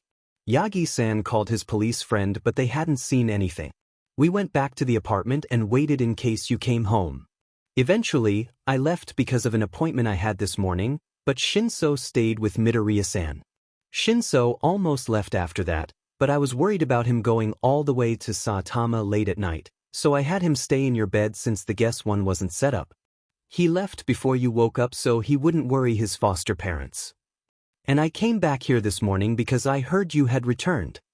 All Might finished. Izuku listened to all this with a sort of horrified fascination. What a terrible string of coincidences that apparently just happened to spite him. It turned out that his phone breaking was actually a big deal. A burst of steam interrupted Izuku's thoughts. All Might had just transformed into his larger form. Apparently, All Might was telling Mom about trying to pass on one for all to Izuku. That was something. That continued on for a while. Izuku just sat there and let their conversation wash over him. All Might transformed back to his thin form. The buzz of their conversation turned to strained silence. All Might looked pensive and apologetic, but Izuku had no idea what his mom was thinking. Her expression was totally blocked off in a way that he'd never seen before. She was just sitting on the couch staring down at her hands. Yagi-san. All Might. Mom paused for a moment. Then she looked up at All Might with steel in her eyes. Please leave. I need to have a talk with my son. The room lapsed into silence as All Might left. Izuku sat in his chair across from Mom, feeling paralyzed. She still wasn't saying anything. She'd seemed okay when All Might was here, but now she'd gone silent and Izuku still couldn't tell what she was feeling. She was leaning forward with her hands clasped together in her lap. Izuku couldn't see her face. She reached out and gently grabbed his hand, turning his palm over and over in her hands. She let out a heavy sigh. "Izuku," she said, voice calm and all the more deafening for it. "You had me terrified." "I'm sorry, it was an accident," Izuku said, trying to meet her eyes. All he could see was the top of her head. The silver roots peeking through her dark hair seemed to shine with their own light. "No, it wasn't," Mom said in the same quiet tone. "I promise it was," Izuku said, voice growing louder and feeling wrong-footed. "I was going to keep in contact, it's just, my phone broke. I didn't have a way to contact you." "I don't care that your phone broke, Izuku," Mom said in a defeated tone. "You lied to me. You lied to your friend." Izuku pressed his lips together and tried to think. How could he get her to feel better? He was treading water and not making progress. "I won't do anything like this again, I promise," Izuku said, trying to sound soothing. "Yes, you will." Izuku froze, staring at her. He waited for her to say something else, but she just sat there. Izuku pulled his hand from hers and stood up, backing away from her. He hovered a few feet away, hand on the back of the couch, feeling more and more unsettled after each second of silence. Mom never doubted him, she always took Izuku at his word. "Listen, I wasn't in any danger, I promise," Izuku lied. Mom still hadn't moved and he shifted uncomfortably. "I never wanted to worry you, I just wanted to get some stuff done." "I don't care that you worried me, Izuku," Mom said. Izuku froze. "You lied to me." "I won't do anything like it again, I promise," Izuku said, knowing it wasn't the truth. "You've been lying to me for a while." Izuku stared down at her, not knowing what words he could say to fix this. "You almost died twice fighting a villain." Izuku flinched, he'd forgotten about that. "You agreed to take a dangerous power that would change both of our lives, took on a new trainer, didn't even tell me about it after everything was over." There was a pause and her voice grew even gentler. "I know you, you're my baby boy and I know you better than anyone. I know you were never planning on telling me. You've always been sad, grieving every opportunity you've lost. But you pretend you aren't and I love you even when you lie to me." Izuku froze, not daring to even look up at her. "When you were 4 years old, you grew up and it was my fault," Mom said. "I failed you as a parent and I didn't even notice." "Listen, it's all right, Izuku, I need to do something for me." Izuku nodded, desperate to fix whatever had gone wrong. "Stop comforting me, please. It's not your job, and I never should have made it your job." Izuku gripped the cushion tightly in his hand. There was something in his throat, something painful and old. "It's all right for you to just feel things, please Izuku," Mom said. "I know you feel like it's all your burden and I know part of it is my fault." Izuku shook his head quickly, eyes filling with tears until they blinded him. "I never gave you a reason to trust me, and I am so sorry for that," she said, "and I know that it's unfair of me to ask this of you in some ways. But her voice cut off for a moment. Izuku could barely breathe. He finally looked up at Mom. She was looking back at him. Her eyes were filled with tears, they traced their way in huge droplets down her face like stars falling from her wide eyes. "But I can't stand it anymore." Her voice of soft, "Please stop hiding everything from me. Please Izuku." Before he knew what he was doing, Izuku rushed to kneel before her and tried to pull her into his arms. She gently pushed him back, taking his hands gently in hers. "Izuku, you can't fix this with a hug," she whispered, staring into his eyes even as she cried desperately. Izuku knew he was crying just as much. I know."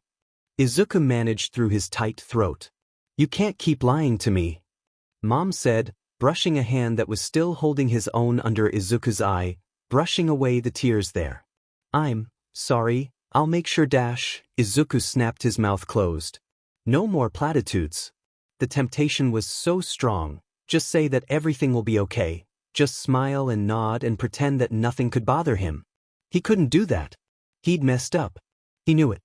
He'd been messing up in a way that he didn't even know, probably had been for years now. And he didn't know what to do about it.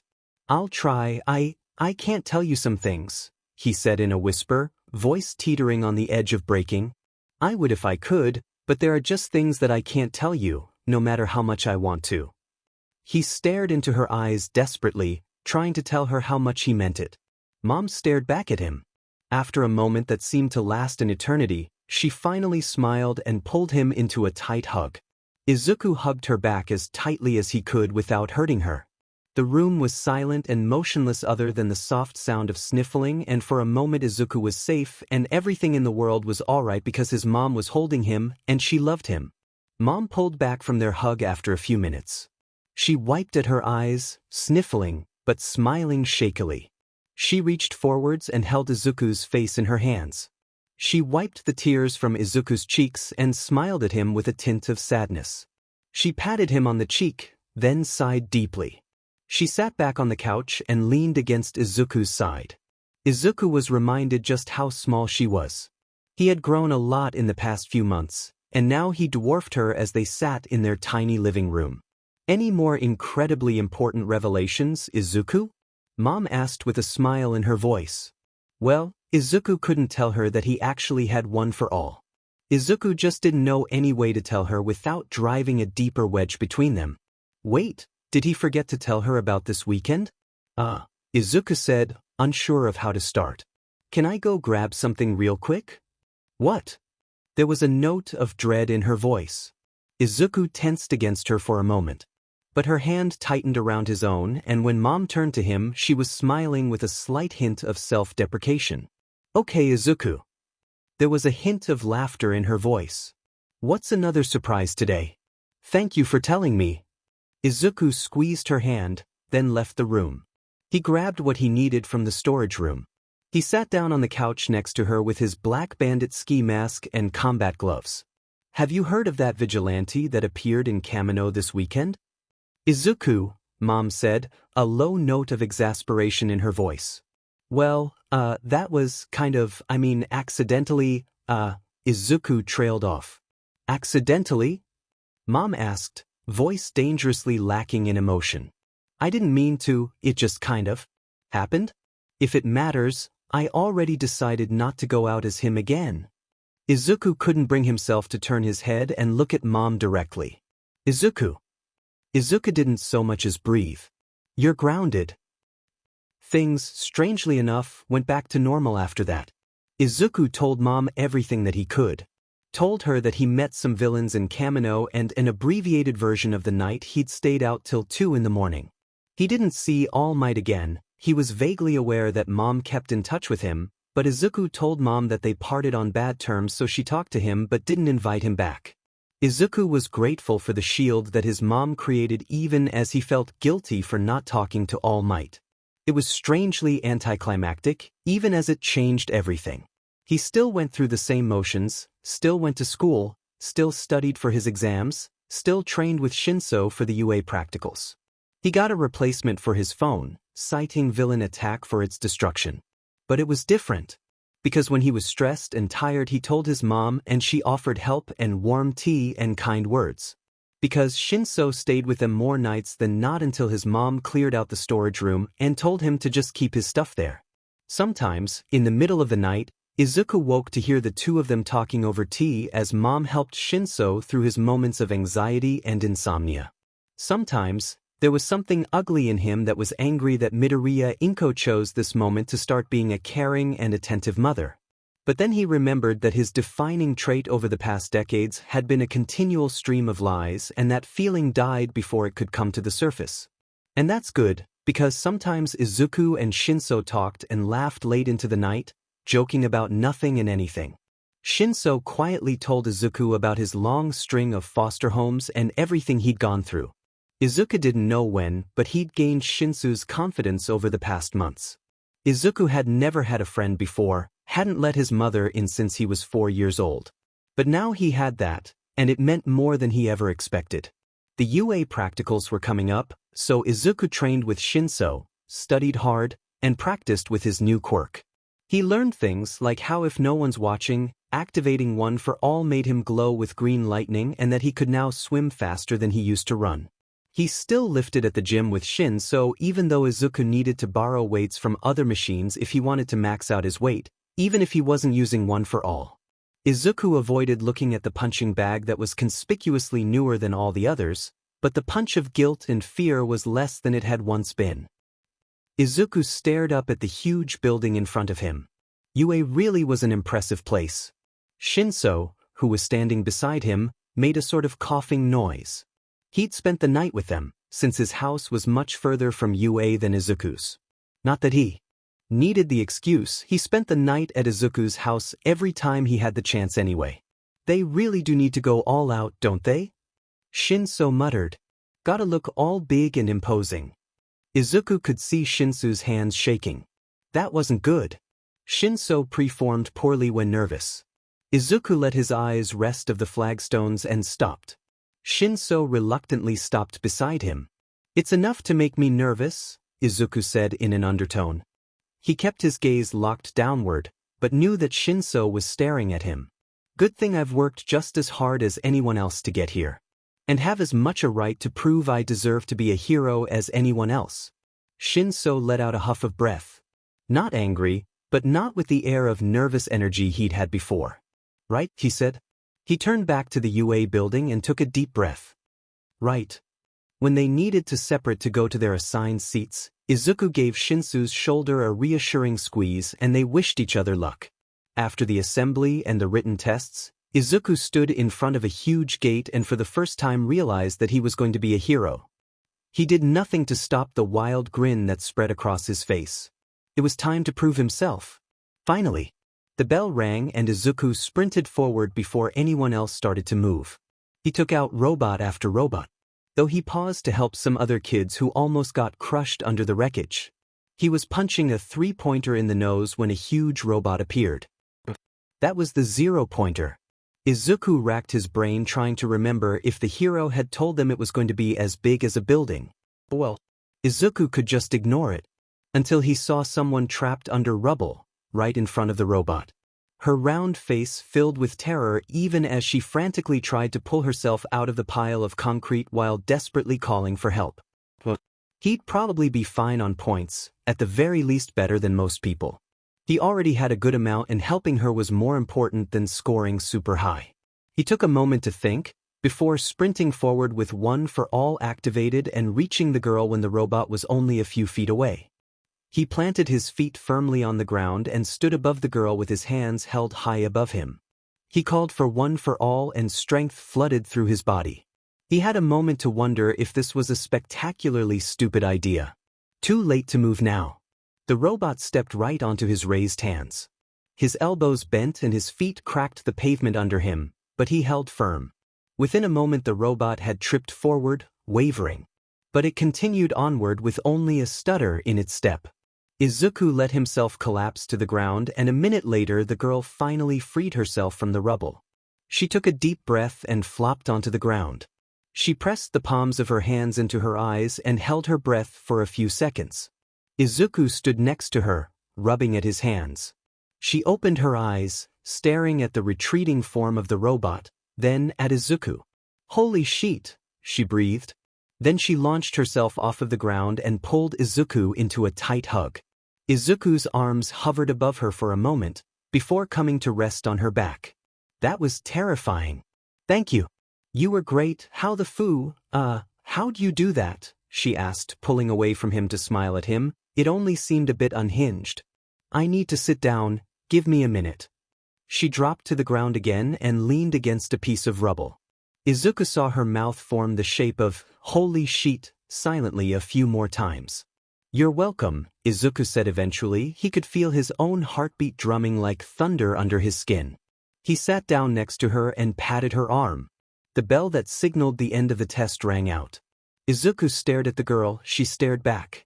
She stifled a laugh in her palm and Izuku snorted. They didn't stop laughing until a healing hero came to check on them. The girl insisted on putting her number into his phone and told him to call him once he got his results.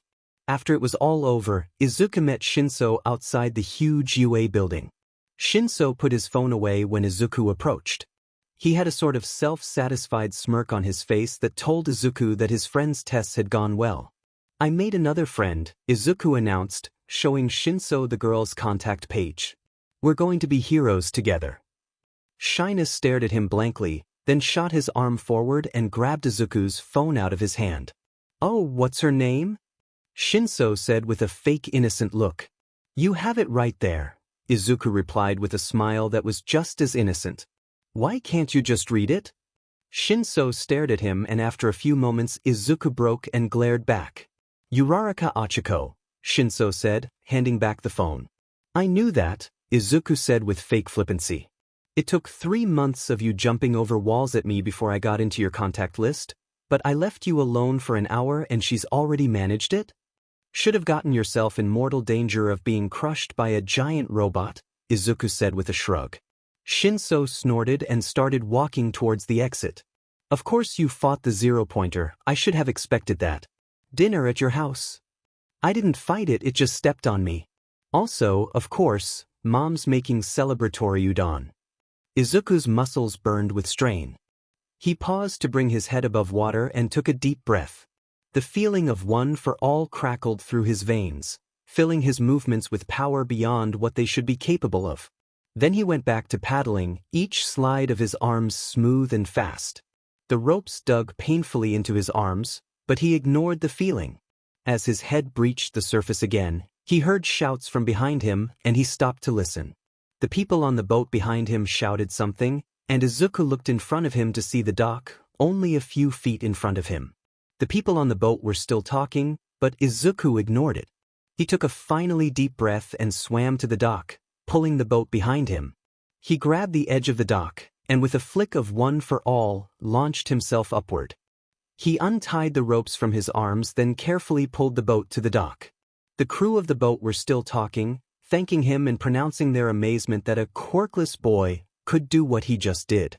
He focused on tying the boat to the dock. They tried to offer him money, but he dove back into the water before they could manage to give him anything.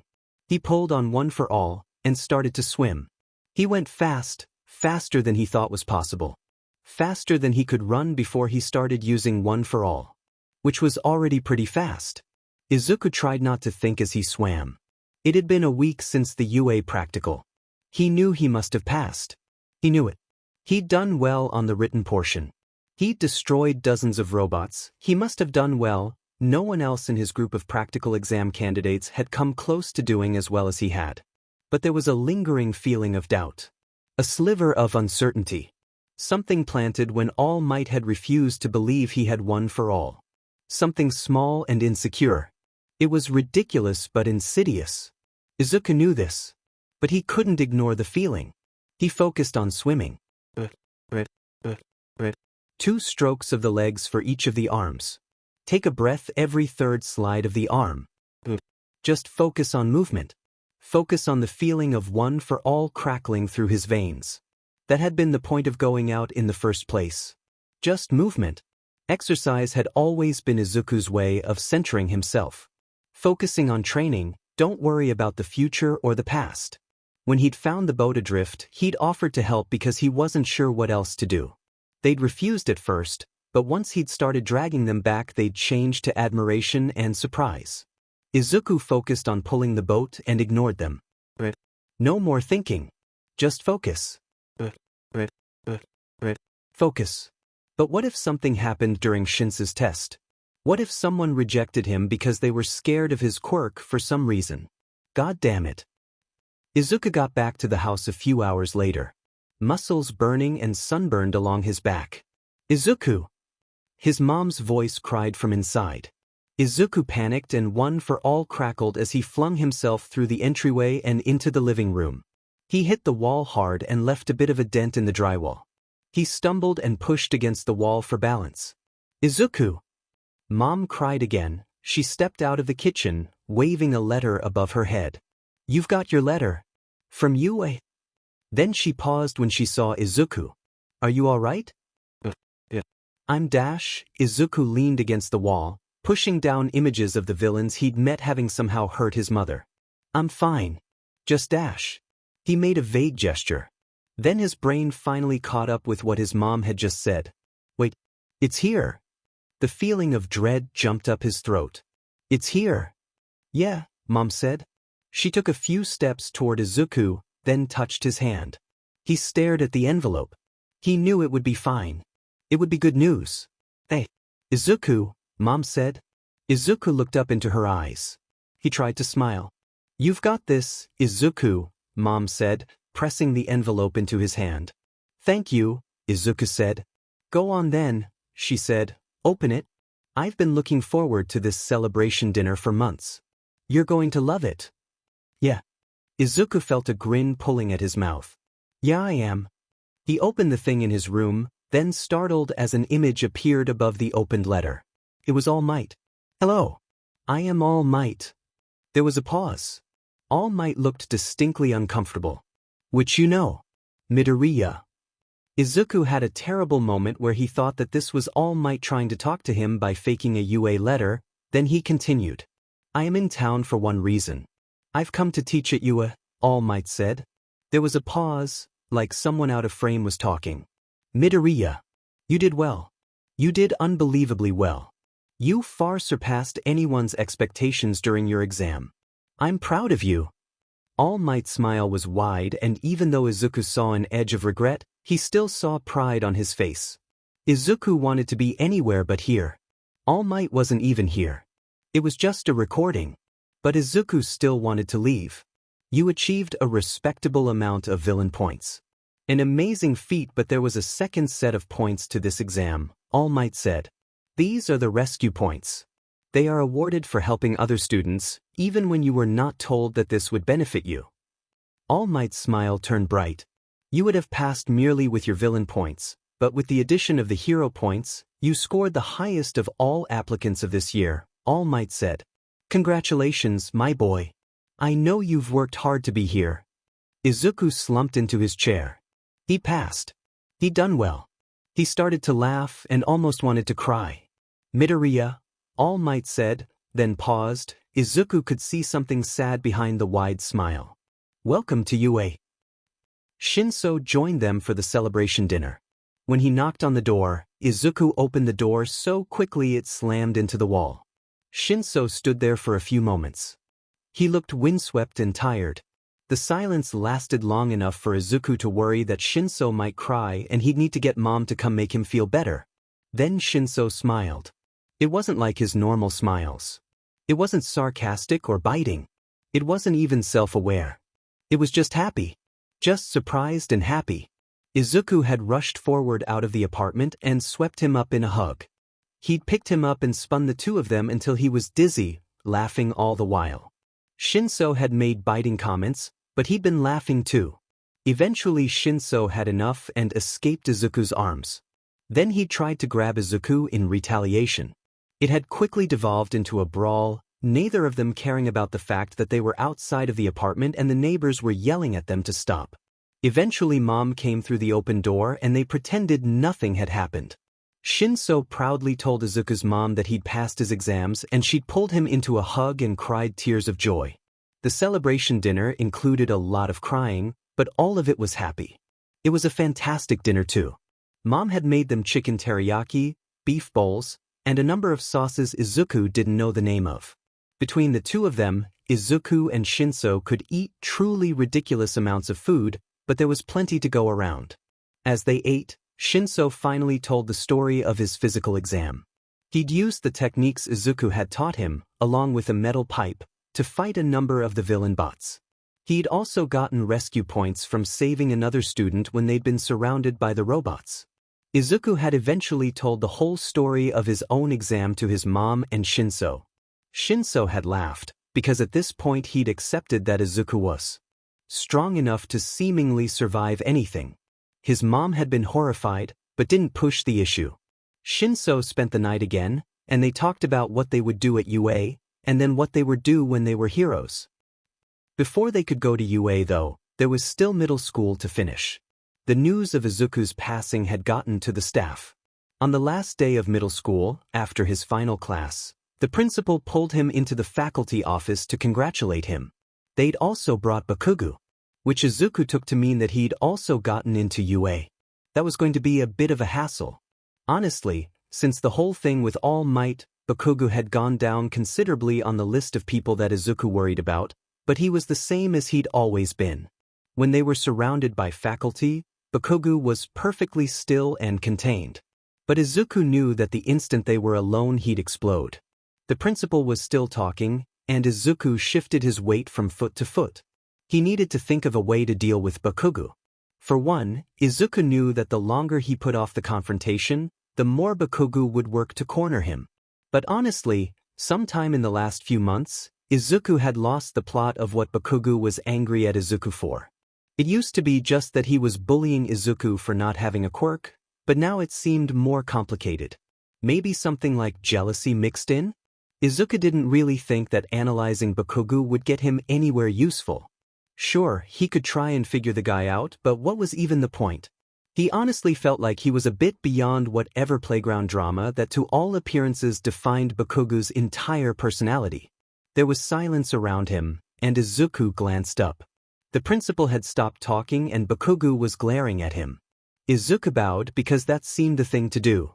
The principal waved them out. Bakugo was watching Izuku carefully. And Izuku knew that if he tried to run, Bakugo would just chase him.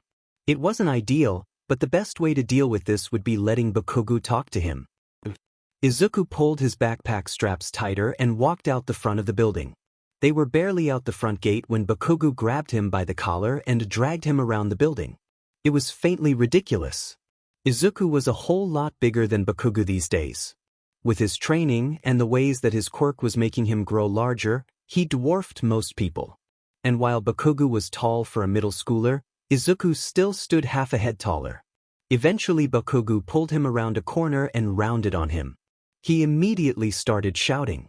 It was impressive even for Bakugo. There was finger pointing, small explosions, the whole deal. He was so invested in his rant that it took him more than a minute to realize Izuku had taken out his phone and was looking through the newest hero news. That was when he threw himself at Izuku, coming at him with swinging punches and wild kicks.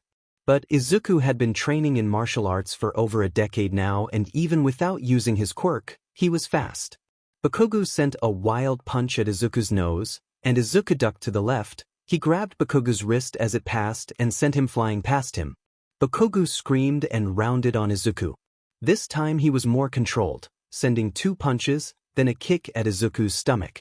He dodged each of them, but knew that he was spending a whole lot more energy and Bakugo would win if this turned into a contest of endurance. More than that, Izuku knew that he was just making Bakugo more angry. That he wanted a fight. That just staying out of the way was a bad idea. But he was tired of managing Bakugo's moods.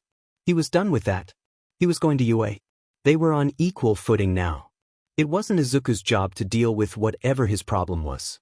By the time that Bakugo started throwing explosions at him, Izuku had decided this was enough.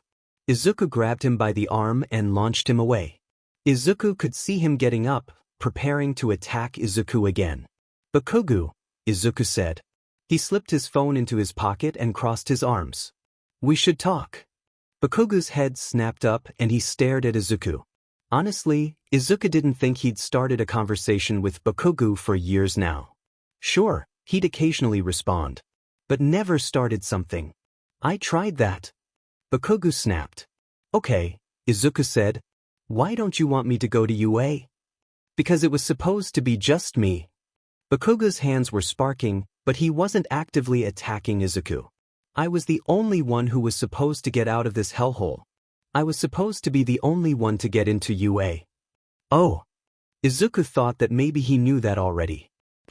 I also wanted to go to UA, so I applied. And I was good enough to get in. Good enough? Good enough. Bakugo shouts. You weren't just good enough. You, the quirkless, useless sheet, were good enough that you beat me in points. What the F dash? You lying, cheating bastard. Oh, I did. Izuku thought about that for a moment. All Might had said that he'd gotten the highest score of all the applicants, which meant that he must have beaten Bakugo. Izuku was reminded of that score he used to keep of his fights with Bakugo. Well, apparently this would be another tick for Izuku. Izuku then made a mistake. He laughed. Bakugo screamed. It was pure hatred and rage. Izuku tuned out the series of curses and threats he spewed out in favor of dodging the series of explosions and hits that Bakugo sent at him. It was terrifying, maybe more than even his run-in with the villains. Izuku had never once seen Bakugo this angry, and it brought back memories of being weaker and smaller than him. Of being beaten again and again. Of burns and cuts he'd lied about to his mom. Izuku jumped away from an explosion. There was a brief tableau. Bakugo was breathing hard, hands flickering with explosions and teeth clenched. Then Izuku remembered that he didn't need to stay here. He could just leave actually. So he did. He channeled one for all, gave Bakugo a mocking bow, then jumped up to the roof of a 3-story building. He turned and took one last look at Bakugo. He was staring up at Izuku. He still looked angry. Izuku took a running jump away from him and within moments was blocks away from Bakugo. Well, as far as last days of middle school go, that was pretty bad. A month later, it was finally time to go to UA. Shinso had stayed the night, since his house was far away from UA and it was easier to commute from Izuku's. Not that he needed the excuse at this point, he rarely went home these days. Izuku didn't ask how Shinso's foster parents felt about this. It felt like one of those things better to not bring up. Izuku had spent the train ride reading hero news. Shinso had spent it trying not to show how nervous he felt. They'd been admitted to the same hero class, 1A. Izuku was glad about that. It meant that if he ever zoned out in class, he could ask Shinso about what he'd missed later. Always something nice to have. The UA campus was a bit of a maze, but they'd eventually gotten to the right classroom. Izuku had ambled in, Shinso slouched behind him. The first thing he saw was Bakugo. He was here then. Same class and everything. That could only lead to trouble. When Izuku first entered, Bakugo was arguing with another student about something or other. But the instant he saw Izuku he went silent. He was sizing Izuku up. And could see the rage in his eyes. But Izuku knew that Bakugo would be cold and meticulous. There might be teachers around, so Bakugo wouldn't act until he knew what he could get away with. Izuku decided that it was a problem for another time and went to sit at his desk. Shinso slid to his own seat behind him, as silent and discreet as a shadow. He could be as sneaky as anyone Izuku had ever met, when he felt the inclination to do so. Which was cool but also probably a symptom of anxiety. Izuku was just taking his seat when the girl from the exams came in. Izuku felt bad but couldn't remember her name. But if he asked, Shinso would make fun of him. So he just greeted her and listened to her talk about the exam again. They'd called each other after Izuku had gotten his letter, and he'd learned that she only just passed the exam. She had a very extroverted and cheery personality, so Izuku was glad to talk to her. But his attention was diverted by Bakugo, who was still watching the two of them with a look that made Izuku wary. Izuku was still glancing over at Bakugo, which is why he noticed the instant someone walked through the door. It was All Might. Of course it was. Hello students. All Might cheered. Congratulations on passing your exams. I am very proud of you all for your hard work and dedication. He was talking to the whole class but was looking at Izuku. Izuku stared back at him blankly. He'd known that All Might would be teaching at UA but had hoped he could avoid him. Looks like that wasn't an option. Izuku pulled out his phone and pulled up some news articles. He'd read them already, but there were always things that you could learn from hero fights. He was just getting into an article about a recent fight with Mount Lady when All Might finally left. He packed his phone away. When he looked up he was startled to notice that there was another teacher at the front of the class. Izuku hadn't noticed him come in. And he was staring at Izuku. Izuku thought that expression on his face was curiosity. Izuku stared back blankly. He was used to being stared at the instant he met someone at this point. The teacher tilted his head, eyes narrowing. Change into your gym clothes and head out to the grounds. He said, tone bored but eyes focused. He bared his teeth. We'll be doing evaluations today. The teacher didn't say anything to Izuku specifically, just sent them out to change into their gym clothes. As they walked to the locker room, Izuku could tell when the students around him noticed him and were caught in his quirk's effects. It wasn't subtle, not really. They'd just look over at him, fully register his presence, then be convinced that he was quirkless. There was an odd jerkiness to them, and of course there was the staring. Over the past few months, Izuku had gotten used to it enough that it was easy to tune it out. One of the boys, a friendly sort with bright red hair, reacted by trying to talk to him. Izuku took one look at his overly interested expression and set his gaze on the horizon. His classmate continued to talk to him, and Izuku allowed himself to make vague noises of agreement whenever there was a break in his classmate's chatter. This continued into the locker room, by which time every single one of the boys was sending him the occasional glance. Izuku steadily ignored it and changed into his gym clothes. "Right?" their teacher said. He looked like he wanted to be anywhere but there. "The one with the lowest score across all 8 events will be judged hopeless and immediately expelled." Izuku blinked. That seemed a little extreme. He ran his eyes over his new classmates. Many of them had obvious physical quirks which would help them in these trials. But it was more than likely that not everyone had a quirk suited for this kind of thing. It seemed unnecessarily cruel to expel someone from the school for failing a test as arbitrary as this. Izuku shook his head. It didn't matter anyway. It wasn't his problem. Then Izuku saw the look on Shinso's face. Izuku'd forgotten. There was another person he had to be mindful of now. His teacher and classmates could do as they liked, but he couldn't leave Shinso high and dry. His mom would be sad if Shinso was expelled on the first day. Izuku sighed when he realized what he had to do. As a rule, he stayed out of the way of authority figures. It was a mutual thing. In elementary and middle school, they had been deeply uncomfortable with his presence and preferred to ignore it. He left it like that, since it gave him more freedom to do as he liked. Izuku would prefer to be ignored, but he was alright with being a lightning rod if it protected someone his mom liked. Izuku took a deliberate step forward. As one of the tallest students in the class, it was easy enough to get everyone's attention. The teacher, what was his name again? Looked at Izuku with bloodshot eyes. "Teacher-sama," Izuku called. There was a shifting among his classmates. Yep, that was his quirk anchoring onto the rest of them. "Midoriya," the teacher drawled. His head didn't move, but his eyes deliberately rolled in their sockets to fix themselves on Izuku. "That seems unfair." Izuku started. It had been a while since he'd pulled out all the stops with a hero analysis. Maybe he was rusty, but he still had it. There are a number of different types of heroes who are not really suited for the kind of strength being measured in this exercise. It seems unwise to dismiss them due to failing this kind of test. If all the heroes which don't fit into this specific mold are expelled or marginalized, then the heroes of the future would be left with a significant hole in their general makeup. What I mean is that there are heroes who are not optimized for fighting, say they specialized in something else, such as recovery, healing, or mental effects. These types would be disproportionately taken out from the pool of prospective heroes. Wow. "Stop," his teacher snapped. Izuku did so. The teacher stalked over to Izuku. His footsteps were utterly silent, but everyone was watching them. Izuku was reminded of how prey animals go silent and still when a predator approaches. Izuku tilted his head, allowing himself a vacant smile. "Okay then," the teacher said, his voice very quiet. Izuku was only slightly shorter than him, but he felt uncomfortably small with his teacher's glinting eyes fixed on him. "New deal, if anyone else gets last, they'll be expelled. But you, if you don't impress me, then you'll be expelled." There was a collective drawn breath among his classmates. Izuku thought about that for a moment. It wasn't very fair, obviously, but also, Izuku just tilted his head and said, "That sounds reasonable." The hero's blank face grew guarded. Izuku had a number of self-important teachers over the years.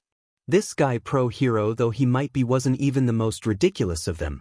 The trick to it was to make sure they knew Izuku wouldn't play their games, then leave them to ignore you for the rest of the year. Seems that high school wasn't that different after all. Izuku stepped back with a nod, already disengaging from the conversation. After an awkward pause, the teacher continued talking. Students were moving and quiet conversations were starting. Izuku stood there in thought for a few moments. This was a test. Izuku looked up at the teacher, who was gamely ignoring Izuku in favor of setting up the testing equipment. Everyone else couldn't get last place, but Izuku just had to impress the teacher. Well, There was one, rather clear, loophole there. As the test started, Izuku just crouched and drew designs in the dirt with a twig. Was this a gamble? It seemed like the most straightforward way to deal with it. Was it what the teacher had meant? Their teacher didn't have any visible quirk, which could mean he didn't have one with a strong offensive capability. That could mean something, or Izuku could just be grasping at strings. Izuku flinched at a touch on his shoulder. He looked up and realized that Shinso was there. He looked pained, which Izuku figured was because everyone in the class was staring at him. For someone with bright purple hair, he wasn't terribly comfortable having people's attention on him. 50-meter dash, Shinso said, burying his hands in his pockets and looking away. Oh, thanks, Izuku said absently, squinting at the dirt. Okay, 50-meter dash, decision time. Did he want to do well and risk Shinso being expelled, or did he want to take the risk? He looked up at Shinso, who wasn't looking at Izuku at all. Well, if Izuku got expelled for trying this, he'd probably have been expelled sooner or later anyway. He ambled over to the starting line. Bakugo was beside him, giving him a look that meant he'd be attacking Izuku the instant there were no witnesses. Izuku should keep an eye on that, but for now he just ignored it and looked at the teacher. He was staring into the distance, expression bored. Izuku let himself lower into a relaxed crouch. He could feel one for all, pulling at the edge of his consciousness. It felt like a coiled spring, ready to go off at any second. But right now wasn't the time for it. The starting gun went off. Bakugo went flying forward with the help of his explosions, screaming all the way. Izuku walked forward. It took the class a few seconds to pay him any attention. But when they did, the silence was absolute. Izuku could feel all of their eyes on him but focused only on the finish line.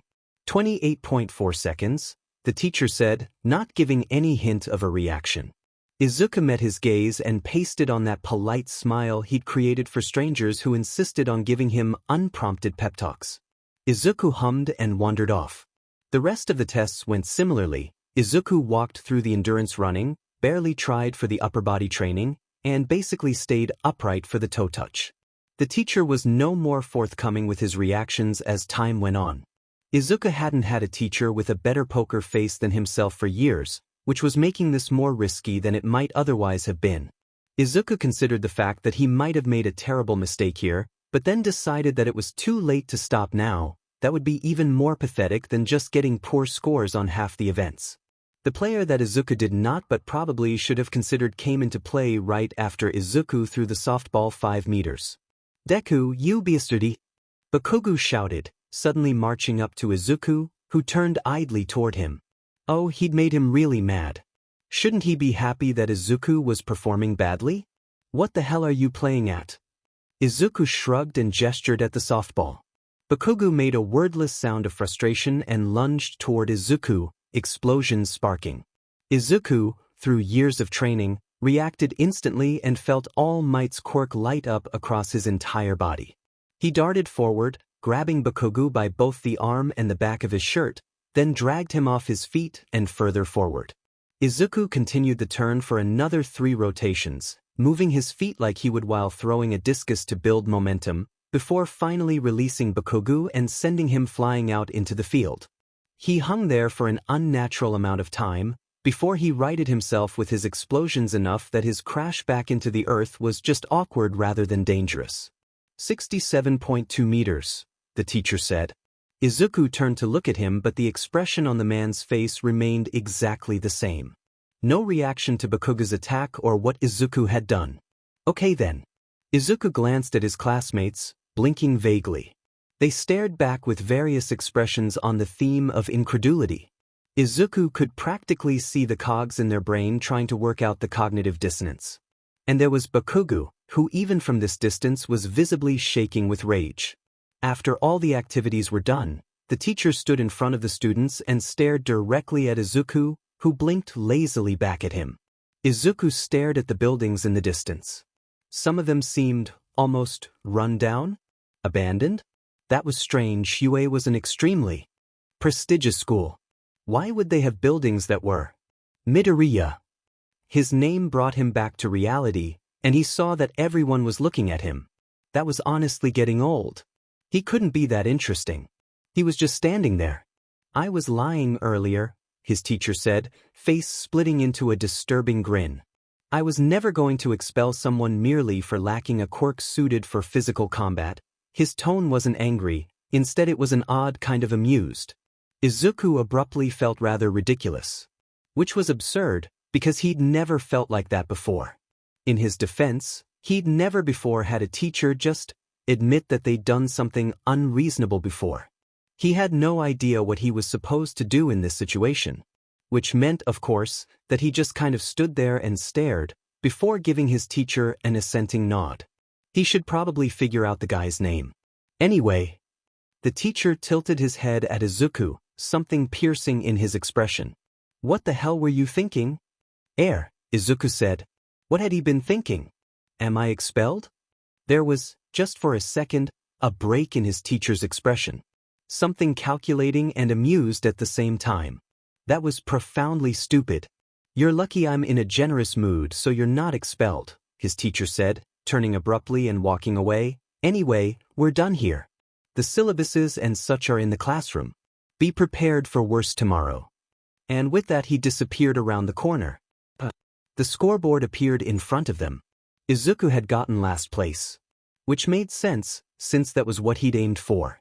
He took a cursory look through the scores, and realized that Shinso had gotten second to last. Well, even if it had been some kind of trick, it was probably good that Izuku had intervened anyway. Izuku glanced around. He found Shinso laying on the dirt and breathing heavily. He was staring at the scoreboard with an expression like he'd been punched in the gut. Izuku caught his gaze for a second, but Shinso just looked away. Izuku frowned. The rest of the class were still there, comparing individual scores and talking excitedly. Izuku had no reason to stick around. It wasn't like this test was meaningful. He was aware more than ever that a relevant quirk made all the difference in this kind of thing. In a physical test, All Might's quirk would always win. It wasn't a question of heroic skill, it was just the brutal calculus of a world where people were either born weak or strong. If Izuku had done his best here, it would just have proven that he had a quirk suited for this kind of test. It didn't mean he was a good hero, just strong.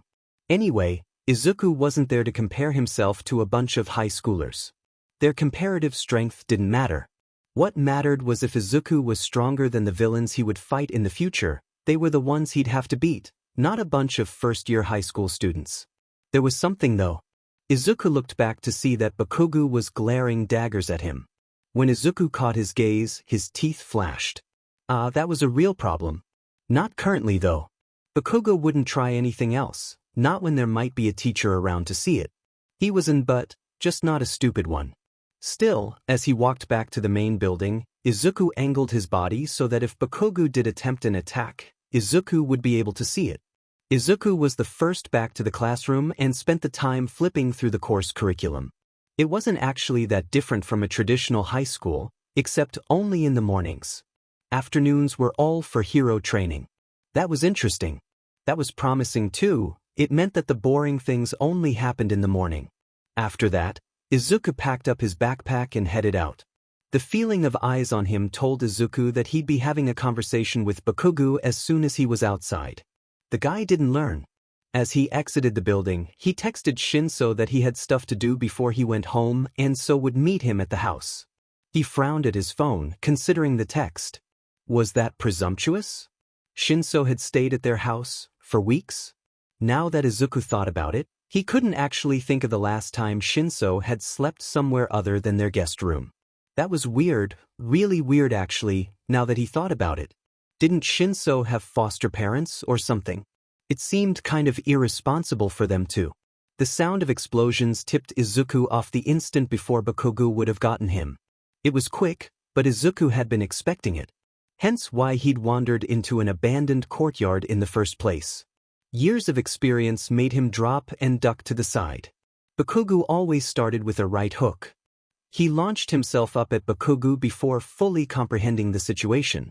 He managed to snag the back of Bakugo's jacket as he went and flung him away in a violent twisting motion. Bakugo righted himself with a series of explosions and landed in a half-feral crouch. What the F was today? He hissed. Izuku glanced at his hand, then realized that his phone was no longer there. He looked around for a second, before seeing that it had been thrown to the other side of the courtyard and was definitely shattered. Again? Izuku sighed, half-heartedly slipping out of his backpack for maneuverability. He tossed it under a bench in the hope that it would be protected enough for the next few minutes. He deliberately slipped out of his jacket and tie, throwing them on the bench, before turning back to Bakugo. First day of school, Izuku answered. You little... Bakugo cut off his own insult by launching himself toward Izuku, who tried to dodge to the right. Unfortunately, Bakugo knew Izuku's fighting style as well as Izuku knew Bakugo's, so he had an explosion ready in the exact place Izuku dodged to. He got his hands up in front of his face in time but was still sent hurtling backward. He managed to transform his momentum into a tumbling roll before springing into a crouch. Bakugo was across from him, waiting for him to recover in a surprising display of civility. What do you want now? Izuku asked. We're both officially going to UA. It's not like a couple explosions are going to make me quit. Uff, Bakugo said, hands sparking in time with his words. That's not, he, to Izuku's complete shock, forced his hands down to his sides. What were you doing today? Why pretend to be weak? I wasn't pretending, Izuku said, head tilted. I was just being strategic. It worked, didn't it? You know what I mean. Bakugo snapped. You could have gotten one of the best scores in the class. Those idiots are barely competent. I don't know what happened with you, but don't think that just because you've gotten stronger you can toy with the rest of us. Wow, that's rich, Izuku said, feeling one for all crackle in response. He forced it down. This was his fight. He'd beaten Bakugo plenty of times without it. Now try applying even a shred of self-reflection onto what you just said. I don't toy with people. Bakugo stomped toward Izuku, hands sparking but not raised. I'm good, so I let people know. But at least I'm honest about what I can do and don't pretend to be weak out of some kind of. Bakugo had never quite managed Izuku's level of prediction in fights, so he was taken entirely flat-footed when Izuku's fist made contact with his jaw. Izuku continued the motion to the ground and brought Bakugo with him, keeping a hold of his shirt collar even as Bakugo sent a painful kick directly into his stomach. When in very close quarters, Bakugo couldn't use his explosions, since he wasn't entirely immune to his own fire. It was a weakness that Izuku had taken advantage of countless times. The fight that followed wasn't pretty, or even particularly skillful. When pressed, they both fought like wild animals. But more than that, something about this was bothering Izuku. It was in a moment when they'd separated, both carefully watching each other for the expected attack, when Izuku realized what it was. They were fighting as equals. It wasn't like Bakugo had tracked Izuku down and surprised him. Izuku could have avoided this. He'd intentionally gone somewhere isolated and in doing so had tacitly agreed to fighting Bakugo. The thought was enough that he didn't react nearly fast enough when Bakugo flung himself at Izuku again. He was sent sprawling backward in a series of uncontrolled tumbles. Then suddenly Bakugo was on top of him, trapping Izuku's arm with a shoulder and holding his sparking hand directly in front of Izuku's face. His teeth were bared and his expression filled with nothing but extreme hatred. Why the hell had Izuku come here? What? Nothing to say, you useless effing Deku? Bakugo taunted, bringing his sparking fingers close enough that Izuku could feel their heat on his face. That was Izuku's cue to say, that's an oxymoron and so are you, or something equally defiant but pointless. Instead Izuku just stared back. Bakugo grew more and more disconcerted as Izuku said nothing and made no effort to throw him off. Eventually he just shoved Izuku's head back into the hard-packed earth and took a few quick steps back, still wary of Izuku's retaliation. Was that what this was? Just a series of endless retaliations? Why are we still doing this? Izuku asked, pulling himself up to a crouch and absently pressing a hand to one of the fresh scorch marks littering the ground. What? Bakugo said, taking another step back. He was holding his right wrist and grimacing. Maybe Izuku had overdone it with that Nikio lock. Fighting, Izuku clarified. It always ends in one of us winning, then we just do it again within a week or two. What's the point? Bakugo had barely reacted to Izuku's punches, but reeled back from that. His mouth was moving but didn't form words. Izuku gave him a few minutes, but there was nothing forthcoming. Right? Izuku sighed, standing up. He slung his backpack over his shoulder and picked up the shattered remnants of his phone. He glanced at Bakugo, who hadn't moved. I'm going to try convincing the school nurse to heal this. He gestured to the brand new burn that stretched along his calf. I'll see you tomorrow. He trudged away. This time, Bakugo let him leave. I'm home. Izuku called as he walked through the door. Izuku! Mom called back. As soon as she saw Izuku, she let out a little alarmed sound. What happened? This was rather inevitable. In elementary and middle school, Izuku had generally tried to clean up his uniform or change before Mom saw all the burns and tears. Or at least come up with an anecdote explaining what funny incident had happened this time. But he hadn't expected Bakugo to attack him on the first day, though he probably should have, so hadn't had a chance to stash a spare uniform somewhere. For a second, Izuku had the impulse to tell the truth. Kaken from kindergarten attacked me, but also maybe I instigated it and kind of have been doing so for years now? But that didn't come out. Instead he shrugged awkwardly. Plus ultra? He offered, scratching at the back of his neck. Things got a little out of hand. Oh no, she tooted. She pulled his pant leg this way and that. There was basically nothing left of it below the knee. It's healed. Yeah, Izuku said, trying to be cheerful. They've got a support hero who can heal things instantly. It's pretty great. But still, your pants, Mom said with a sigh. Then she seemed to realize what he'd said and her gaze sharpened. Young man, promise me that you won't let yourself get hurt just because there's someone there to heal you. Yes, ma'am, Izuku said. Good, Mom answered. Izuku said awkwardly, holding up something that had once been a cell phone. But I did break this again. Oh, Izuku, Mom said, shaking her head. We've got to get you a... Izuku didn't hear the rest of it, because Shinso was standing in the doorway. Eyes flicking nervously at the various tears and burns across Izuku's uniform. For a second, Izuku was sure Shinso was going to get Izuku caught in yet another lie. But instead, he just got a little paler and ducked back into the living room. Izuku frowned. Was everyone acting odd today? He looked down at Mom, who was fussing with his uniform and making noises about contacting his teacher. Not everyone. Why'd you do that? Shinso asked later that night. What? Izuku asked, looking up from his laptop. He'd been trying to calculate how many hours of homework he'd have per day based on the syllabuses they'd been given. The results were not promising. He blinked when he realized that it was much darker than when he'd last paid attention. Since he'd last looked up, Mom had disappeared from where she'd been doing paperwork at the dining table. Shinso was perched awkwardly on the armchair, not quite looking at Izuku. Why'd you? Shinso stopped himself and scowled into the carpet. Don't get yourself into trouble for me, I can take care of myself. Izuku blinked at him. What was? Oh yeah, Izuku had decided to do his stunt with the PE activities because he'd thought Shinso would get last place. Don't give me that look, Shinso said. You know what I'm talking about. I don't need a babysitter. Oh, well, Izuku stared into the distance and tried to think of a good way to say, it's not so much that I want to babysit you as I don't want Mom to be sad because you were expelled. Just don't do it again, okay? Shinso said. I mean, I thought you'd be expelled, Izuku said. I figured it was worth it. You didn't know that. Shinso snapped. Aizawa-sensei could have just expelled you. Oh, that was his name. Or just decided to expel me anyway. And you didn't even know that I would have gotten last place, you just assumed. Well, I was right, so, Izuku said, looking back down at his laptop. It was so much easier to deal with you when we just went to the gym together, Shinso muttered. Then why are you here? Izuku asked.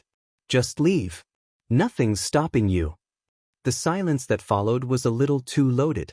Izuku finally looked up and saw that Shinso's face was blank.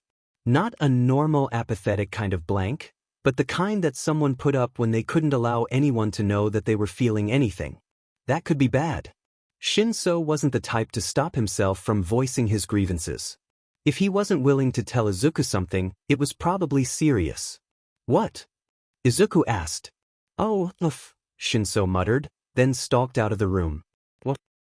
Izuku woke up at 4:49 in the morning. He spent a good 20 minutes laying there, repeatedly opening his eyes to see that yes, only a minute had passed. He still felt exhausted. He knew that more than likely, getting up now was going to keep him exhausted for the rest of the day. He closed his eyes and shoved a pillow over his eyes. What was Shinso so upset about? Izuku refused to lie here and try to parse the motivations of other people. If they wanted to tell him, they could.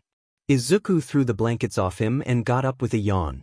He stumbled into the bathroom. His hair was doing that annoying thing again, where it was completely flat on the side that he'd slept on. He wasted a minute trying and utterly failing to fix anything. He gave up and went to the kitchen, where he grabbed a banana and a few spoonfuls of peanut butter. Then he went back to his room and pulled on his workout clothes. Finally, he spent a few minutes searching before he remembered he'd broken his phone yesterday. Should he grab his uniform? No, he should have time to come back here before classes started. He stepped out the front door of the apartment and stopped. The sunrise was fantastic. A pale pink sky, edged with orange and deep red, dotted with pale, wispy clouds lit up with gold on the bottom edges.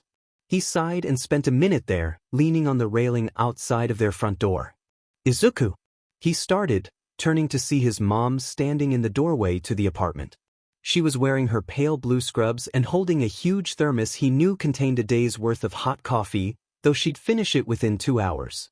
"Mom," he said sedately. "Mornings." "Good morning," she said, gaze caught on the sky behind him. She stepped up beside him, setting a hand on Izuku's arm as she leaned in next to him. "Oh, that's lovely." "Yeah," he agreed. They stood there for another few minutes.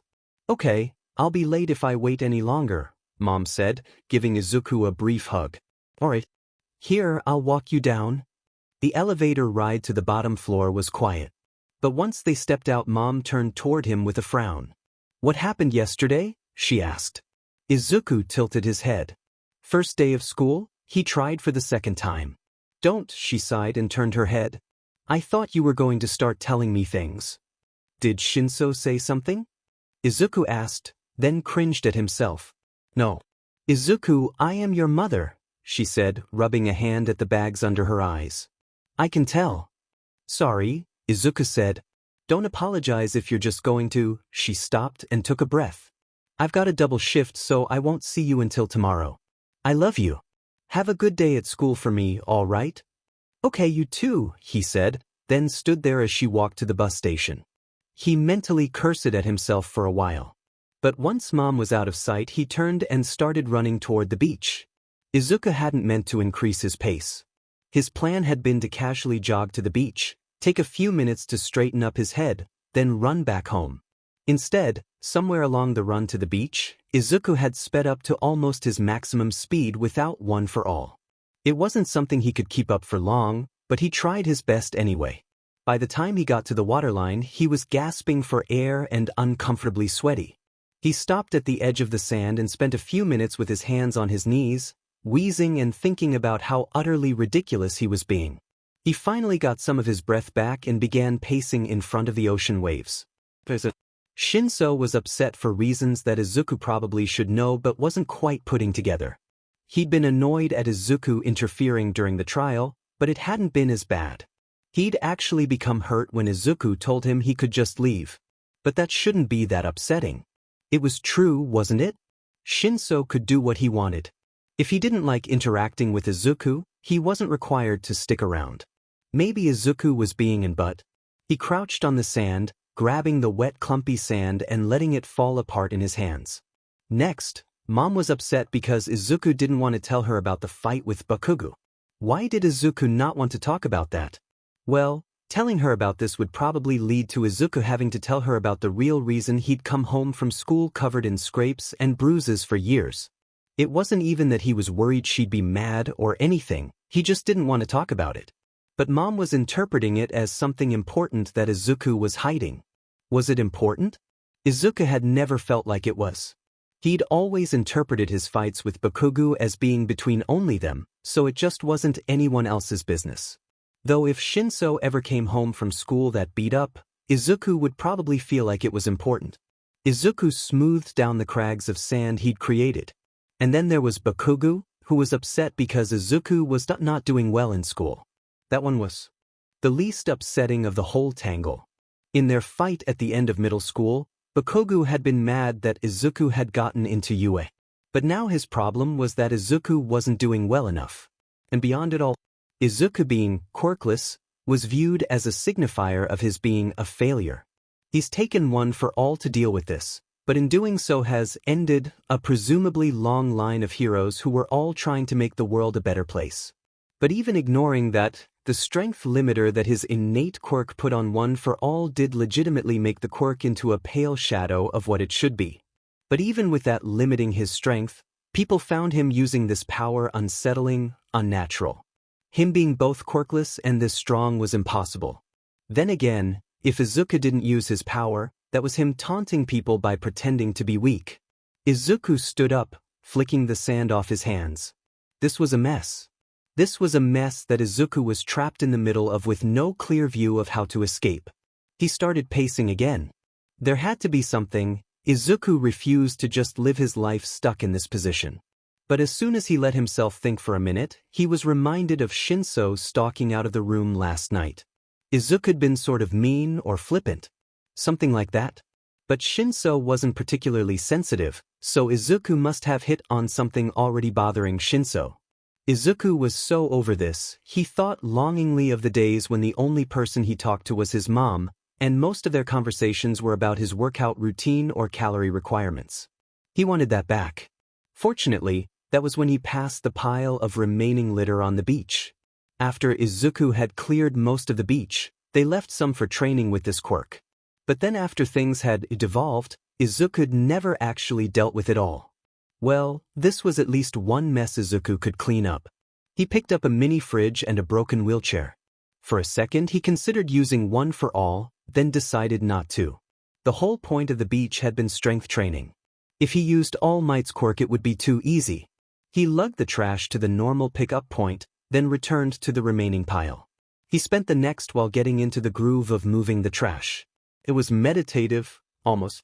He'd done this for hours a day for months, and it wasn't hard to return to that state. Just movement, just walking, just one step after another. When perhaps half of the trash had been moved, Izuku felt a sharp pain in his foot, enough that he stumbled, almost dropping the awkwardly large round table he'd been dragging behind him. Foodage, Izuku bit out. He stepped carefully forward and let himself drop into the sand. He carefully sat and bent his knee to see the bottom of his foot, only to see the head of a large nail sticking out from the sole of his shoe. F-dash, he said, more definitively. That looked big. His hand hovered above it. Take it out? Leave it in? He'd had his tetanus shot, of course. He'd been constantly dragging around rusty metal for months. And generally had been wearing hard-soled boots to avoid something exactly like this from happening. But today Izuku had just started cleaning up with his normal running shoes like an idiot. Izuku groaned and covered his face with his hands. Did he need to go to the ER? This seemed like a situation where he should call his mom. But 1, he didn't really want to talk to her at this moment, and 2, he didn't even have a phone right now. Okay, that was bad. But, counterpoint, it was just a nail. These sorts of injuries happen all the time. It just took some medical attention and it'd be fine. Except Izuku really didn't want to miss the start of the second day of school, even if he did have a legitimate reason.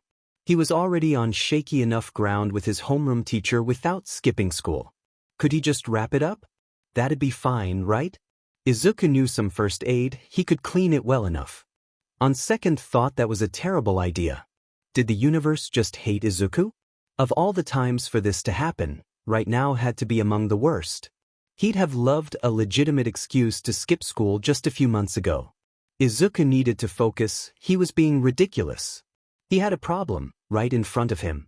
He needed to put together a list of his available assets and create a viable plan to solve said problem.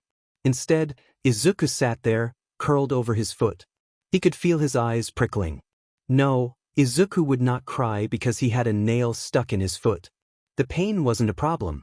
Izuku had to deal with countless injuries, burns, and scrapes over the years. It wasn't the pain. It was just that Izuku didn't feel like he could deal with this today. Young Midoriya? Izuku froze. Absolutely not. Nope. Are you all right? Izuku looked up, knowing exactly how ridiculous he must appear. Sitting on the ground in a pile of trash, holding his foot like a kindergartner who's stubbed their toe. All Might, did you know that you have absolutely terrible timing? Izuku asked, his voice was hoarse. It was probably just because he hadn't talked yet today. Oh dear, All Might said, standing there in his skinny form, clothes hanging off him like sails. His eyebrows were drawn and he was looking over Izuku with a kind of close scrutiny that was absolutely not welcome at this moment. Are you injured? I don't want to talk to you right now, Izuku said, then winced. That was more curt than even Izuku thought was appropriate. My boy, All Might sighed, crouching to be level with Izuku, his shirt dragging in the sand. If you are absolutely sure that you don't want my help, I will leave. Otherwise... Izuku couldn't meet All Might's eyes. Well, this was already a disaster, why not make it a little worse while he was at it? He straightened out his leg in front of him. All Might took hold of his shoe, making soft tooting sounds, and he examined the nail. Doing so jarred his foot and Izuku let out a heavy wheeze of air. Izuku closed his eyes and tried to pry up some forgotten stash of composure. My apologies, All Might said, setting down Izuku's foot. Midoriya? Just give me a second? Izuku asked. Izuku felt All Might's hand on his shoulder and tensed, but nothing happened. Izuku slowly let himself breathe out, releasing the tension in his muscles as he did. This is shaping up to be a pretty terrible day, Izuku admitted, opening his eyes. All Might said, apparently unprepared for that kind of honesty. I got a first aid kit in the car? Come with me? He asked, standing and holding out a hand to Izuku. For a second, Izuku was tempted not to take it. He could figure this out. There were other runners out on the beach, he could borrow someone's phone or something. Izuku reached out and took All Might's hand. For being the approximate width of a fire poker, All Might's smaller form had a whole lot of strength locked away somewhere. He pulled Izuku's right arm over his shoulder and led him back to the road. Izuku felt his connection to himself loosen a bit. All might have been talking, but it might have been ocean waves. All he really felt was the rising sun slowly bringing warmth back into his arms and neck. He came back to something gripping his shoulder. Midoriya? All Might asked. They were sitting, side by side, on the open tailgate of All Might's dumb American truck. Izuku's eyes were on the horizon. He looked down to see that his shoe and sock had been removed and his foot bandaged. Presumably the nail had also been removed at some point. Are you all right? All Might asked. It was always a little strange sitting close to him, with those black scaras and blue irises so bright they almost gleamed.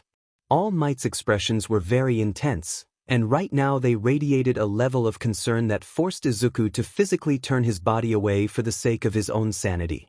I'm fine, Izuku said, twisting his foot around. Some pain. Not really better or worse than before. It's just inconvenient, especially now. Not your foot, young Midoriya, All Might corrected lightly. You.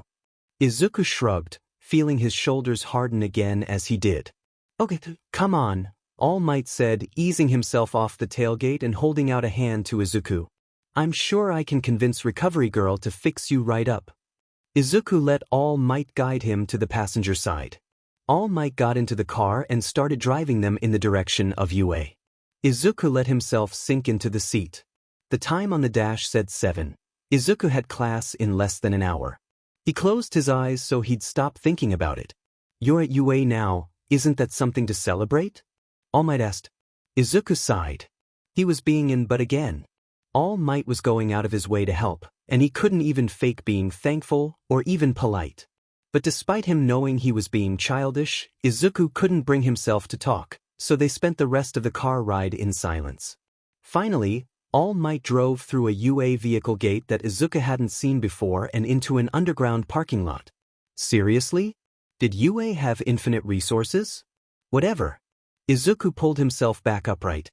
Midoriya, I know that something's wrong, All Might sighed. I've got a hole in my foot, Izuku explained, holding the door handle. I can quite clearly remember the day you ran 6 miles on a twisted ankle without telling me.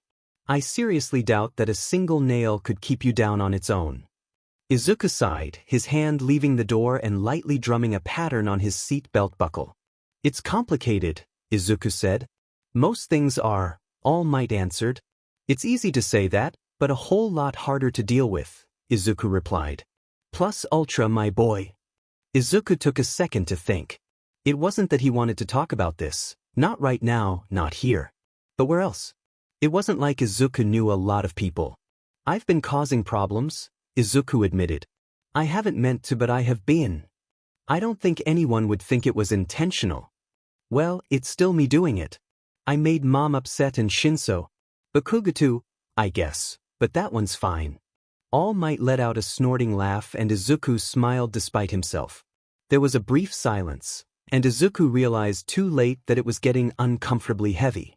He hadn't talked to All Might, not really, since that night at the restaurant. Izuku was feeling the weight of that now. There was still a gulf there. Still a minefield of guilt and unbreachable miscommunication. So, what will you do about it? All Might asked. It took Izuku a second to realize the question was a response to what Izuku had said and not what he'd just been thinking. I don't know, Izuku said, shrugging a single shoulder. I've got to fix it somehow. But that, somehow, is the part I'm having trouble with. I myself have had a poor track record with such things, All Might said. Izuku glanced at him, but All Might's eyes were boring a hole into the odometer.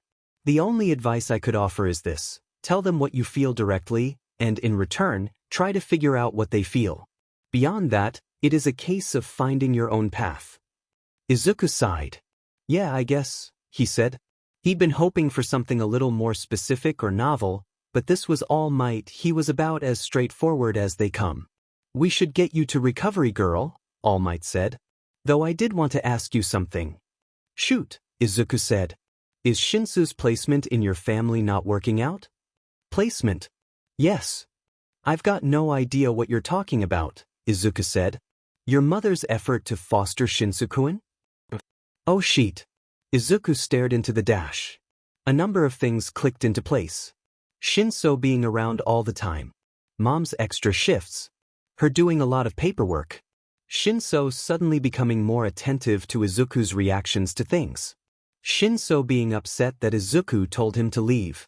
Izuku let his forehead fall onto the dash with a thump. All Might, Izuku said, I messed up.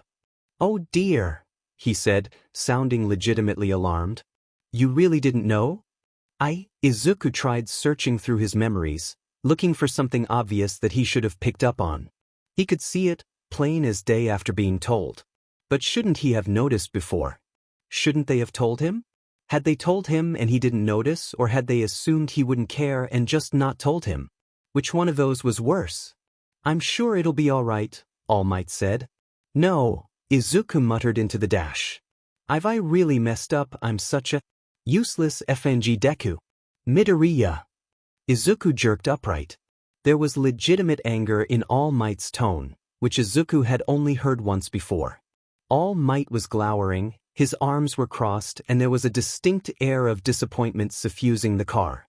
Izuku said, unconsciously leaning into the car door. Midoriya, All Might said, straightening as much as he could in the cramped pickup. You are a very competent, smart, and strong young man who cares deeply about others. You should never say or think anything contrary to this, because as a hero it is your duty to embody the truth in all aspects of life. Do you understand me? Okay, Izuku said, then half raised his hand like they were in a classroom. But I still objectively messed up here and what? All Might said. Izuku could see wisps of steam appearing around him, like he was preparing to transform into his larger version. You've been given a difficult path. But despite this, you've walked it with a determination and grit that no one could help but admire. Furthermore, there is no one, apart from yourself, who expects you to walk this path without making mistakes. Izuku could think of absolutely nothing to say to that. You understand? All Might prompted. Izuku nodded mutely. Good, All Might said, then his shoulders dropped and he opened his door, muttering to himself as he got out, unheeding of the alarming popping and cracking sounds from his bones as he did this. He disappeared for a second, and Izuku was left feeling something between bewildered and comforted. All Might pep talks were scary. Recovery Girl was typing away at her computer when they walked through the door, Izuku's arm once again slung over All Might's shoulder. "Young man," she said warningly, "my quirk does not heal infinitely, too many times and you'll be too exhausted for it to be effective." "Right, of course ma'am," Izuku said, as All Might eased him onto one of the infirmary beds. "Don't blame the boy, he was performing a public service and was injured in the line of duty," All Might said cheerfully. He punctuated that by patting Izuku on the head, which he only tolerated because All Might had essentially just carried him to a medical professional. "I'm sure," Recovery Girl said dubiously. She undid the bandage and took a look at the injury. Izuku stared determinedly at the ceiling as she poked and prodded at his foot. "Stepped on a nail, dear?" "Yeah," Izuku admitted. "I probably should have been paying more attention." All Might snorted and Izuku gave him a look, which did nothing to stem the amusement on the pro-hero's face. Izuku gave it up as a lost cause. Recovery Girl went through a long list of medical questions that Izuku answered with what he considered to be admirable patience. Eventually she was satisfied after giving him a tetanus booster and healing the hole in his foot.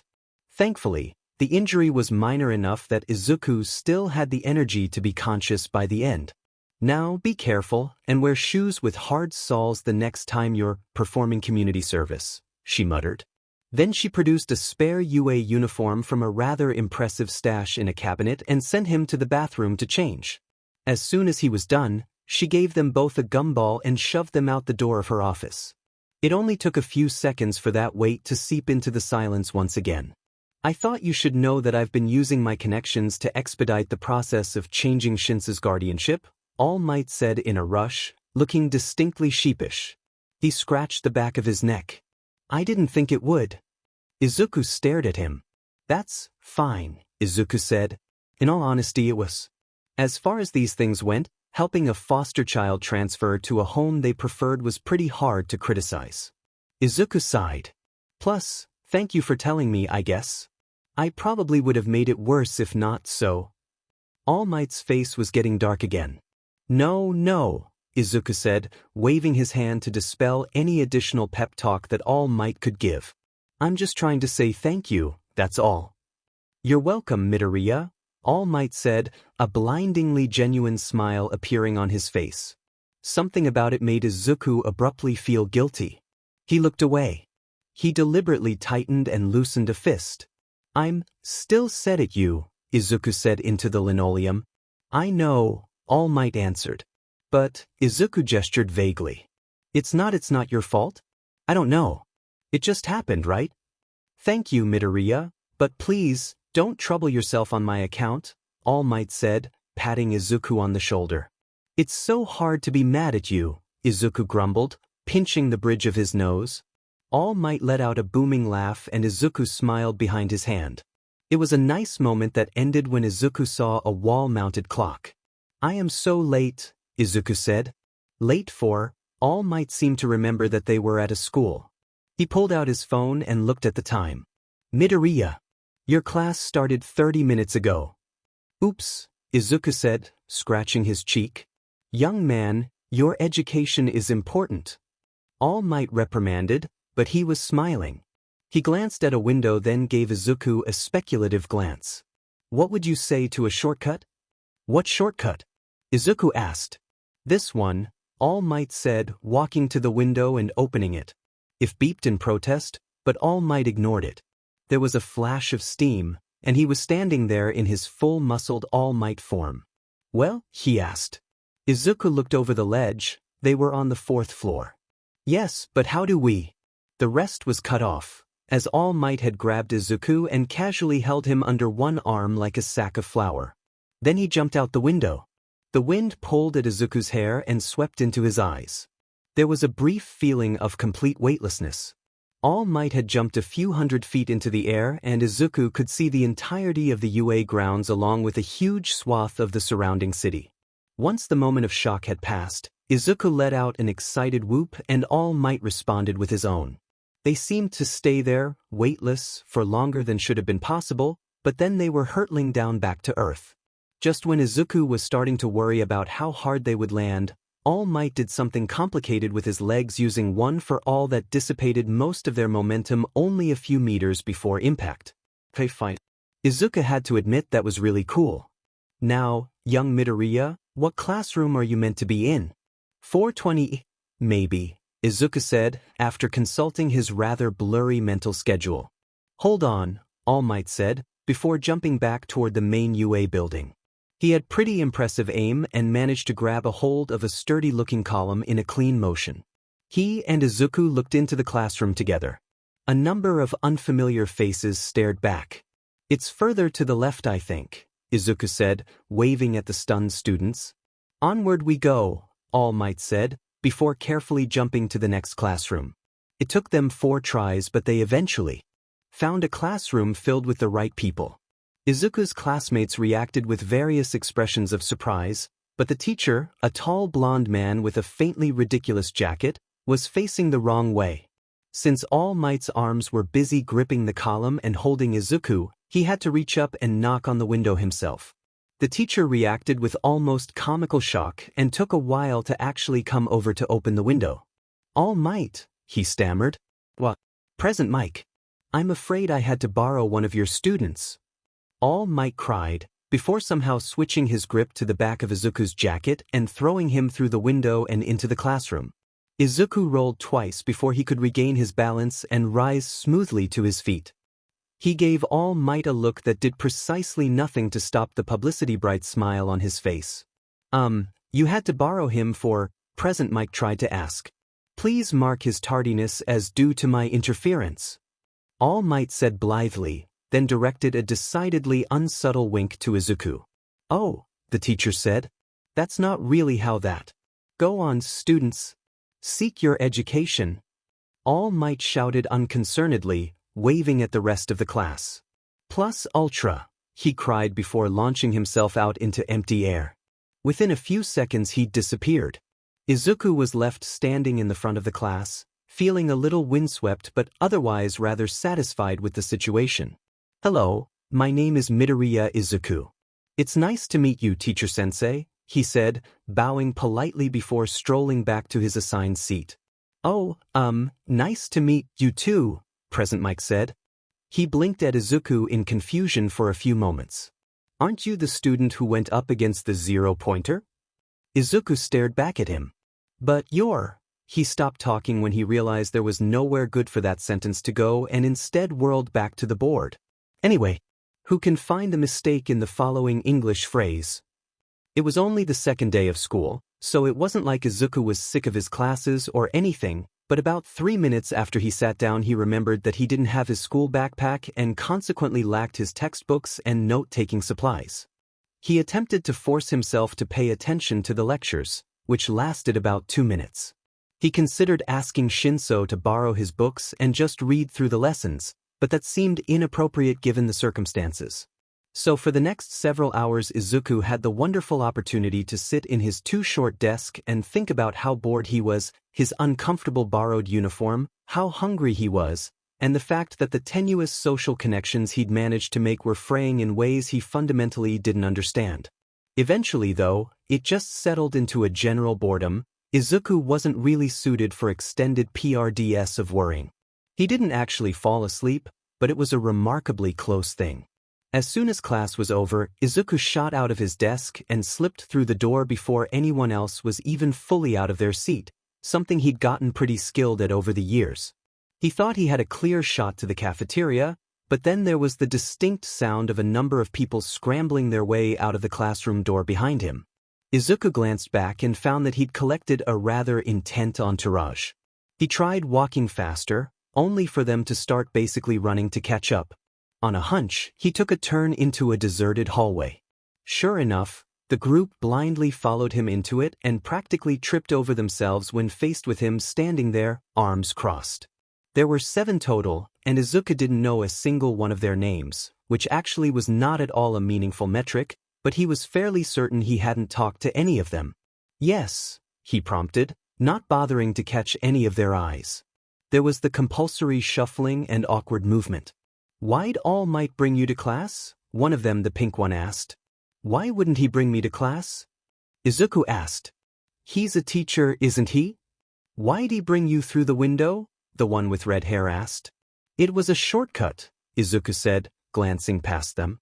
On second thought, maybe he should have just continued on to the cafeteria. In a crowded place, he could have lost them without having to actually talk to them. But why were you with All Might in the first place, and why were you late? The pink one asked, apparently having elected herself leader of the group. Izuku stared at them. He still felt pretty exhausted. The lack of sleep, insufficient calories, and visit to recovery girl were getting to him. Also, there was a hole in the bottom of his sneaker, which was really bugging him now that he was walking around. I was doing community service, Izuku said with a shrug. The pink one stared at him. Community service, she said, then blanched, looking up at Izuku more carefully. She stepped forward and in a whisper asked, "What did you do?" Izuku had no idea what she was talking about. And he was hungry. I stepped on a nail, he explained. Her face did something funny. Is that a metaphor? She asked tentatively. Sure, Izuku said, before walking directly in their group. They parted rather suddenly, giving Izuku plenty of time to get past them and turn toward the cafeteria. He had a whole minute and a half of silence before someone else interrupted him. Hi, Deku. And there was what's her name from the entrance exam. Don't call me that, Izuku said, perhaps more harshly than was warranted. Oh. She went silent for a moment. Sorry, I thought it was your nickname. I mean that Bakugo guy called you that? It sounds, kinda like, you can do it, you know? Sorry, she trailed off awkwardly. Izuku stopped for a second, looking down at her idly. She sort of smiled but fidgeted away after a moment. No, it's fine, Izuku sighed, rolling his shoulders and continuing onward. He calls me that because he's a JRK. It's not a name I like. Oh. She took a few skips forward so she was beside him again. Sorry, Midoriya, I should have thought about it before I said it. It's really fine, Izuku said. His uniform was bothering him now. It was almost his size, but the legs were way too wide and the belt he'd been given had started digging into his hip bone. Nothing could go his way today. There was most of a minute of silence. I was wondering something though, she said. What's that? Izuku asked, knowing he wouldn't like it. How'd you do the thing? With the 0-pointer during the exam. It stepped on me, I didn't do anything. That's not what I mean, like, that thing must have been way too heavy for anyone to just hold it. What did you do? She took another few skipping steps. I didn't think about it for a while, but when I did, it just didn't make any sense. Were you wearing special braces or something? Do you know someone who makes hero costumes? They were finally in the cafeteria. The wave of noise was enough that she stepped closer to Izuku. He could see the very real confusion in her expression. No, I wasn't and no I don't, Izuku said. He glanced around and caught sight of Shinso on the other side of the cafeteria. Well, yeah, that seemed a little more important than continuing this conversation. But how did you? I'm strong, Izuku said, then abruptly stepped around a line of students, leaving her behind. He wove through the throng. It was easy enough. People were rather motivated about getting out of his way.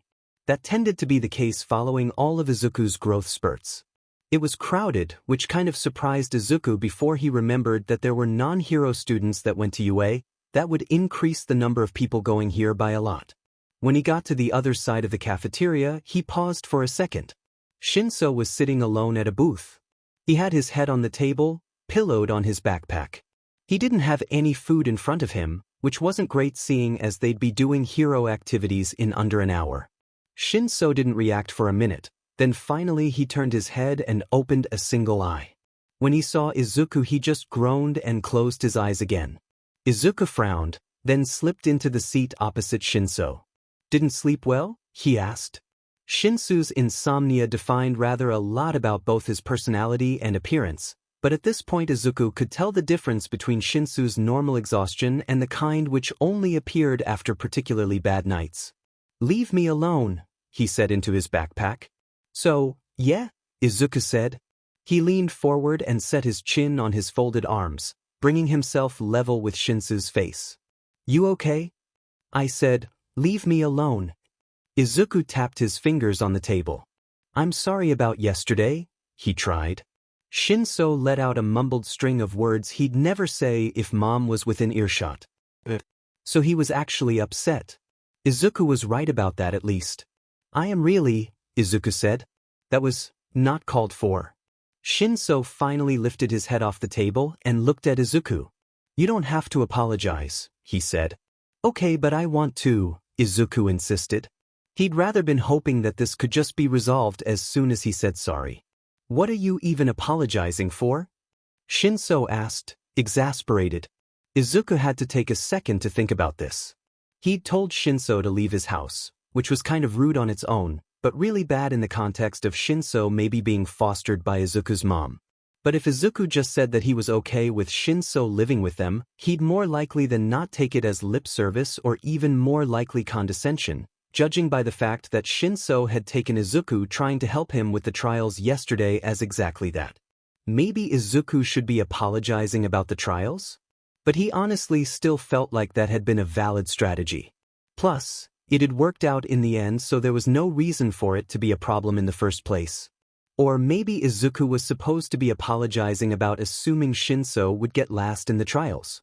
Except Izuku wasn't actually sorry about that, because he'd been right to make that assumption, and Shinso would be able to tell that Izuku was being insincere. Unless Shinso would be okay with Izuku just apologizing even if it was obvious he didn't mean it? Why was this so hard? That I'm not sure, Izuku finally admitted. Yeah, I figured, Shinso sighed, putting a hand over his eyes. Do you forgive me? Izuku asked hesitantly. Could you just... Shinso neatly folded his hands together and pointed them at Izuku. You don't have to do this. Yeah, you already said that. No, not the apology thing, Shinso said as he gestured vaguely at Izuku. The whole thing where you pretend that you care about me. Izuku said, abruptly feeling like Shinso had just physically pulled the rug from underneath him. What? Please, it's not that complicated, Shinso said casually, as if they were talking about laundry or an assignment. It's not even particularly hard to tell. Okay, seriously. Here, let's go through this, shall we? Shinso interrupted. He raised a finger. A couple months ago, you invited me to go work out with you. The only reason for this was that you had a falling out with your trainer and wanted someone else around. Shinso made a gesture at Izuku to keep him from interrupting. That's not an accusation, that's fine, really. I knew it at the time and I know it now. You straight up said that to my face and there's nothing wrong with it. You were obviously under no obligation to care about me, we were just training for the exam together. Okay, but that's like when I just met you. Evidence the second, Shinso continued on without pause, raising a second finger. You invite me to your house, supposedly to hang out. Great, we're friends now, but then it turns out the actual reason you did that was so you could use me as a cover to lie to your mom about where you were that weekend. Do you even remember that? No, seriously, did you ever stop to think about that? Izuku's mouth opened but he couldn't quite figure out a counter to that. Evidence the third, Shinso said, raising a final finger. The only reason you're talking to me right now is because you feel like you're supposed to, but you don't actually care about any of this. Was that true? It couldn't be, right? But still, put like that it sounded pretty dming. Shinso, Nope, stop, Shinso said. I'm not whining, I'm not complaining. I'm just telling you that you're wasting your effort and you can stop with this whole charade. But I do. Izuku, what's my given name? Shinso asked, tone not changing at all from his normal drone. Izuku opened his mouth, but nothing came out. He'd heard it somewhere. He had it in his phone, but that was destroyed again. Also, Izuku looking it up would prove Shinso's point just as well. It was something with an H? Izuku didn't even want to guess. Getting it wrong seemed worse than not saying anything. Right. There we go, Shinso said, letting his head drop down onto the table. Now, please don't make me repeat myself again. You've chosen a bad time to get talkative and I need a nap. Izuku stared at the top of Shinso's head for a few seconds. Various conversation threads popped up and dispersed in his mind, but then he realized Shinso rarely asked Izuku for things, so he should probably respect it when he did. Izuku stood slowly, Shinso made no response. He walked away. He kept walking until he was out of the cafeteria. He was really hungry, but this seemed important. He cared about Shinso, right? Like, he'd helped him get into UA? That was something. Shinso knew that though, but it wasn't like Izuku had even known him before inviting him to the gym and training him for the UA exam. He'd just sort of done it on a whim. That was fine, great even if they were just classmates, but now they were foster brothers? Izuku wished he could call mom or something. But he didn't have his phone. Plus she'd not told him. Had she told him? She could have done it and it slipped past Izuku, but she'd have known that Izuku hadn't known, right? If she'd wanted him to know, she'd have made sure that he really did know. Did she also think that he wouldn't care? Izuku stopped. Did she? She'd said it this morning. She was his mother. She'd know that he'd take a foster brother seriously, right? But it wasn't like Izuku had been that involved the past few months. He'd been off, both mentally and physically. He'd spent most of the break between middle and high school out of the house. Working out or whatever.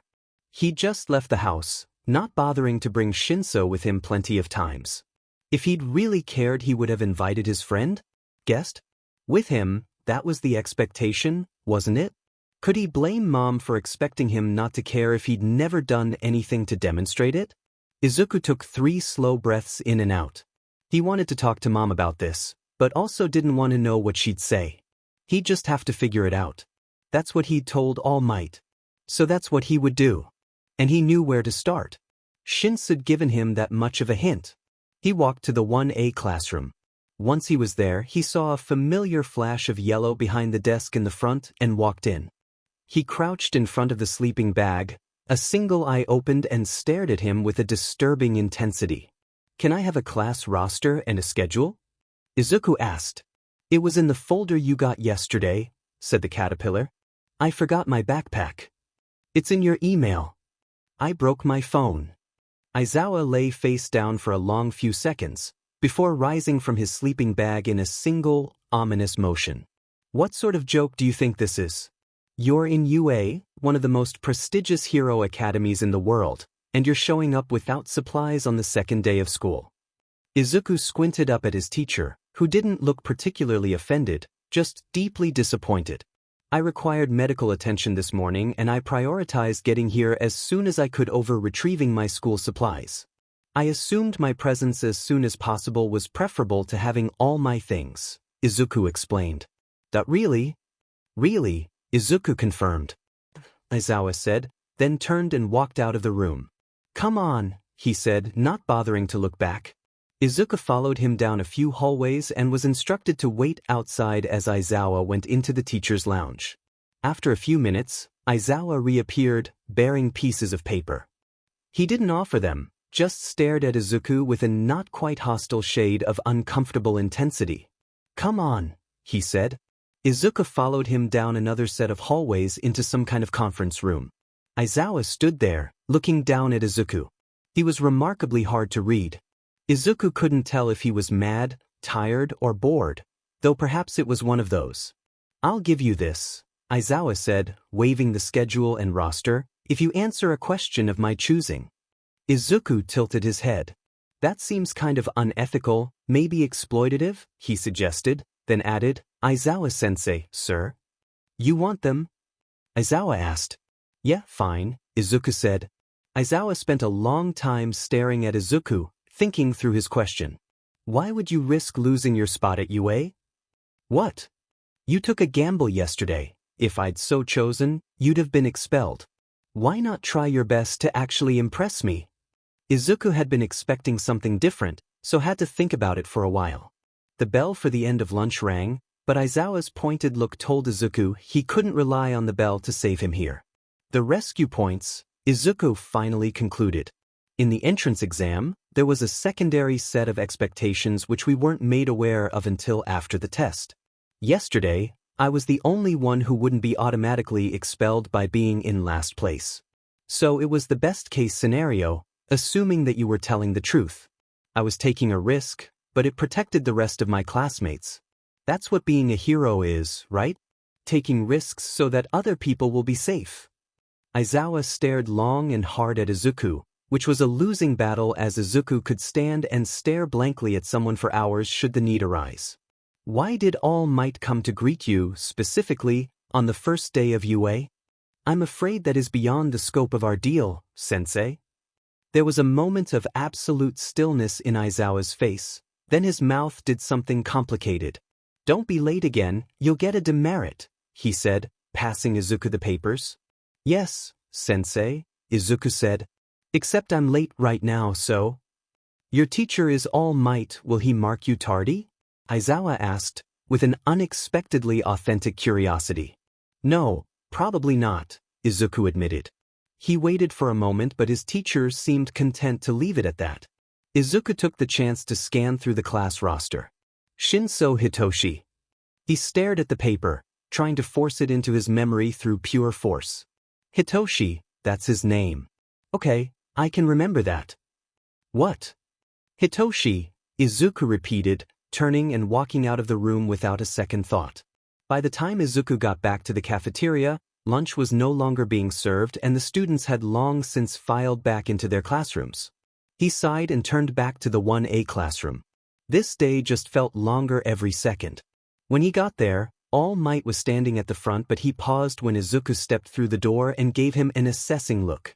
Izuku just waved the papers in his hand and shrugged. Aizawa-sensei, he explained while walking to his desk. Shinso Hitoshi was in his own seat, which was rather awkward for Izuku, since that was directly behind his own. But Shin Hitoshi didn't look up at Izuku's entrance or try to make eye contact of any kind. He just sat there deliberately staring at his desk. Izuku sat at his own desk and tried not to let too much tension into his shoulders. He knew that he had to do something, but he shouldn't try to do it too soon. Shinso would still be there tomorrow, and trying to do something before he was ready would just make him more angry with Izuku. So instead he looked at All Might and made an effort to at least look like he was paying attention. They were doing some kind of battle training. Well, that was something.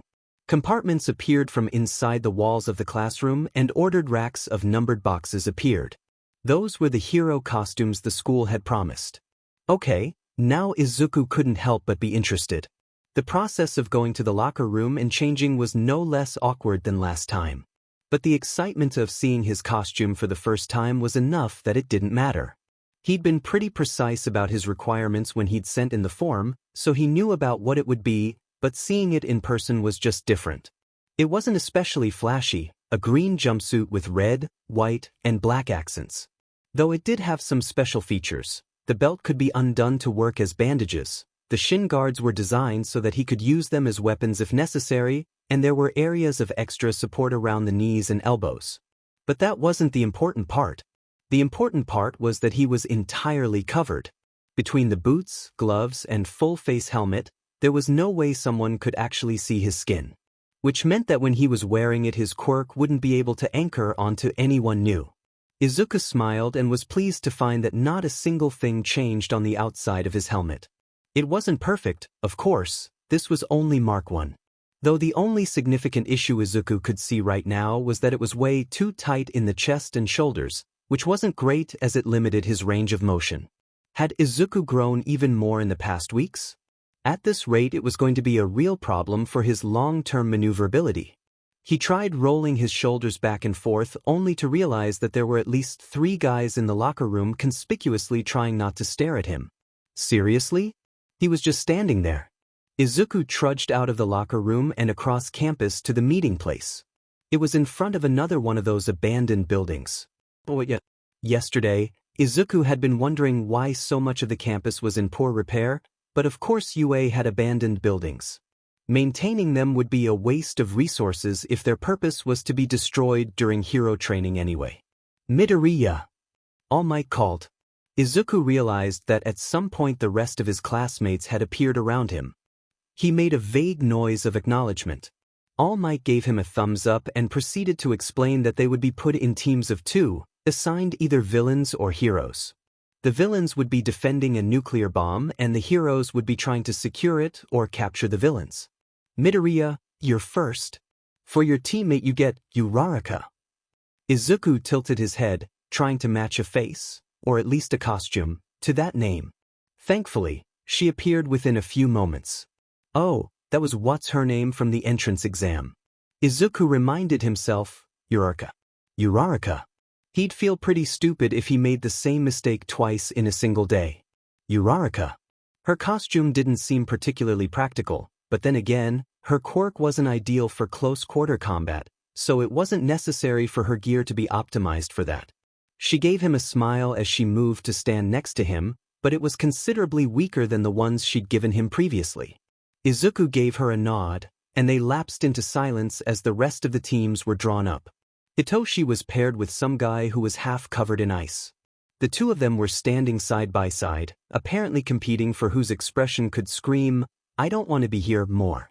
And for the first battle, the heroes are Team A, and the villains are Team D. Uraraka stiffened beside him, so Izuku assumed that was the team they were on. He looked across the room and saw a smile spreading across Bakugo's face. That was a bad sign. So, game plan, Izuku said, once they were standing outside the building, "I'll get Bakugo and you get Ida."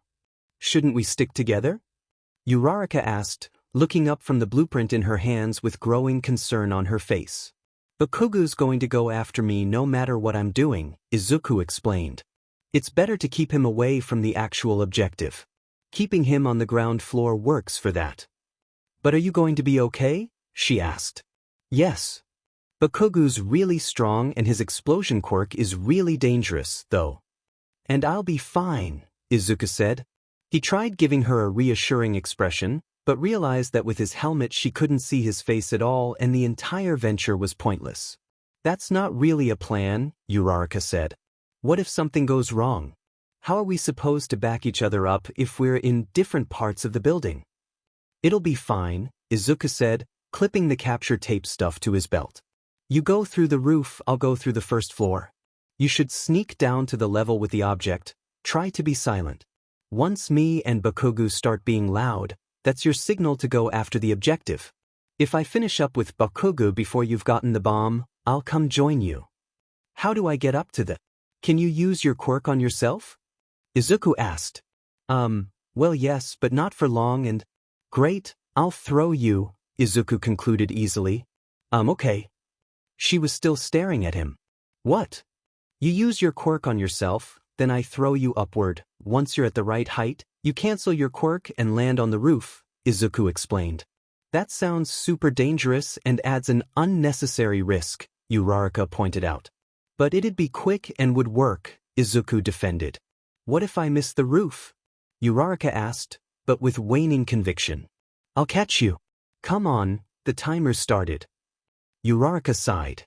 "You're sure you can?" "Yes." "Okay," Uraraka said, throwing up her hands. "Let's do it." "Cool," Izuku said, then crouched and laced his fingers together. "And you're sure you'll be good against Bakugo?" "Timer, Uraraka," Izuku reminded her. "Timer, right, fine," she said, then tapped her own shoulder with all 5 fingers. She stepped forward into Izuku's hands. He spent a moment making sure his aim was right, then sent her floating toward the roof of the building in a controlled motion. There were a few moments of uncertainty, but Uraraka continued on a smooth trajectory to just above the roof. After 30 seconds of slow movement, she canceled her quirk and fell onto the roof and out of Izuku's line of sight. "You good?" Izuku asked, touching the headset attached to the outside of his helmet. "Yeah," Uraraka said, breathless.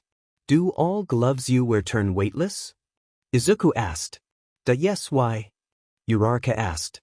"I was just wondering, could you use your quirk too?" "Timer, Midoriya," Uraraka reminded him. Right, Izuku muttered, then walked directly towards the front door of the building. "Wait for my signal." "Stay safe," Uraraka said. "You too," Izuku said, then crossed the threshold. Once inside, it was pretty clear that this wasn't a normal building. There was no paint or finished surfaces anywhere. It was just endless corridors of bare panels and blind corners. Izuku managed to get to the second floor before there was a sound of movement. He pressed himself into the hollow behind an open door and listened carefully. He could faintly hear footsteps. Trying to be quiet wasn't exactly Bakugo's style, but Izuku knew well enough that Bakugo was willing to change his patterns if it meant things would better go his way. Izuku lowered himself into a crouch, making sure that none of his body was visible as the footsteps turned into the nearby hallway. Izuku shifted his head around, trying to get a better handle on where exactly the sound was coming from. When it was close enough, Izuku stepped out from the hollow and launched himself forward. Only instead of launching himself toward Bakugo, it was that guy in the armor, Ida. By the time that Izuku had registered his mistake, the guy had already used his quirk to launch himself backwards.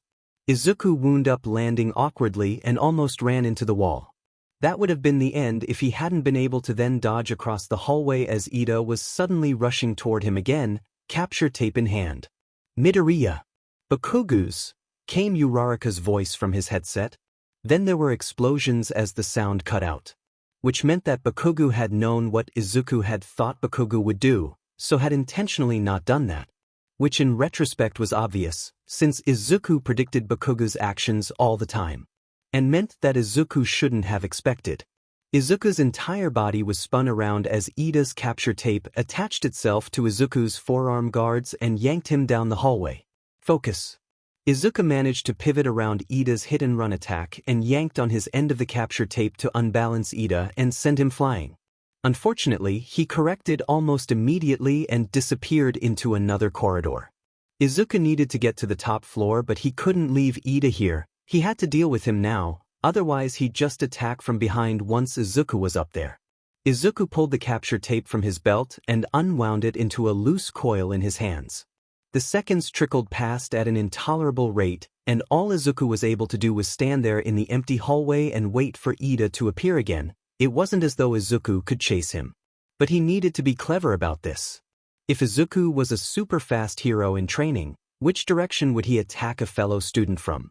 Izuku let himself kneel into a relaxed crouch and felt one for all crackle up from his core and flow into his limbs. Energy pooled there, like a coiled spring. Izuku forced himself to remain still. It reminded him of holding too much air in his lungs.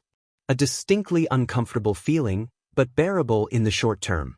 There was a sound from behind him, and Izuku released the energy from his legs in a single instantaneous movement.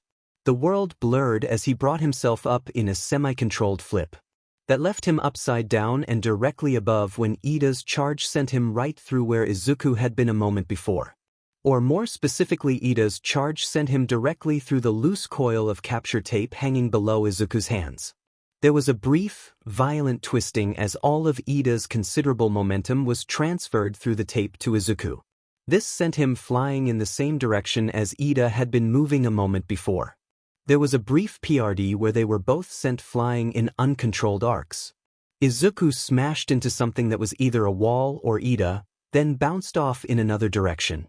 He hit the floor hard and was sent sliding along the tile. It took him a moment to reorient, then he was pulling himself to his feet again. Ida was there in front of him, struggling against the capture tape he was entangled in. Izuku leapt forward and stopped the movement, yanking the tape to fully capture Ida with hurried motions. Ida has been captured, boomed All Might's voice from the little headset. Izuku slumped back. Hero, you dare capture me? I am a villain of the highest caliber. Ida shouted. It took Izuku a long minute to realize that Ida was just getting into character. Don't do crime? Izuku tried, then pulled himself to his feet. Where was the stairwell? Izuku had the blueprint of the building, but was entirely disoriented from being thrown around so thoroughly. Uraraka has been captured, All Might announced. Izuku chose a direction at random and sprinted. It took him a few more turns before he caught sight of a stairwell. He activated One for All and sent himself bounding up the stairs an entire flight at a time. He forced himself to slow down at the end, then was launching himself into the hallways of the building's top floor. Uraraka? He whispered, pressing a hand to his headset. No answer. Either she was unconscious or her headset had been broken. Izuku finally knew where he was, so he took a couple turns until he could see into the room with the fake nuclear bomb in it. There were clear signs of explosions having happened here very recently, but Izuku couldn't see Bakugo or Uraraka. He stepped forward carefully, aware that Bakugo knew he'd have come up here as soon as possible and was likely planning a surprise attack. But the point of the exercise was the fake nuclear bomb. Izuku crouched and pulled one for all into his legs. Before he could leap forward, there was a deafening crackling from behind him, and he was forced to dodge to the left as Bakugo's grenade wrist thing came screaming down where Izuku's face had been a half-second before. Izuku turned his momentum into a roll and landed on his feet on the far end of the hallway. "Didn't know you'd send someone else to fight your battles for you, Deku," Bakugo said, teeth flashing in a self-satisfied grin. "What did you do to Uraraka?" Izuku asked, lowering his center of gravity in preparation for Bakugo's next attack. "I'm not actually a villain, you dumbass. She's fine, just tied up in the capture tape." Bakugo snarled, throwing up his hands, which would have been less threatening if not for the giant grenades mounted on them. "Okay," Izuku said, eyes flicking over to the nuclear bomb. "God, every time I forget how insufferable you are. But then I see your stupid face again and it all comes back," Bakugo drawled. "You can't see my face," Izuku pointed out helpfully, gesturing to his helmet. Izuku could practically see Bakugo forcing himself not to fly directly forward and strangle Izuku. Honestly, it was a kind of performance art. "I thought about what you said yesterday," Bakugo said, taking a slow step forward. "What did I say?" Izuku asked. "You're so evidence it hurts," Bakugo snapped. "About why we fight, what the hell else?" Right, honestly with everything that had happened so far today, that had kinda taken a back seat. With all the problems Izuku had with the people he actually cared about, Bakugo's never-ending tantrums were pretty insignificant. "So what do you think? Why do we fight?" Izuku asked, taking a half step back to get a view of his other paths to the objective. "It's not complicated," Bakugo said with bared teeth. "It's because you're not supposed to pretend that you're a challenge to me, you're not even near my level. You're a pebble under my foot.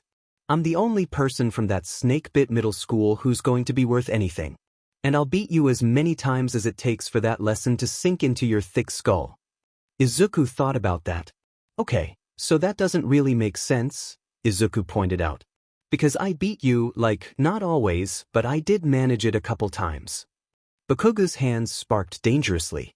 "Don't get me wrong, you're plenty good at fighting," Izuku allowed. "I'm just also good." "You little sheet," Bakugo snapped. "You're a cheater. You're sneaky. That's not being good at fighting." "And we're back to this again," Izuku said, gesturing vaguely. "If I was really so much worse than you, there'd be no point in trying to prove it, it'd just be obvious that you were better than me. And yesterday, you'd have been pleased that I did badly on the test, since that just proved that you're better. But that didn't happen, me doing badly was actually a problem, which means that..." Izuku had to take a second to run that through his mind.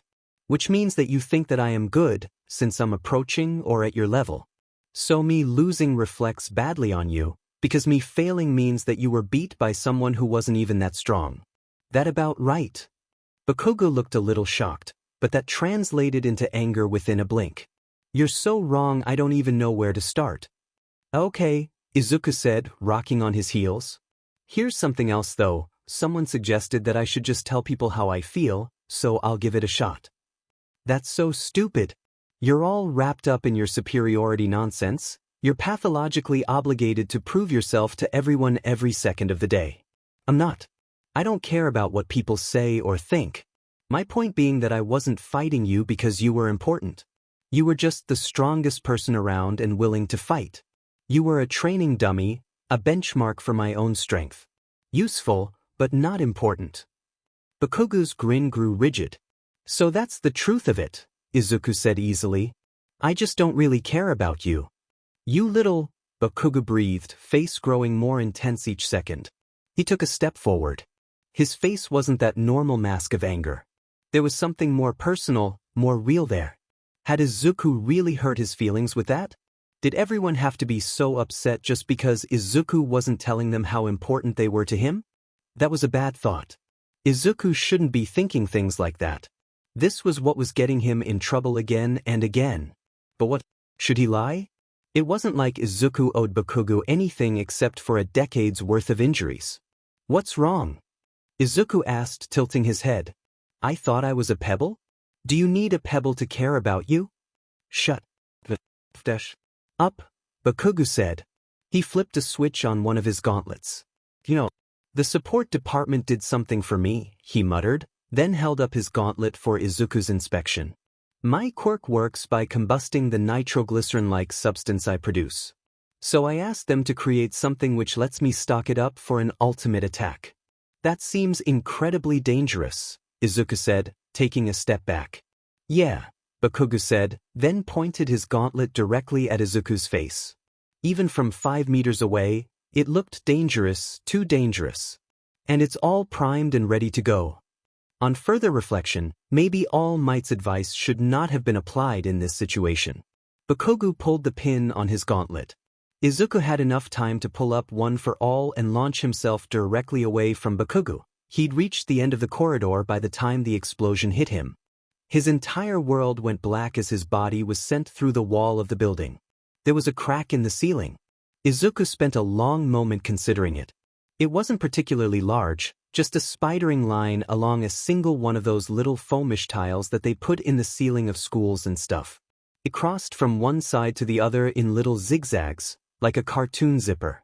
When the crack failed to hold his attention, he looked around. There were desks and beds and other furniture. He felt weightless. He wasn't feeling any particular emotion, just a kind of vague nothingness that spread in numb flashes from his core to his fingertips. It took him a few minutes for it to belatedly click in his mind that he was back in the nurse's office. That meant he'd lost the battle training. Which meant that Bakugo just got another point. Damn it. Izuku sat up in his bed. There was no one in the room with him. It was sort of quiet and peaceful. There were distant sounds of students and the clock told him he'd been unconscious for a couple hours. He was kind of disappointed at having missed the rest of the battle training rounds. He wanted to see the abilities of his classmates. He had a vague idea of what they were capable of from how they'd used their quirks in the assessment the other day, but he was pretty sure that seeing them using them in combat capacities would be way cooler. Maybe there were recordings somewhere. He took stock of himself. No bandages, his limbs all moved correctly, he had all his fingers and toes. He didn't feel that terrible. There wasn't any sharp pain, just exhaustion. Though his face was sore, more like a mild sunburn than anything. But he also felt incongruously exhausted. There was a movement at the door. "Oh, hello there, dearie," Recovery Girl called, stepping into the room. She closed the door and stood there, leaning heavily on her cane and staring at him with narrowed eyes. "Did you know that you've set a record?" Izuku spent a second feeling vaguely startled before realizing that he was meant to respond. Though he failed to come up with something to say in an appropriate interval of time and wound up just staring at her in silence anyway. 3 visits to me by the second day of school, she explained. It's never happened before. Izuku blinked. For the burns yesterday, for the nail in the foot, and right now, he said, thinking carefully. I mean, does the nail thing count? It was. Yes, Recovery Girl said. All right then, ma'am, Izuku said, raising his hands in surrender. Recovery Girl scowled and prowled over to him. She pulled up a swiveling stool and produced a clipboard. Is Uraraka okay? Izuku asked. Recovery Girl deflated slightly and sighed. Your teammate is fine, she allowed. She didn't need healing, unlike you. Oh good, Izuku said. Recovery Girl used her cane to hit Izuku on the head very lightly, but still. Hey, Izuku muttered. It is not good that you were sent to me unconscious the second day of school, Recovery Girl huffed. You had a concussion and first-degree burns. I used my quirk to heal you and it sent you unconscious for almost 4 hours. That's not something to be taken lightly, young man. I didn't really mean it like that, Izuku tried. I'm aware, that doesn't mean that you should learn to treat your own injuries as tangential, Recovery Girl huffed. Yes, ma'am, Izuku said. Recovery Girl eyed him like she understood exactly how little he meant that. Midoriya, that boy destroyed half of a building with that attack he sent at you. Izuku froze, having no idea what the right thing to say was in this circumstance. He hadn't thought that Bakugo's behavior was going to matter. No one had ever really cared before. Then again, Bakugo had always been the big fish in a small pond. Now, he was only as important as the rest of the hero hopefuls. That was hilarious. And weird, super weird actually. I kind of baited him? Izuku admitted, for lack of anything else to say. That's no excuse. That young man is a hero in training and should be held to that standard, she said. Recovery girl stopped talking, though it was more from being too angry rather than being out of things to say, so instead she leaned forward and flashed a little light into both of Izuku's eyes. No concussion. You should thank your support staff. Without them you'd likely be in an actual hospital. Your helmet held up better than the wall you went through. They're going to have to tear down the building after what that young man did. Deeply irresponsible of the support department to give him a weapon like that. Recovery girl paused to scribble something down in her notebook. And don't think I didn't notice that the burns you got yesterday looked rather like the result of that boy's quirk, she added in a low tone. That was a personal thing, Izuku said instantly. Personal, recovery girl repeated dubiously. Yeah, Izuku said, nodding. Not a UA hero course thing. Recovery girl's mouth set in a tight line. Young man, as a student of UA, everything you do is a hero course thing. Whether it happens during school hours or now, it reflects on us, and also we have a responsibility, not to mention a desire to ensure your safety and comfort. Izuku fidgeted in the intense silence. Recovery girl was looking at him expectantly and he kind of hated it. Normally he was entirely comfortable when people weren't talking, but there was a sort of pressure in the room that made him want to leave as soon as possible. Is my costume okay? Izuku asked, loudly. Recovery girl's eyes were narrowed and she crossed her arms. Izuku just sat on the bed and stared blankly at her. Yes, recovery girl allowed. It's in better shape than you are. Izuku would have said that was good, since he liked his costume, but judging from the expectant look on recovery girl's face, that would not have been taken well. Anyway, Izuku said, wondering what he was supposed to do now. His sentence just sort of petered out and he was left staring at recovery girl again. She sighed, running a hand over her temple. Where's All Might? Izuku asked, impulsively. And why would he be here? She asked, eyebrows arching. Izuku didn't actually have an answer for that. Recovery girl smiled at his expression and patted his cheek. I know, she said conspiratorially, about All Might trying to give you one for all. Oh, he managed. That's cool, I guess. But to answer your question, recovery girl said, smiling beatifically, he was here earlier, but Principal Netsu called him in for a meeting, which I suspect might be about you. Oh. Izuku paused, thinking about it. Is getting hurt that big of a deal? Normally no. This is a hero school and things like these happen more often than we'd like. Standard procedure is that Bakugo will face consequences such as expulsion or suspension, or at the very least be put on strict probation. Put in cases where a hero student is targeted by another student, we avoid putting any additional stress on the one who was targeted. I don't think Bakugo should be expelled. Why did Izuku say that? It'd be hilarious if he'd be expelled. But something about that just didn't fit right with Izuku. School without him would be just weird. I suppose we'll take that into consideration, recovery girl said, eyeing Izuku. He considered telling her that Izuku had knowingly dug into multiple of Bakugo's greatest insecurities and then continued to taunt him, even knowing that he was getting more dangerous with each additional word Izuku had said, but Izuku wasn't that invested in Bakugo remaining at UA. Though whatever. Uncontrollable rage aside, Bakugo wasn't stupid. He'd probably managed to claw his way out of the hole he'd dug for himself. Izuku was content to stand on the sidelines, pointing and laughing. So why did Netsu want to talk with All Might about me? Izuku asked, deciding a subject change was in order. I was hoping you'd be able to tell me. Oh, I've got no idea, Izuku said. He was pretty sure he hadn't even met the principal yet. Well, I've no doubt he's concocted some plan or another, recovery girl said. She sank back into the bedside chair, which forced Izuku to look almost straight down to focus on her face. But anyway, there was something else, something rather important I wanted to talk to you about. What's that? You do realize that All Might's other form is a secret, don't you? This morning the two of you came in here without a thought in the world. Imagine if there'd been another student here for an appointment with me. It'd have been a headache and a half. We'd have had to come up with an entire cover story for why this unknown adult was at UA. Oh, sorry. Izuku had absolutely not thought about that. He was more used to All Might's smaller form than his big one. He'd forgotten that it wasn't common knowledge. That's all right, Recovery Girl said. Nothing came of it today, but please keep that in mind for the future. Yes, ma'am, Izuku said, rubbing absently at his neck. The skin there was still kind of painful, like a bad sunburn. He winced. Careful, Recovery Girl said. You're not quite healed yet. Don't go opening any abrasions after I went through the effort of healing them.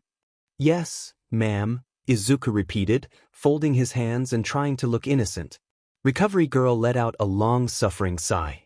You heroes, it's like you've got nothing better to do than get yourself hurt, she tooted. Anyway, you stay here and rest as long as you want. Once you're feeling up to it, you're free to go. Come here again tomorrow morning and I'll fix you up the rest of the way. Okay, Izuku said, thank you. He lay back down in the hospital bed. He spent another 2 hours there, most of it dozing, before he decided that he needed to get home at some point and convinced Recovery Girl to let him go without a supervisor to make sure he got home, and he only had to lie about how he felt a little bit to manage it. By the time he got to the 1A classroom, he was already regretting it. He was feeling exhausted just from walking through a few hallways and sat at his desk. On it were 2 pathetic-looking pieces of paper, the entirety of his school supplies for the day. He folded them into little squares and tucked them carefully into his borrowed pocket. He set his head on the desk and spent a few moments just breathing. Eventually, he forced himself out of the seat and started the long journey back home. He only dozed off on the train twice and even managed to get off at the right stop. By the time he got back to his apartment, he was tired enough that he even allowed himself to use the elevator instead of the stairs. He finally unlocked the front door and stepped into the apartment. Shinso's shoes were there but Mom's weren't. Izuku kicked off his damaged sneakers and spent a few moments sitting in the entryway. He was hungry. He was tired. He wanted to take a shower. But he also didn't want to talk to Shinso. He allowed himself to sit on the entryway step and waste time. He rested his head against the wall and closed his eyes, just for a second. Hey, Izuku, get up. Izuku! Izuku opened his eyes a moment later. Shinso had appeared in front of him. He was crouching on the linoleum, hands on Izuku's shoulders, looking strangely worried. Everything felt rather slow and syrupy. It took Izuku a few long moments of vague blinking to notice that the light from outside had changed and that his arm was thoroughly asleep from the way he'd been leaning on it. Should I call Inko-sama? Shinso asked, already reaching for his phone. Why? Izuku finally managed, brain starting to actually catch up. Calm down, he muttered, swatting off Shinso's hand and scrubbing at his face. I'm fine. This is fine, Shinso asked. I'm just tired, Izuku said, then pushed Shinso out of his space. He stood up slowly, looking blearily around and shaking out his arm to wake it. Recovery Girl's quirk takes your energy to heal you. It just hit me right as I got home. What time is it? It's Shinso huffed and grabbed Izuku's arm when he swayed. It's like 7. When did you get here? No idea. Phone's still broken, Izuku muttered, magnanimously allowing Shinso to drag him down the hallway to the kitchen. Your phone is broken, Shinso repeated in realization. You tried to text me, didn't you? Izuku asked. Shut up, I thought you were ignoring me, Shinso muttered. I could ignore you on purpose if you'd prefer, Izuku offered. Shinso swatted Izuku's arm and then forced him into a chair at the table. You're really okay? He asked. Yes, Izuku said, resting his chin on his fist and yawning. I'm fine. That earned him a dubious look, but Shinso just turned around and started futzing around in the kitchen. Izuku watched idly as he pulled together some leftovers and managed a full dinner for the both of them. They ate quickly and without talking, which was good because Izuku was absolutely starving and wouldn't have been able to pause to speak anyway. Once the food had evaporated, they were left in silence. Izuku said. Nope, Shinso said. You don't even know what I was going to say, Izuku pointed out. Don't I? Shinso asked, exasperated. Izuku managed to meet his eyes for about 2 seconds before turning his gaze away and tapping his hands on the table. You need a nap, Shinso said. Izuku sighed. Quit it, Shinso sighed. It's fine. But I said to quit it, Shinso said. Izuku threw up his hands and let his forehead thunk into the kitchen table. Go to bed, Shinso groused, kicking Izuku in the shin. Izuku closed his eyes and hummed contentedly. Dude, Shinso muttered. Izuku ignored him entirely until Shinso physically grabbed Izuku by the shoulder and hauled him up to his feet. Inko-sama wouldn't let you just sleep at the table, you Uruk. Whatever else Shinso might have said was cut off when Izuku actually started to use Shinso as a crutch. Why the hell are you so heavy, you? Izuku gave in with a final snigger and actually stood up. He ruffled Shinso's hair, which earned him another kick to the shin, and proceeded to walk over and pass out on the couch. Izuku blinked his eyes open and looked around. He was still on the couch in the exact same position as before, though now was covered by a throw blanket. The light from outside was gone, and now instead of feeling completely exhausted, he just felt a normal amount of tired. And Shinso was still there. He was sitting on the armchair next to Izuku, phone inches away from his nose and eyes flicking across it like a zombie. We didn't have homework, did we? Izuku asked. Shinso jumped, shoulders jolting and nearly dropping his phone. He managed to catch it, then powered off the screen, leaving the living room only illuminated by the reflected lights from the street lamps down below them. You're fine, Shinso muttered. So we did? Izuku asked, shifting around and stretching. Izuku, you were sent to the hospital. I'm sure you can get an extension, Shinso said.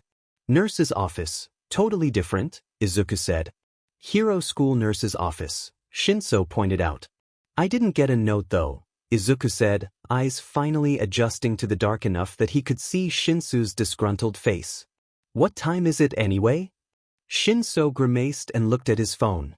Like 3, he admitted, then leveled a look at Izuku and added, Yes, I know, shut it. Izuku just huffed out a breath. He'd learned not to call Shinso out on his terrible sleeping habits a long time ago. It wasn't worth the sass. There was a brief silence. Izuku tried not to feel awkward. Things had never felt awkward with Shinso before, but there was a definite tension that was hard to get past. Inko-sama got home from her shift a while back. Shinso said idly into the silence. She said that she has something to talk with you about but didn't want to wake you. Izuku winced. That would probably be Bakugo exploding him. Not a conversation he was looking forward to. So, how'd your battle training go? Izuku asked, trying to sound normal about it and not like he was desperately trying not to sound weird and awkward. Shinso rolled his eyes, but huffed back into his chair and stared at the far wall. My partner basically just won by himself, he said. Izuku tilted his head, running through his memories of the day. The ice guy, he asked. Todoroki, Shinso corrected idly. He just froze the entire building, including our opponent's feet, then we walked in. That sounds overpowered, Izuku said. Yeah. They lapsed into silence. Izuku spent more time trying to work through what he was supposed to say. All Might's advice hadn't worked on Bakugo, but maybe Izuku should have known that would be the case. But would it work with Shinso? Except Izuku still wasn't sure what the actual problem was. Hey, Izuku said, ignoring the way Shinso instantly let out an annoyed groan and pinched the bridge of his nose. I don't mind you being here. I don't want you to think that you're not welcome, because you are. Izuku ran out of words entirely and he made a vague gesture with his hands trying to encapsulate the rest of his meaning. Gee, thanks. Glad we established that. I'll see you tomorrow, Shinso muttered, standing and stepping toward his room. Dude, Izuku snapped. Shinso stopped, staring at Izuku blankly. Izuku's shoulders rose self-consciously. What? Shinso sighed. Izuku shifted uncomfortably. He'd been hoping that Shinso would start talking and he could work off of that. He already felt lost about what they were supposed to be talking about and what the state of things between them was. Shinso had always been better at starting and shaping conversations. Izuku had never really picked up the knack for it. What are you mad at me for? Izuku finally asked. Shinso pinched the bridge of his nose again. Izuku, it's fine, he said, but the tone of his voice made it obvious it was a lie. Izuku shifted uncomfortably. But you said that you didn't think that I care about you, Izuku tried. And that's... Stop it, Shinso said, making a slashing motion in the air. I shouldn't have said what I did yesterday at lunch, okay? I was tired and it was a complete overreaction. We're fine. You really don't need to worry about it. I don't think that's true, Izuku said. You're such a... Shinso pressed his hands together and started pacing around the room. Izuku watched him carefully but gave him a few moments to get his thoughts together. Soon, Shinso returned to the same armchair and sat with his arms crossed, watching Izuku moodily. Can we just pretend that it didn't happen? But you said it, probably because you think it, he pointed out. Shinso uncrossed his arms to drum his fingers on the arm of his chair. His shoulders were coiled tightly and he'd started to look in the direction of his room again. I don't want to talk about it, Shinso said, clamping his hands on the armrests with a distinct finality. Why not? Izuku asked. Shinso looked over at him, eyebrows raised. Why not? He asked, and it was like whatever vulnerability Shinso had been willing to show was physically draining out from his face. That's rich coming from you. Damn it. Izuku spent a moment shifting on the couch, meeting Shinso's eyes levelly. It was dark in the room, but there was enough light coming up through the window from street lights below them that Izuku could make out Shinso's expression. His eyes were glittering, and Izuku could tell that whatever leverage in the conversation he'd managed to find was gone. What's that supposed to mean? Izuku sighed. What? Shinso asked, face forcing itself into something friendly and rictus. Come on, Midoriya. Izuku asking someone else to talk about themselves? That's a fish asking why everybody's so obsessed with water all the time. It's not that I don't want to talk about myself, Izuku said, drawing his shoulders up. It's just that I don't. What's the difference? Shinso asked. Izuku paused and took a moment, trying to force himself not to be angry. He wanted to mend bridges, not cause more problems. People normally don't want to know. And when I do tell, they just don't believe me. It's basically always better to just keep things to myself. That's so? Shinso asked, still sounding so self-assured that Izuku wanted to punch a wall. Then if I asked you a question, would you answer me? Or would you just dodge the question and pretend that there wasn't a problem? I'd answer it, Izuku said. Shinso's eyes narrowed. He leaned forward, fingers laced together and gaze fixed unsettlingly on Izuku's face. Tell me then, what the hell is your and Bakugo's deal? Izuku had been worried that Shinso would ask about something actually important. What about him? Izuku asked. He tried to kill you. Shinso answered. Not to mention that the day before that you came home with burns on your uniform that looked suspiciously like his quirk, and I know for a fact that you didn't get them during actual class. He didn't actually want to kill me, Izuku explained. He blew up half of the building, Shinso said, fingers splayed. So, you were in the way of the explosion, Shinso said slowly like he couldn't believe how stupid Izuku was being. But I wasn't even that hurt, Izuku pointed out, reasonably. You were unconscious and literally smoking, Shinso answered. Well, wait, Izuku paused and took stock of the conversation. Why am I defending him? What the hell? He's a shithead. He should get expelled or suspended or something. Whatever happens when you attack other students, I mean. Shinso pressed his hand to his face again. Izuku, what the hell is his deal? He asked, sounding defeated. Izuku considered that as a question. That's a long story, he said, grimacing. And he considered saying personal, but considering the whole conversation they were having, that would probably not be taken very well. It's complicated. I've known him for basically my entire life. We don't get along. You're childhood friends with Bakugo, Shinso said, sounding distinctly dubious. More like, Izuku paused to think of a correct descriptor before settling on, childhood enemies. That's not a thing, Shinso pointed out. Your face isn't a thing, Izuku answered evenly. What does childhood enemies entail exactly? Shinso asked. Izuku tilted his head from side to side and thought about it. Lots of snide comments. Sicking the teachers on each other every chance we could get, fistfights in the park. Which culminated in Bakugo exploding a building with you in it? Shinso asked. I think he just assumed that I'd be fine, Izuku said. He has some kind of superiority complex that I interact with in a weird way, and it makes him think that I must be invincible. It's like a whole thing. I'm pretty sure he needs therapy. What? Izuku looked at him, head tilted. You don't think he needs therapy? No, that's obvious. But what the hell does him having a superiority complex have to do with him having a problem with you? Shinso asked. Oh, well, it's just that, a lot of the time, I was the one winning the fist fights in the park, Izuku explained. You're aware Bakugo can explode things with his hands, right? Shinso asked cautiously. Sure, Izuku allowed, but I'm really good at punching things. There were a few beats of silence.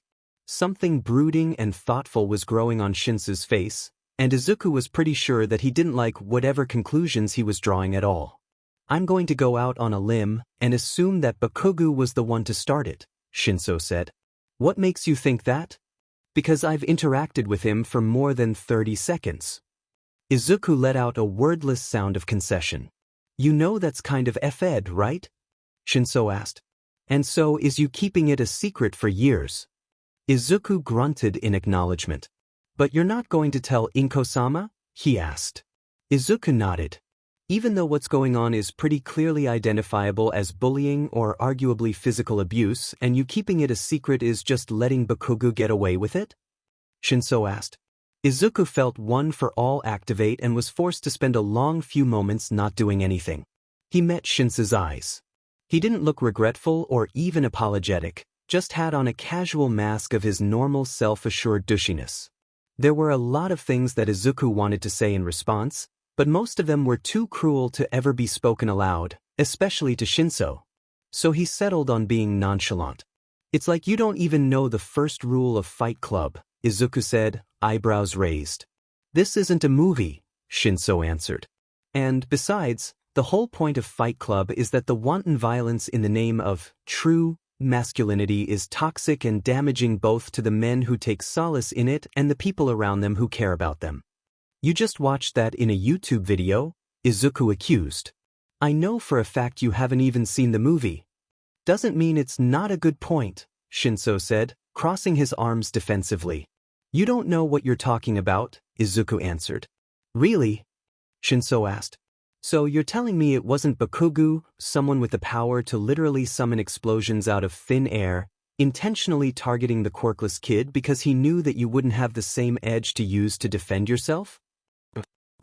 It was like a bucket of ice water thrown over him.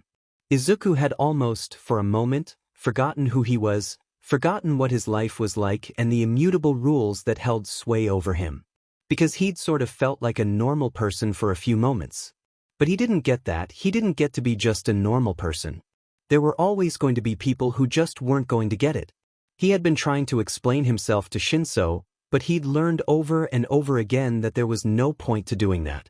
It only ever was going to end in Shinso telling him that he was weak and needed to be protected, needed to have things explained to him. Because Izuku was useless.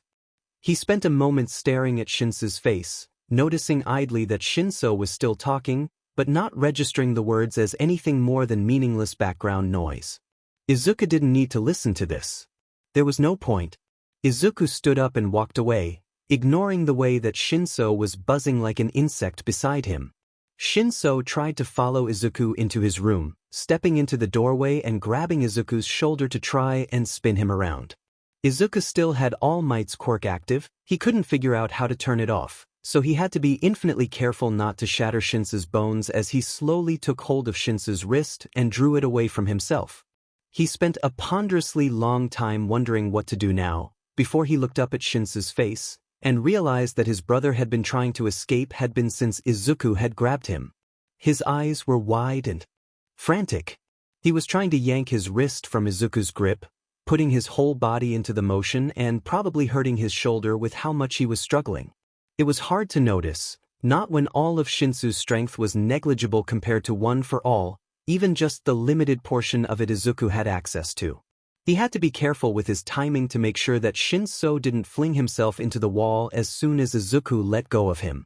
The instant he was able to, Shinso was stumbling back into the hallway, holding his wrist to his chest like it had been burned.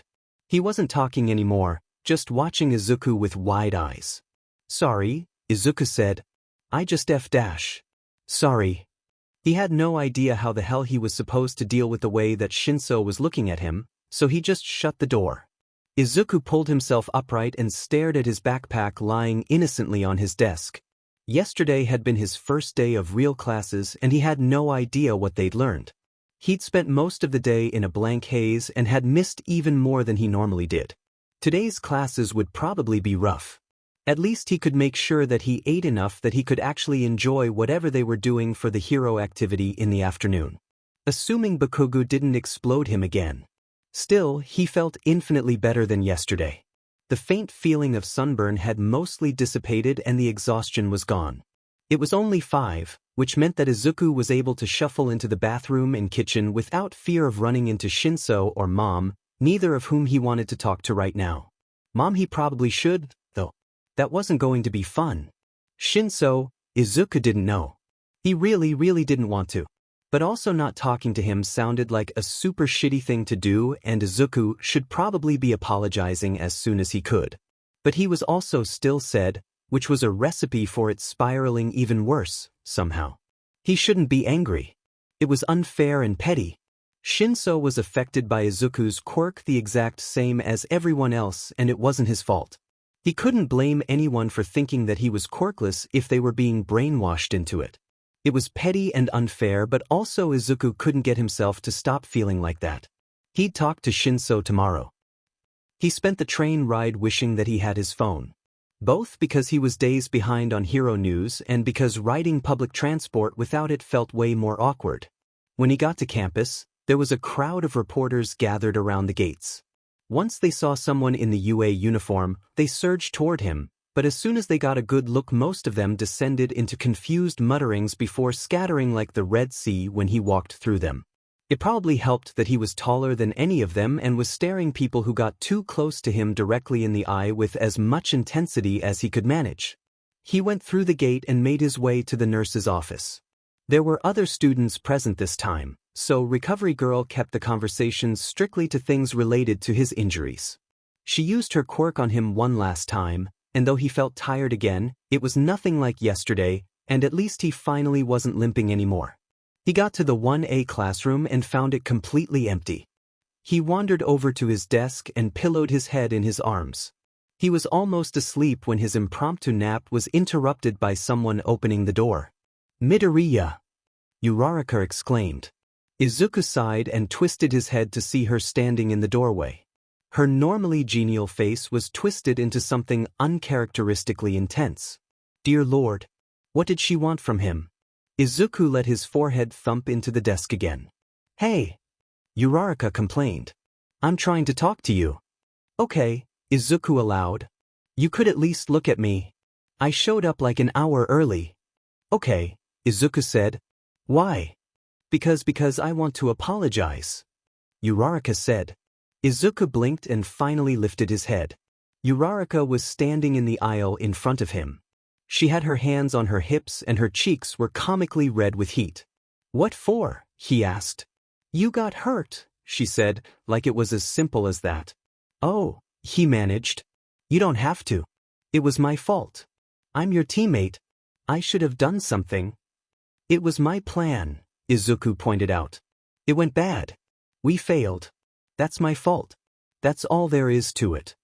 Uraraka scoffed. Her round face grew intense in a way Izuku hadn't thought she was capable of. She stomped over to the seat in front of him and sat sideways in it. She folded her arms over the back of the seat and leaned forward into Izuku's space. "Sure, right," she said, "and I who was half of the team that just lost had nothing to do with it? My plan. Midoriya, I don't know if you've noticed, but I am, in fact, in the UA Hero course. I also have this little thing called agency. I knew that your plan wasn't going to work. I thought that Bakugo was smarter than you were giving him credit for. I thought we should stay together. I should have done something, explained my concerns, worked with you, even just refused to go through with your plan. But what did I do? Nothing.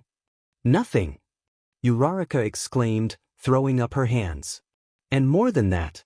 I went up to deal with Ida, but really it was my responsibility to go after the objective no matter who was there." You at least managed to capture one person.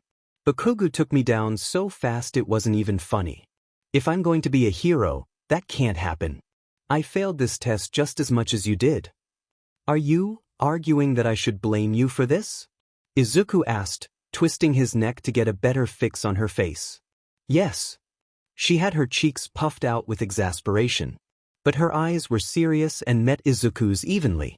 It was clear that this wasn't something that she was willing to give up on. Izuku didn't know if he should be touched at the thought or annoyed at her stubbornness. Okay, it's your fault, Izuku conceded, shrugging. Hey! Uraraka protested. Not like that. I mean like that it's both our faults. And that, more importantly, both of us need to learn from this. We need to look at the ways that we messed up today and get better in the future. Izuku stared up at her, then finally felt his mouth twitching. Okay, he said. Uraraka gave him a look and asked, Really? Really? Izuku said. Are you just saying that? She asked. Izuku considered that with a tilt of his head. No, I'm not just saying that, he decided. Uraraka broke out in a grin. More reminiscent of the sun than a human face. Izuku felt a vague sense of secondhand embarrassment just at the pure genuineness displayed there.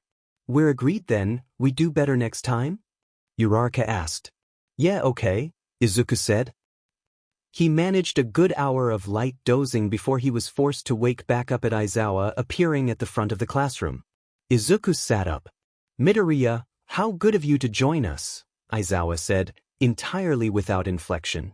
Izuku tilted his head, then decided that this was probably one of those things that he wasn't supposed to respond to. Izuku met his gaze because his other option was looking at Shinso, who was watching Izuku from the corner of his eye, and he didn't want to do that. Aizawa let the moment continue on for a few seconds, then without any apparent concern turned his eyes on the rest of the class. Today we're picking student representatives, he said. Figure it out. The class erupted into sound again. Izuku sat there for a while until he was given a piece of paper, presumably to vote. He wrote down Uraraka, since she was the only one Izuku knew the name of and wasn't in active conflict with. He pulled open his textbooks and leafed through the content they'd learned yesterday until the class had quieted down.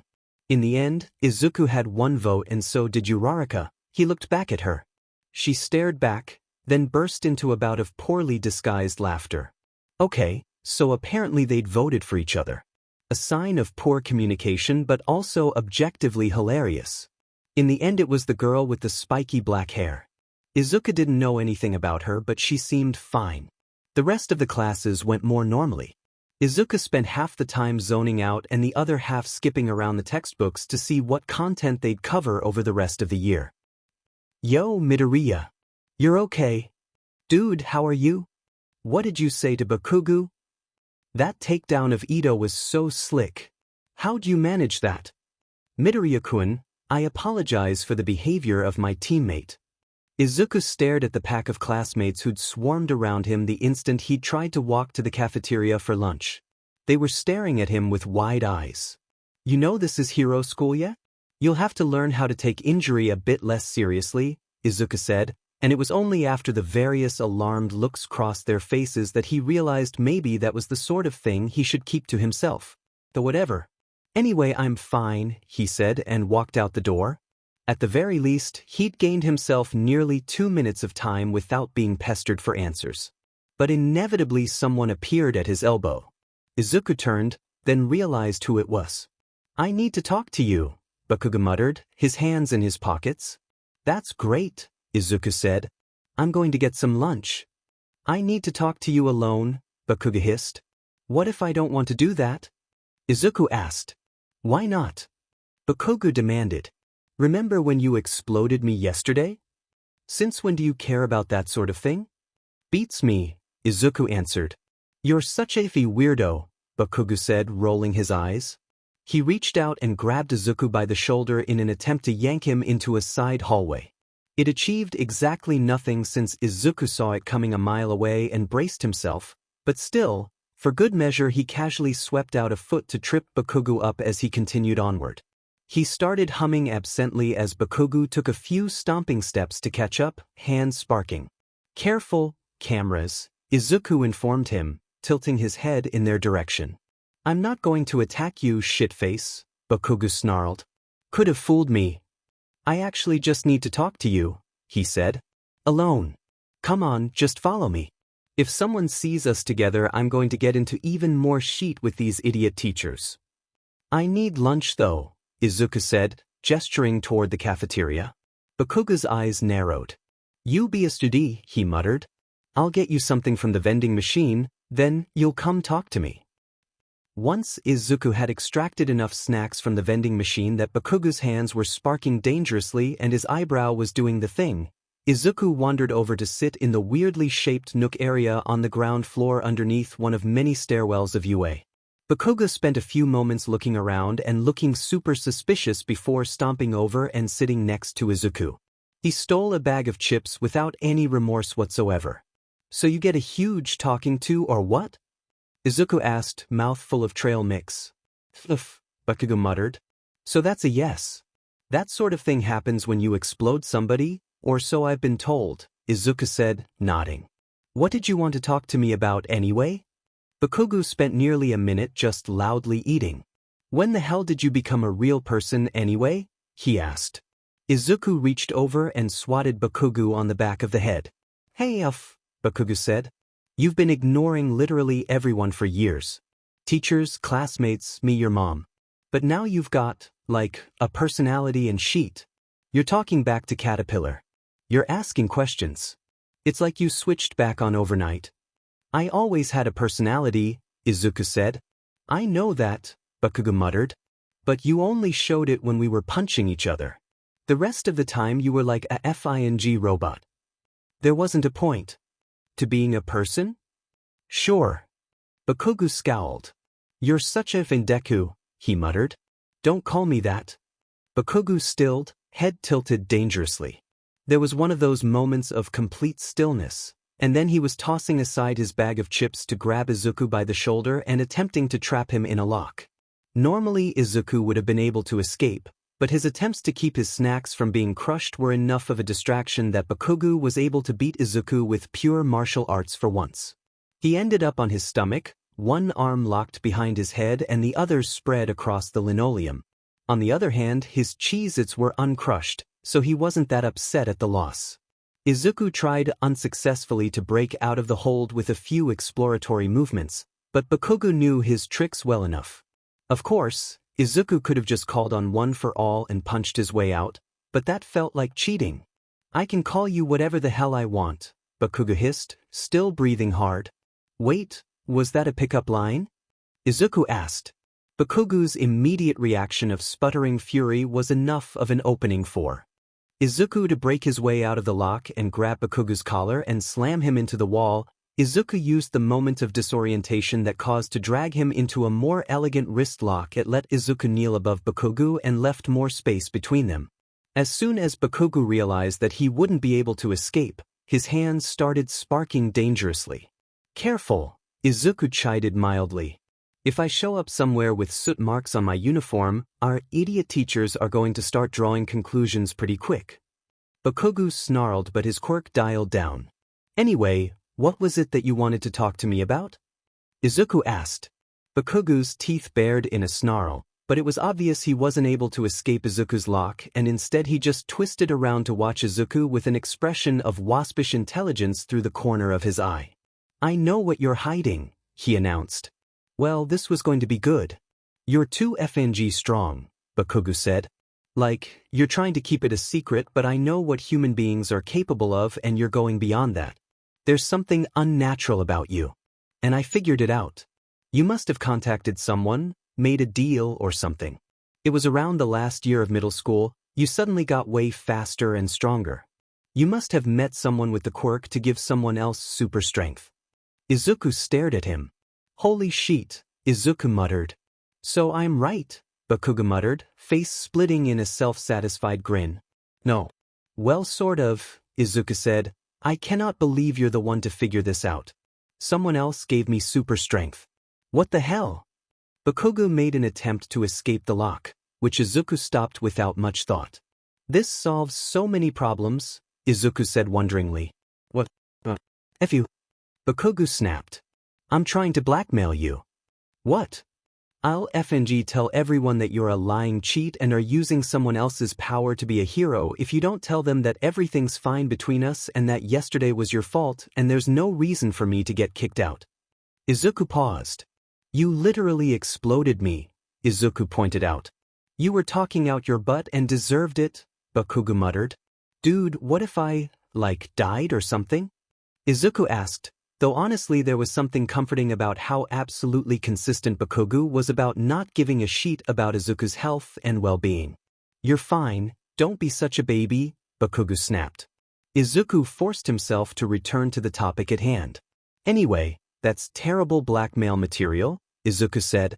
You don't have any proof beyond me being strong, and even if it was true, it's not like it's illegal. It'll just help me because people will stop treating me like I'm made out of glass all the time. Bakugo paused, thinking. Damn it, you're right, he muttered. I'm always right, Izuku answered. That was enough of a provocation that Bakugo finally lost control and used a strategic spark from his quirk to get Izuku to let go of Bakugo's shoulder, and he was able to break the hold. Then their fight descended into a series of increasingly childish and ineffective jabs. There was the sound of someone entering the stairwell above them, and they finally separated, uniforms askew and hair thoroughly ruffled.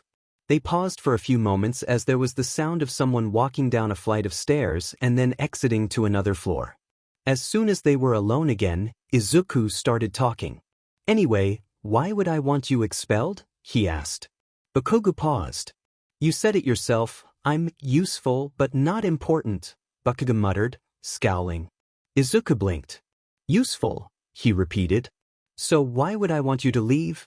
You're like the only person who's ever treated me like a threat. Bakugo squinted. And that's a good thing? He asked. Obviously, Izuku said. So, you'll tell the teachers that we're fine and there's no reason for us to get separated? He asked suspiciously. Yeah, Izuku said easily. Bakugo finally dropped his defensive posture and threw up his hands. You're a FING alien, Bakugo concluded. Rude, Izuku muttered, cautiously dropping his guard and returning to his cheese. It's not rude. It's true, Bakugo answered. That is very often not the case, Izuku countered. Bakugo just made a vague noise of acknowledgement and started eating his chips again. They managed a few minutes of silence before the fire alarm went off. Bakugo insisted on straightening both of their blazers and ties before they were seen by anyone else, which was deeply funny, so when they emerged into the yard they looked perfectly respectable and unsuspicious except for the fact that Bakugo had apparently been specifically banned from interacting with Izuku without adult supervision.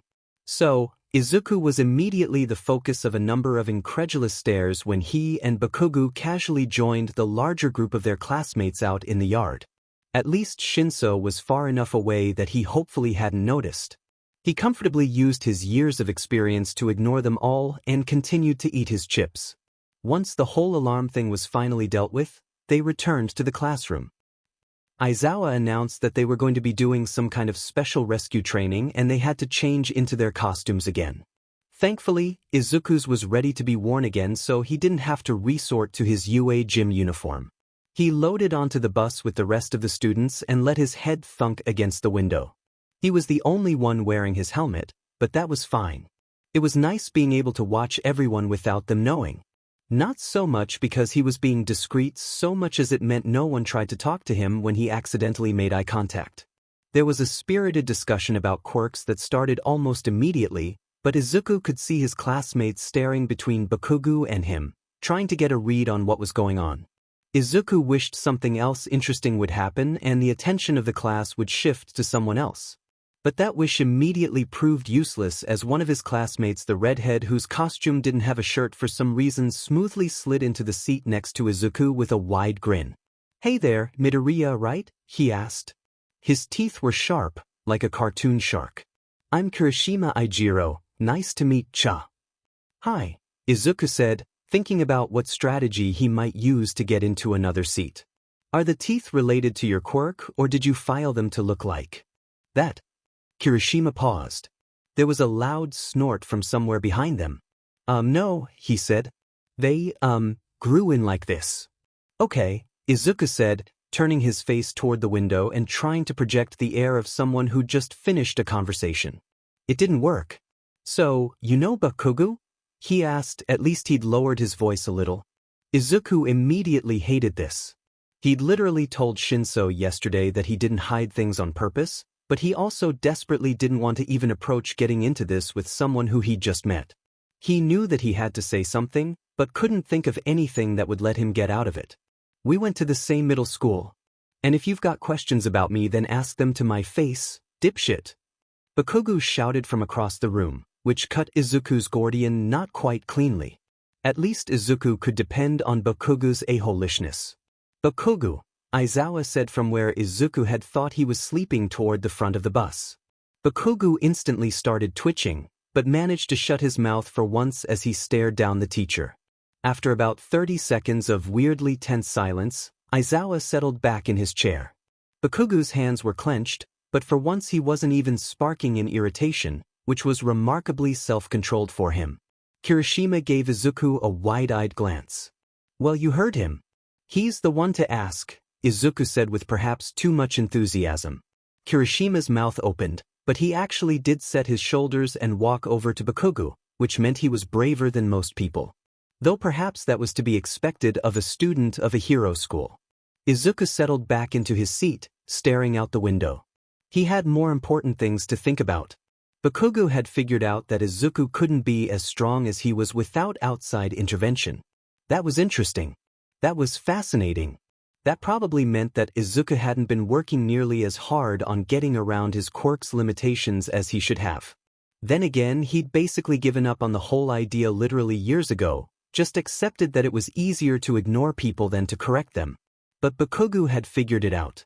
Well, not exactly, but at least he'd come to a conclusion different from what anyone else ever had. Why Bakugo? Because he hated Izuku a lot and had a particular reason to want to believe that Izuku was as strong as he was due to an outside force rather than Izuku being strong in his own right. Would he be able to replicate that with other people? Izuku's quirk convinced people that he didn't have a quirk. Or, more specifically, it led people to come to the conclusion, from little to no evidence, that he must not have a quirk. It didn't mess with memories, just conclusions. And now Izuku was realizing that it didn't necessarily force people to believe that he was a completely unaltered human either. Should he start telling people this? Would telling them that someone had used a quirk on him to make him stronger work? There would be questions. He'd need some sort of explanation, because otherwise people would start wanting to know who exactly had done it. He spent the rest of the bus ride staring at nothing and coming up with plans. The USJ was enormous. Izuku honestly hadn't been expecting much, since he'd been tuned to the underwhelming field trips he'd gone on in the past, but this was nothing like the zoos and museums he'd visited before. They were greeted by Pro Hero 13, who Izuku recognized immediately. She was well known for her rescue operations. Pretty cool that they could get her to be a guest lecturer. Izuku wondered if she'd gone to UA. A lot of well-known heroes had, and it made sense that UA would bring their graduates back to teach the next generation of heroes. Izuku looked back at 13. She'd said something about quirks being dangerous? No sheet. Izuku's attention was grabbed by Aizawa, who turned to look into the plaza below them.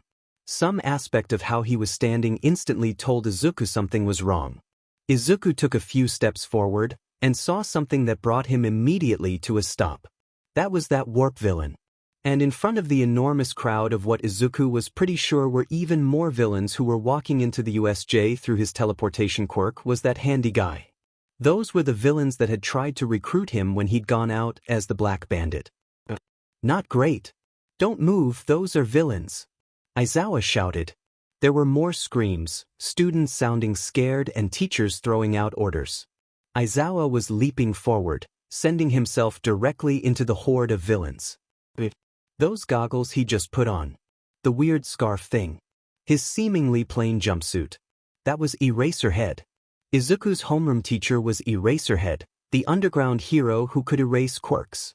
Whatever tactical considerations might have been running in Izuku's head were thrown into complete disarray at the fact that someone who was desperately vital to what Izuku had wanted his entire life had been lying in a sleeping bag at the front of his homeroom and Izuku hadn't been paying enough attention to even notice. But before Izuku could truly build up a reaction to this, those tactical considerations were finally catching back up with his conscious thoughts, and a series of calculations and analyses were steaming forward. Izuku was thinking about the likelihood that this hero who specialized in hit-and-run tactics and was best suited for combat against opponents with emitter-type quirks could win against a large group of mutation-type quirked villains. It didn't look good. Before Izuku could move, Aizawa used his scarf capture tape to grab two of the villains and fling them into one another. Then he immediately followed that up with a series of attacks, each more fluid and devastating than anything Izuku could have achieved even with his years of training. Never mind, apparently Eraserhead was a lot more than just an underground hero. Before Izuku could make a decision about what to do, that warp hero had appeared behind him and his classmates. "Greetings, we are the League of Villains."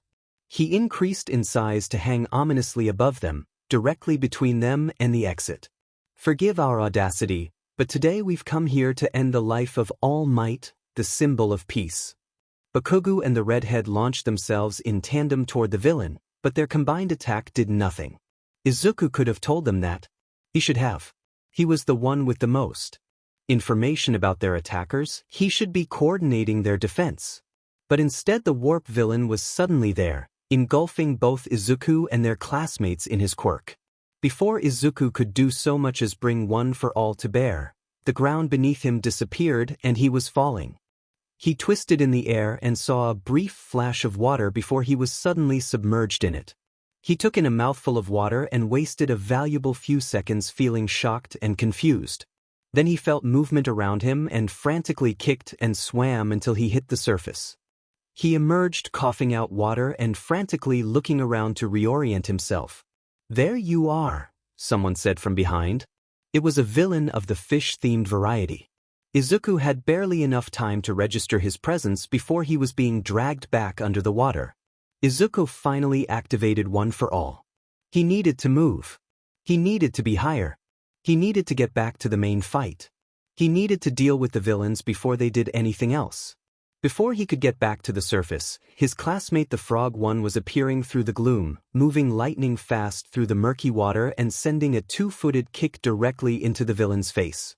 Her tongue launched forward, grabbed Izuku, and sent him flying to the surface. He landed heavily on something solid and flat. He pulled himself up to a crouch.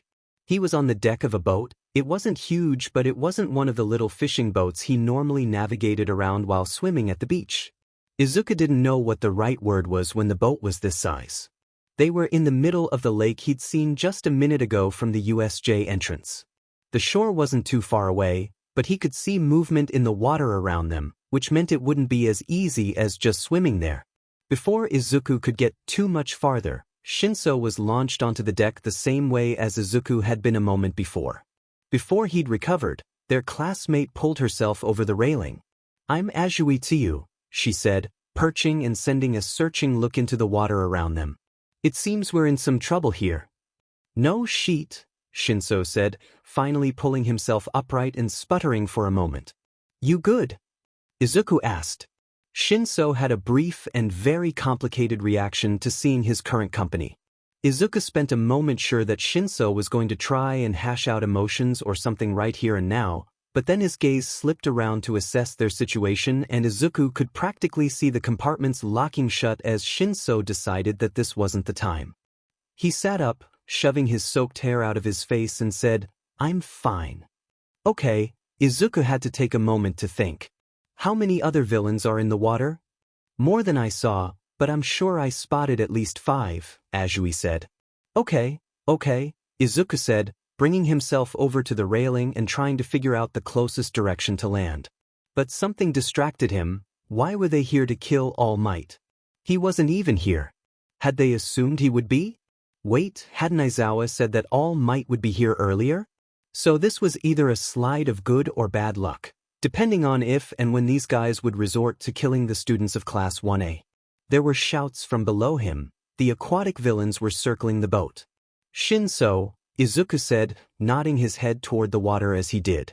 "This seems like your cue." "Why me?" he asked, but appeared at Izuku's side. "You send one of them to be a distraction for the rest." Izuku tilted his head to Azui, who was perched on the railing next to him. The instant they're busy, you grab Shinso and head toward the shore. "And you?" she asked. Her eyes were enormous but seemed more alien than endearing in that moment. "I've got a few tricks, I'll be following you," he said. "Is that?" "Izuku's strong, he'll be fine," Shinso said, giving Izuku a look somewhere between begrudging respect and annoyance, then staring back at the villains surrounding them. "The guy with the orange fins and the goggles," Izuku said, not pointing as to keep the villains from guessing their plan. "He's been giving commands. They're all optimized for physical combat, so I assume they've put the strongest guy in charge. Go for him." There was an enormous, deafening sound of shearing metal, then something rent directly through the main hull of the ship. Izuku clamped a hand around the railing to keep his feet as the side of the boat they were on started slipping into the water. Well, that was dumb. He should have aimed that attack at them instead of the boat. Which either meant that villain had a moral compass, specific limitations on his quirk, or was just a poor strategist. "Ashui, you set?" "Aye." "Shinso, whenever you're ready," Izuku said, grabbing him by the back of his costume to keep him steady when he started slipping down the steepening slope of the capsizing boat. "Why you got goggles?" Shinso shouted.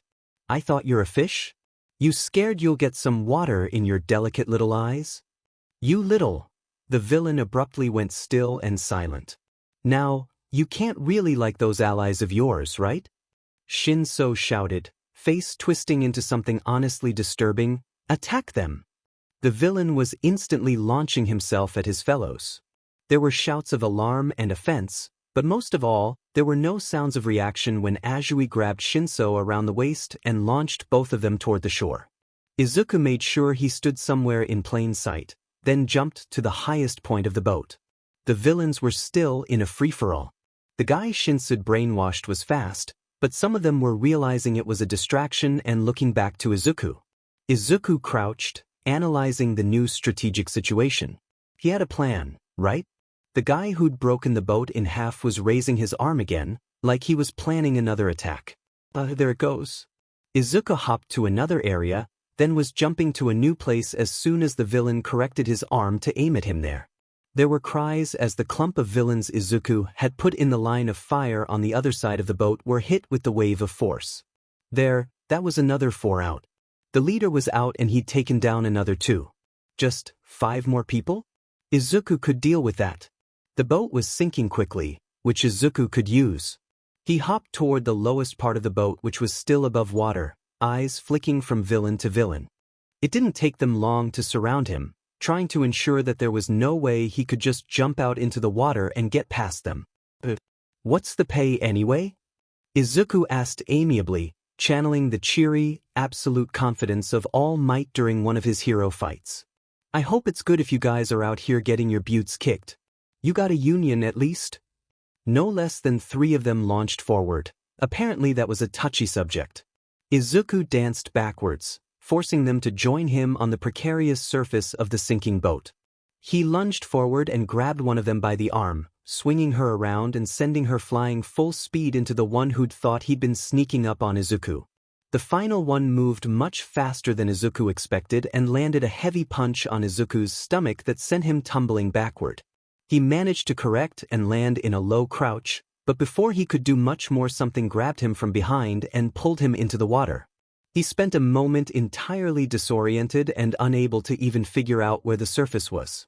He was twisted around again and caught sight of his attacker, or at least saw that what was grabbing him was a tangle of some kind of tentacle octopus or maybe squid villain. He sent a one-for-all powered kick toward the area with the most tentacles, and was gratified when they loosened enough for him to swim upward and launch himself onto the surface of the boat. The villain who'd first punched him was there, and Izuku had to launch himself upward to the tallest point of the boat again. Okay, fighting while outnumbered was way harder than Eraserhead had made it look. Izuku spent a few moments perched on top of the captain's navigation thing. What were the rooms in boats called again? Shaking his head and letting his helmet drain. It was almost airtight, which meant it kept a little bit of air for him to breathe while underwater, but also brought the underwater with him when he surfaced again. That wasn't great. He'd have to talk with the support department about it. When he finally had his breath back, he took stock of who was left. There was the villain on the boat which was becoming more submerged by the second with him, the one in the water, and the brainwashed one surfaced some distance away, wrestling with another villain. Okay, so only the two, great. The villain on the boat had almost reached him, so Izuku sent himself in a quirk-powered leap over him and toward the edge of the deck, faking a stumble as he landed. Within a few seconds, there were those tentacle things appearing from the water and trying to pull Izuku down again. This time he grabbed what was left of one of the railings, and this time he pulled the villain out of the water. He was so octopus or squid shaped that he might have just been an animal with a quirk, but Izuku didn't have time to analyze it. Instead, he used one hand to yank the squid guy toward him, and the other to punch him in the face. This resulted in a loud, kind of disgusting liquid slapping sound, and the villain in question being launched some 20 meters before skipping across the top of the water like a rock. With that, Izuku turned toward the final guy, who gratifyingly took a step back when Izuku shifted into a combat position. Izuku didn't waste time, sending himself flying forward and pulling the same trick as he'd done on Ida. He spun himself upside down while in the air, then he grabbed the villain's arms and, quite cleanly, transferred his rotational momentum directly into the villain. Some basic laws of physics did their thing, and Izuku was left at a standstill, while the villain was sent flying off at high speeds and in a completely uncontrolled violent spin. Izuku landed on the tiny bit of the boat that was left and gave himself 30 seconds to catch his breath. Then he dived in the direction that Shinso and Isizuku had gone. He was a fast swimmer now, enough that he could feel the wind as he went, but it still took forever to get to the shore of the artificial lake. When he got there, he realized exactly how badly he'd miscalculated. He'd assumed that by sending Shinso and Isizuku away, he was getting them away from danger. That wasn't right. If he'd thought about it for a single second, he'd have known that wasn't right. Because there were villains all across the USJ. Izuku couldn't have sent them somewhere safe. He should have kept them close to himself. He'd have been able to protect them and keep them from taking stupid risks. As soon as he saw Isizuku and only Isizuku standing in the shallows, watching the plaza in front of her in horrified suspense, he knew that this would be bad. As Izuku finally got near enough to see what was happening at the plaza, it only took him a few moments to work backwards to what must have happened after Izuku had sent Shinso and Isizuku away from him. They'd gotten to the shore of the lake. They saw Aizawa-sensei in trouble. Shinso brainwashed Handy. Handy escaped, but not without taking offense. And so Handy sent whatever that brain creature was to capture Shinso.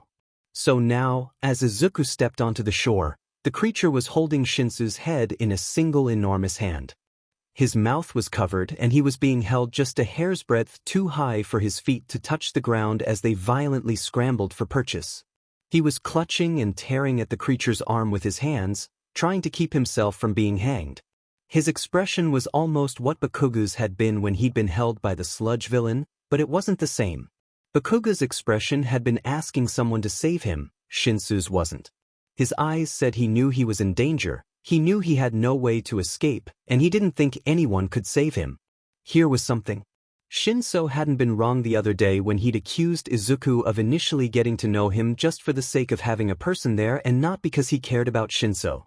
He was more right than wrong, actually. Izuku hadn't cared about him at all. He'd mostly just been a person-shaped thing he could interact with who could spot him in the gym and distract him from what a shit show his life had been in those months after All Might had concluded that One for All hadn't transferred and abandoned him as a successor. Then, Shinso had cautiously, slowly, scared of being rejected but even more scared of being alone, found a way to creep his way into Izuku's life. And now, without having ever spent a moment thinking about it before, Izuku couldn't imagine continuing on without. A world where Izuku came back home and it was just him and his mom sitting in the living room, not speaking to one another? A world where Izuku wasn't pulled away from his laptop by an annoying pest who had questions about some complicated homework problem?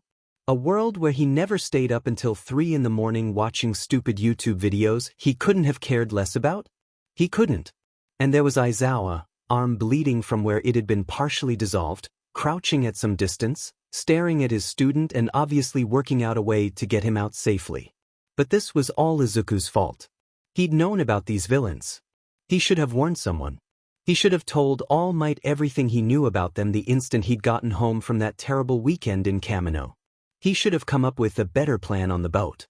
He should have dealt with the villains faster. He should have been taking this seriously. He should have avoided this. But he hadn't, which meant it was Izuku's job to fix it. What had he said to Aizawa the other day?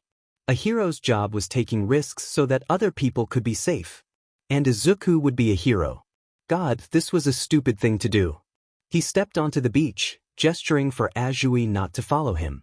Once he was close, he let each step echo loudly and bring the attention of the entire plaza to himself. Wow, he said. His tone was light, confident, cheerful. In charge. You've resorted to trying to kill high schoolers on their field trips. I hate to say this, but that's just kind of pathetic, dude. Good thing I said no, I guess. He forced himself not to look at Shinso, still trapped and struggling in the creature's enormous hand. He forced himself to keep his shoulders back, his hands ready, and his breathing calm. Handy's one visible eye narrowed behind the hand he'd stuck to his face. And who the hell are you? He asked. You don't remember me? Izuku asked, ping his hip and tilting up his chin. He lifted his arm and wiggled his fingers casually. How's the hand? The villain's head tilted, oh so slowly, from left to right. Then he straightened, abandoning that slumped, casual posture he'd maintained since entering the USJ. He took a single step forward, hands splayed at his side, twitching madly. Then, in a voice filled with a kind of dripping, vicious hatred beyond anything Izuku had heard from him, or perhaps anyone in his entire life, the villain said, You. Me. Izuku answered easily. What the F are you doing here? Handy hissed. Hell of a question for you to ask, what with you being here too, Izuku said, taking a step to the side. Handy mirrored him, attention caught on Izuku. As far as I can tell, they'll let just about anyone in here these days. Aizawa was shifting in the background, presumably acting on his own plan. Izuku didn't let his head track the movement, since that would have sent Handy's attention away from Izuku, and his attention needed to be completely on Izuku. He needed to be the only one in danger here. You cheating, cocky BSTRD, Handy said. No need to be so confrontational, you might start a fight, Izuku chided. And I mean with last time, I would have thought you'd be a bit more hesitant for round 2. Will you shut up? Handy barked. How the hell did you know to be here? How the hell did you know we would be here? Is that why All Might didn't show up? Did you warn them? Now, that'd be telling, wouldn't it? Izuku responded. Tell me. Handy snapped. Oh. Let the kid go and I might give you a hint, Izuku said, tilting his head toward where the monster was holding Shinso hostage.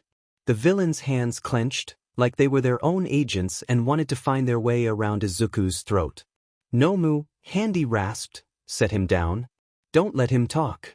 The Nomu finally let Shinso's feet touch the ground. Shinso's frantic movements slowed as the Nomu loosened his grasp around his face. His eyes were unnaturally wide and were flicking wildly between Izuku and Handy, probably wondering what the hell was happening. Well, at least everyone here had that in common. There, isn't that better? Izuku asked, keeping any relief out of his voice. Now we can have a nice civilized chat. So? Handy asked. So what? Izuku asked innocently. Why the hell are you here? Because of that little attack of yours at the school, of course. Izuku lied shamelessly. That was rather sloppy of you, I'm almost disappointed. Why would they bring you? Come on now, I said I'd give you a hint, didn't I? It'd be no fun if I just told you everything, would it? Izuku lifted a hand in a, what can you do? Gesture. So you're just always a lying piece of shit, then? Handy asked. He had Eraserhead behind him, but hadn't yet noticed, which was a deeply unwise position to be in. Come now, you can't blame a guy for playing things close to the chest, Izuku said. Strategy and all that. Close to the chest, huh? Handy asked, then whipped around as Eraserhead's capture tape was flung toward him. He barely seemed to move, but Izuku caught a glimpse of a single one of his hands, clawing forward to snatch the tape out of the air. Within an instant, there was a cascading wave of deterioration spreading rapidly toward Eraserhead.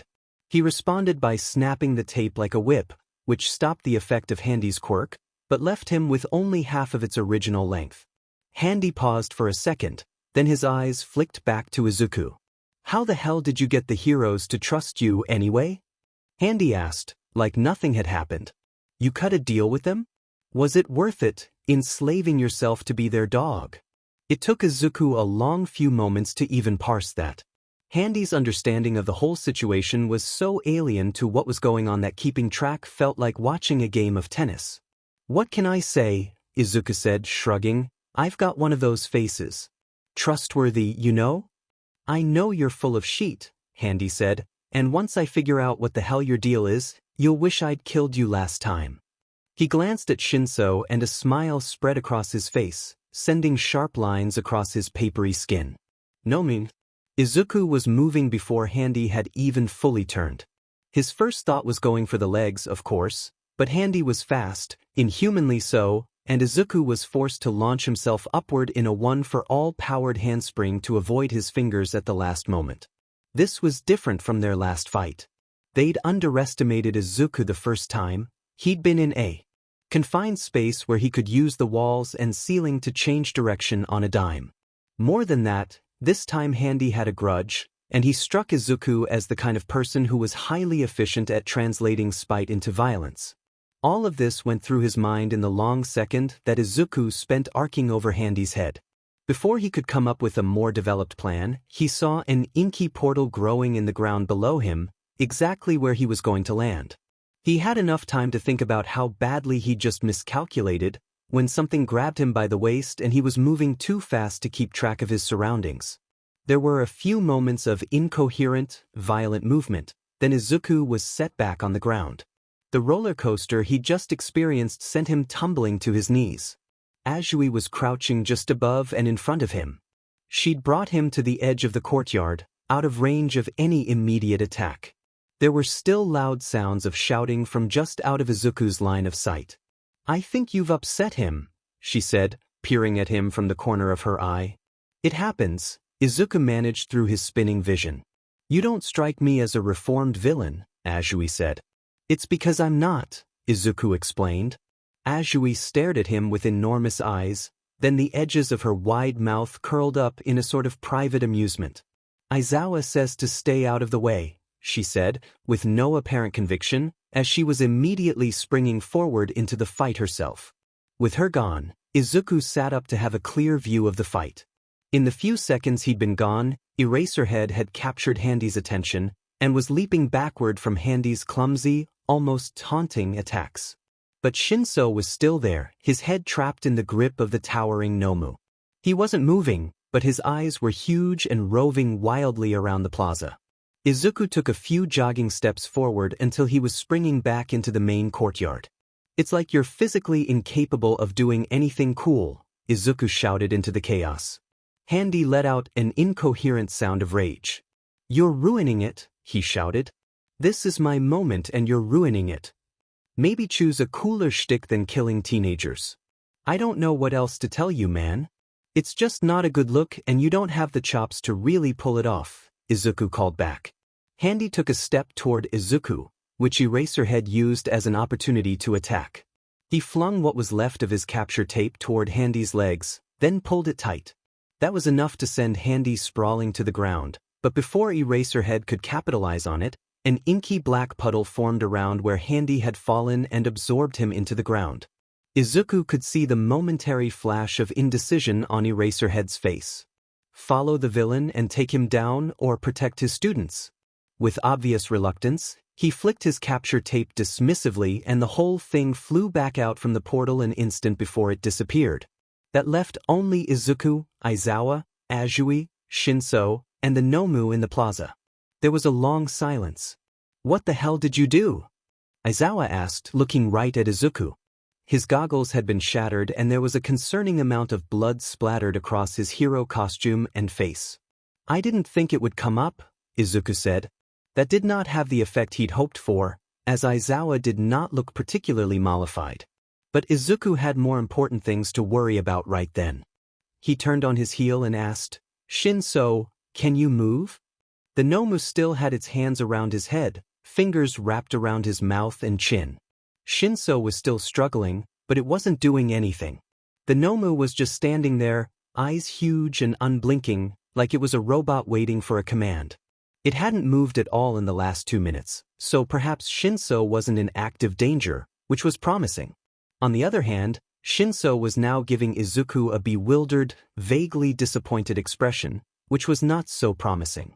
"We are going to have words about this," Eraserhead said to Izuku, then attempted to use his quirk on the Nomu. It had no effect, but Izuku appreciated that the man had his priorities straight. Save the children, then grill them on their association with known criminals. Izuku took a few careful steps toward Shinso, watching the eyes of the Nomu for any reaction to him. He was a few steps away when his vague idea of prying the fingers off Shinso's face was waylaid. "Nomu," came a sandpapery howl. "Kill that sock puppet BSRD. Make it slow."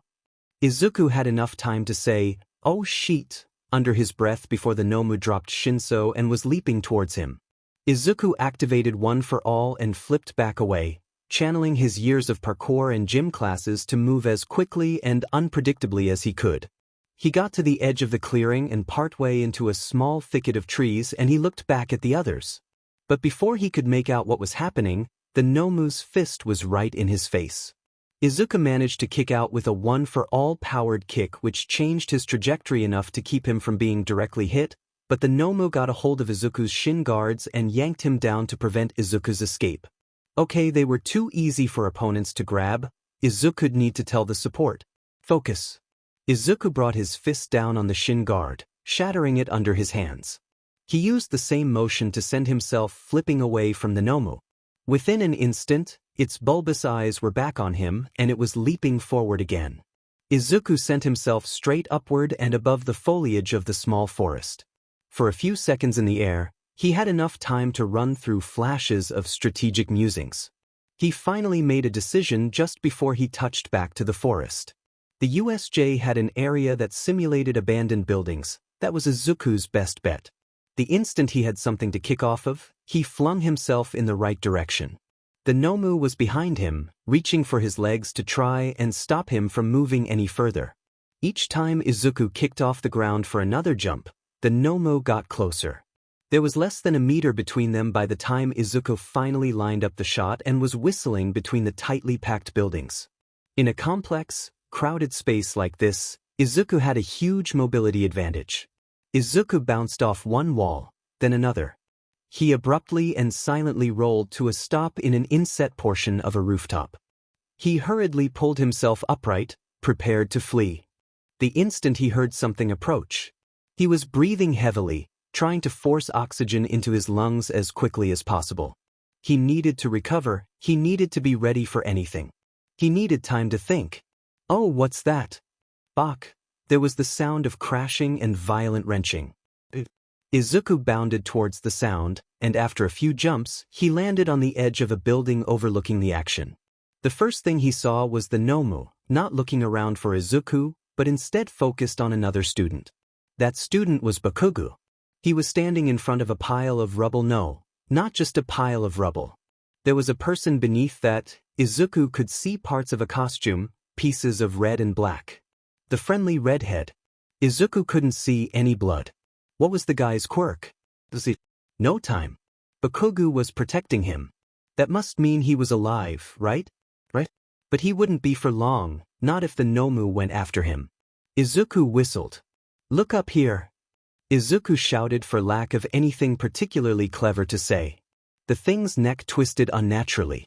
It paused for a second, like it wanted to finish its task, then launched itself back toward Izuku. Okay, so he couldn't get too far away from it. He couldn't let its focus stray away from him. He needed to keep in contact with it until something. He didn't know how to beat it. The villains had intended for this thing to kill All Might. What the hell was Izuku supposed to do to beat something like that with only a limited version of All Might's quirk? And was that redhead guy okay? The human body was fragile. His costume hadn't been super padded or anything. Did that mean he just hadn't thought about defense, or he was unusually strong and didn't need the additional protection? The Nomu appeared directly to Izuku's left. Damn it. He needed to be focused right now. Izuku twisted in midair and launched himself off the thing's shoulder with both legs. That was a mistake. He'd been panicking, hadn't looked where it would send him. Before he'd even fully registered this, he was crashing through a window in the building opposite. He curled his arms over his head as he passed through the shower of broken glass and hit the ground awkwardly with his leading shoulder. The room was empty, so at least Izuku didn't smash into a table. Instead he was sent rolling across the floor, doing what he could to dissipate the force of the landing by rolling and twisting until he finally came to a heavy stop. He stood up, checking his shoulder. Not broken, not dislocated. Just bruised from crashing through a window and landing on it. He had a few seconds to recover before the Nomu was bursting through another window and launching itself towards Izuku. He dodged, sending himself flinging around the room. He used the floor, walls, and ceiling indiscriminately as launching pads. The Nomu was chasing him with equal speed but less agility, like the world's most high-stakes game of tag. Izuku finally lined up the shot and sent himself out the broken window. Within a second, the Nomu was bursting through after him. He needed to think of a plan. He was getting tired, but the Nomu didn't even seem to be breathing hard, though that was assuming it had lungs, which he actually probably shouldn't take as a given, but Izuku couldn't be dissecting the thing's biology while it was trying to kill him. He needed to be planning. Izuku needed some clever way to what? Distract? The Nomu. What could he do? He dodged another hit, launching himself down into a thin alley, then out the other side. The Nomu burst through after him, sending wreckage and debris scattering across the empty city as it forced its way through the too small opening. Was Shinso okay? Was Uraraka? Where was everyone else? Where was... This time, Izuku didn't have time to dodge. The Nomu was right next to him, fist already poised. Izuku curled his legs, getting them between the rest of him and the Nomu's fist. When the punch came, Izuku used it like a springboard. It hit like a hammer, and thanks to some basic rules of momentum, Izuku was launched up into the air. It was easily the fastest he'd ever moved, and he realized that he was going to hit the ceiling of the USJ facility with barely enough time to flip himself around and crash through the sheet metal legs first. The world briefly went white as the pain of the impact reverberated through his legs. It was enough that he was sent entirely senseless for a few seconds. Even without awareness of his body, Izuku had enough sense to know that this was the most danger he'd experienced in his entire life. This was the biggest, most important fight he'd ever been in, and he was failing. Izuku was flying through the air. He'd been flying for a while and was going to hit the ground soon. He was going to die if he didn't do anything. Izuku's mind flashed back to just yesterday, when All Might had been carrying him for a jump and done something with One for All to disperse his momentum before hitting the concrete. Izuku forced his eyes open and spread his arms to stop his constant, nauseating tumbling. The ground, a massive swath of concrete, was getting closer every second. He forced himself to pretend that he was a cool, competent hero. The kind of hero who reacted to life-threatening situations by becoming serious and smart and not panicking and putting himself into even more dangerous situations because he couldn't think of anything clever enough to let himself escape. He managed enough control over his body to force himself into the right position and released a violent kick downward just before hitting the ground. He didn't execute the trick with nearly the grace that All Might had displayed. They'd landed with barely a JRK after he'd dispersed their momentum in a single instant. Izuku instead had basically just launched himself, skipping further forward. At the very least, it sent him past the concrete and instead into what was a perfectly manicured lawn before his body hit it. He tried to keep his feet under him, but it quickly devolved into an uncontrolled tumble and he was sent skipping across the lawn until he skidded to a painful and bumpy stop. He probably passed out for a while, but was finally able to move enough that he pulled himself upright. Izuku stared at the grass beneath him, at the body-shaped furrow he'd left in the lawn. He honestly couldn't believe that he'd just survived that. He could see the USJ in the distance, and the single, incongruous hole he'd left in its domed roof. He should call for help. He didn't have his stupid phone. Nothing went right for Izuku. If something could go wrong, it would, the more spectacularly the better. Before he could really get into a post-adrenaline emotional breakdown, his attention was drawn to something happening on the USJ roof. There was movement. There was something black climbing out of the hole Izuku made. And now it was heading toward him. No. Izuku couldn't even pull himself to his feet. His newly repaired costume was in tatters. The parts which had ripped showed his skin, littered with scrapes and dozens of little cuts. His shin and arm guards had all been cracked or destroyed at some point. His helmet was still in one piece, but there was a huge crack spidering across the right side of the visor. Izuku couldn't fight like this. He didn't have anything left. Izuku was going to die here. Alone. Thrown out of a building. Now being chased down by some horrific monster thing because he'd made the wrong guy angry.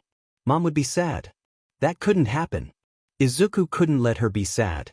Under no circumstances would his last act on this earth be making his mom sad. Izuku planted one foot in the soil, then the other. He used both hands to force himself to his feet. The Nomu was getting closer but was still a considerable distance away. Yikes, the thing had thrown Izuku really far. Izuku stood there, balance spotty and legs aching. He probably had stress fractures from taking the hit from Nomu and then crashing through the USJ ceiling. Izuku pulled the power of one for all into himself. This time it hurt. It wasn't the normal buzz of energy. This time it crept along each of his bruises and aches and made them sing out their complaints in harmony. He wouldn't die here. Izuku pulled the power into his legs and leapt away from the Nomu. He wouldn't die here. The landing was profoundly painful. Like someone was stabbing him in every bone in his legs at the same time. But he jumped again, settling himself into a loping, lightning-fast pace that sent white-hot flashes of pain through his body with each step. He wouldn't die here. He reached buildings. Not the USJ. Not US. Izuku had no idea where he was. He just had to get away. He just had to get somewhere safe and then He wouldn't die here. There was a deafening roar from somewhere behind Izuku. Too close. Way too close. He wouldn't die here. Izuku leapt toward the top of a building, but missed it and had to dig quirk-powered fingers into the stonework to drag himself up to the top and continue onward. He wouldn't die here. He took another flying leap to another building. He needed to move erratically, he needed to lose. A train hit him right in the chest. Izuku felt the breath leave him in a single, dramatic exhale. The Nomu was beneath him. It had predicted where he'd be and prepared an attack. That was smarter than he'd given it credit for. But that was Izuku getting himself in trouble because he underestimated his opponent. Hell of a moment for self-reflection, Izuku thought, before the Nomu sent them both plummeting back to earth. It threw Izuku to the ground. There was a moment, almost taunting, where Izuku was just laying there, bruised, battered, and breathless. If he'd been stronger, smarter, or something, he'd have used that moment as a chance to escape. But he couldn't bring himself to take in a whole breath of air, let alone stand up. Then that pause was over, and the Nomu brought its huge, awkward body above Izuku, and wrapped both of its clawed hands around his neck. He thought he'd be crushed instantly, but that didn't happen. Instead, the Nomu applied perfect, constant pressure, precisely calculated to stop his breathing without crushing his windpipe. It didn't press him down, there was no cracking of concrete. There was no noise. It didn't need any of that. It could kill Izuku with deliberate patience, all the time staring down at him with its enormous, emotionless eyes. Izuku scratched at the thing's arms, kicked its stomach and did anything he could think of. There were sprays of something liquid. Not blood too viscous and dark but similar to it. But every scratch or cut he made healed within seconds. Nothing stopped the hands around his neck. He pulled at its arms, pooling all the power of one for all into them, and tried to wrench them away from his throat. The power he needed didn't come. He couldn't use the full extent of one for all. The block from his quirk stopped him. He still tried. He scratched and thrashed and pulled, but nothing happened. He frantically pulled at the clasps of his helmet and managed to yank it off his head. He flung it away and tried to breathe again, but that did nothing. Even with his face free, he couldn't get any oxygen into his lungs. He kept struggling, but soon there were black spots in his vision. He could do nothing to stop himself from slumping into the concrete, his hands only loosely wrapped around the thing's wrists. Time slowed, each thunderously loud heartbeat lasted hours. How long did he have left? It felt like the creature had been holding him down for days, but how long had it been, A minute? Longer? Probably. How long could someone survive without oxygen? How long would Izuku be awake and unable to do anything? Tears were blurring his vision. He'd have sobbed if he had the air. He suddenly remembered the Sludge villain. Him trapped, unable to breathe, then All Might saving him. But that wouldn't happen today, would it? All Might was somewhere else and he didn't know where Izuku was. He should have tried to get back into USJ as soon as he realized he'd been thrown out of it. God, he should have done that. The Nomu might have caught him, probably would have since he'd have had to run right past it, but at least then someone might have known where he was, might have been able to find him in time. But instead he tried to run off and hide, and look where that had gotten him. Izuku was going to die. He was going to die because he couldn't get around his quirk's arbitrary power limit. This creature was going to kill him. Then it was going to go kill someone else. Erase her head. Uraraka. And if it even Bakugo. That red-headed guy. Azui. Izuku couldn't let that happen. He had to beat this thing. Izuku couldn't die here. He needed to think of something. He needed to signal for help. He needed a clever way to escape. He needed a weapon. He needed access to his full power. Izuku felt his vision fading, a darkness flooding in between him and the world. He looked into the Nomu's eyes and saw a flicker of something. The shapes of humans, standing, the merest suggestions of silhouettes. That was All Might's shape. Then those must be the previous users of One for All. They were here. They were in the quirk. Izuku needed them. Izuku needed their help. He reached forward, not physically, but like he'd moved forward into something else, somewhere alien and cold. He was blocked before he could get all the way. There was something here. Something between him and the rest of One for All. He pushed and pried and found no weakness. It was enormous, solid, and freezing to the touch. Izuku had no chance. But what did that even mean? This wasn't real. This was just quirk nonsense. Izuku's actual body was laying there, being slowly killed by a creature of unimaginable strength.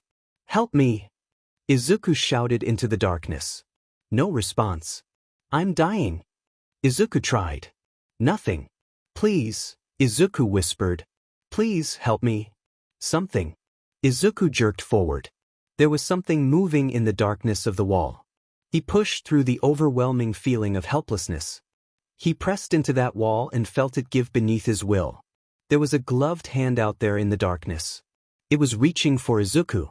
Izuku reached back, pressed himself through the wall, feeling more than seeing that there was something there, someone reaching back toward him. He felt the darkness, the weight, the cold, pushing down on him. It didn't matter because Izuku was almost there.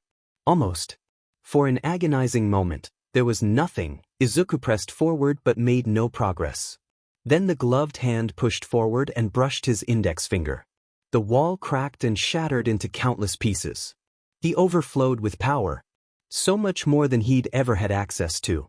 Enough that he felt it sinking into his veins, his skin, his teeth. Another hand touched his own, and for a brief moment, Izuku saw a vision of a woman. A hero. She held Izuku's hands between her own, then smiled as bright as All Might. Her eyes said that she was glad to meet him, that he was welcome there, that she was there to help. Then the feeling of One for All shone so brightly it overpowered everything else. If it had been a river once, it was now an ocean. Before he could feel the limits of the power at the edge of his awareness, now where there had been boundaries there was nothing but endless expanse. Izuku's eyes snapped open. The Nomu stared back down dispassionately at him. Izuku pulled enough power that he could grip the thing's wrists. Not just holding them, he squeezed until his fingers were buried deep in its flesh. Its almost blood was seeping through his fingers and tracing lazy patterns down his arms.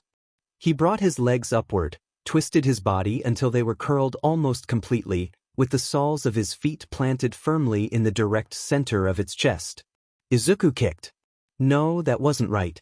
It wasn't just a kick. It was all the power that Izuku had been blocked from.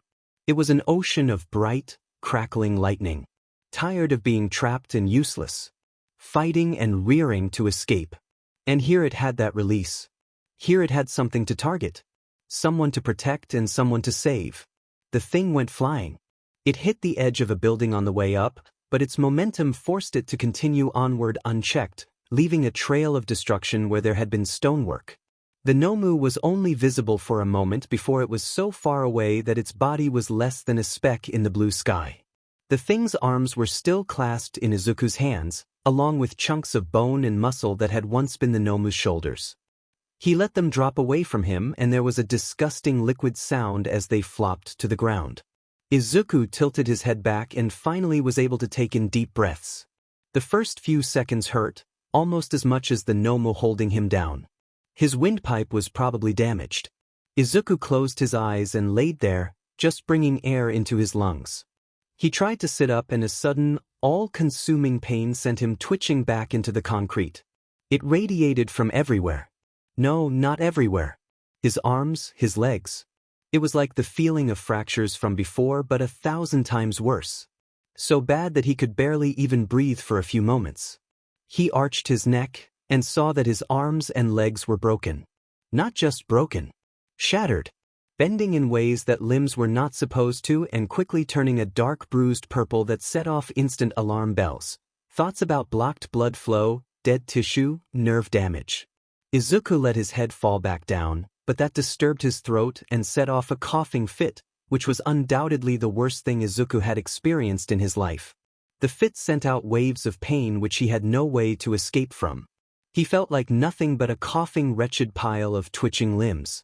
He finally managed to roll himself onto his side, though was pretty sure he'd sent himself unconscious from pain in the process, and was able to control his breathing.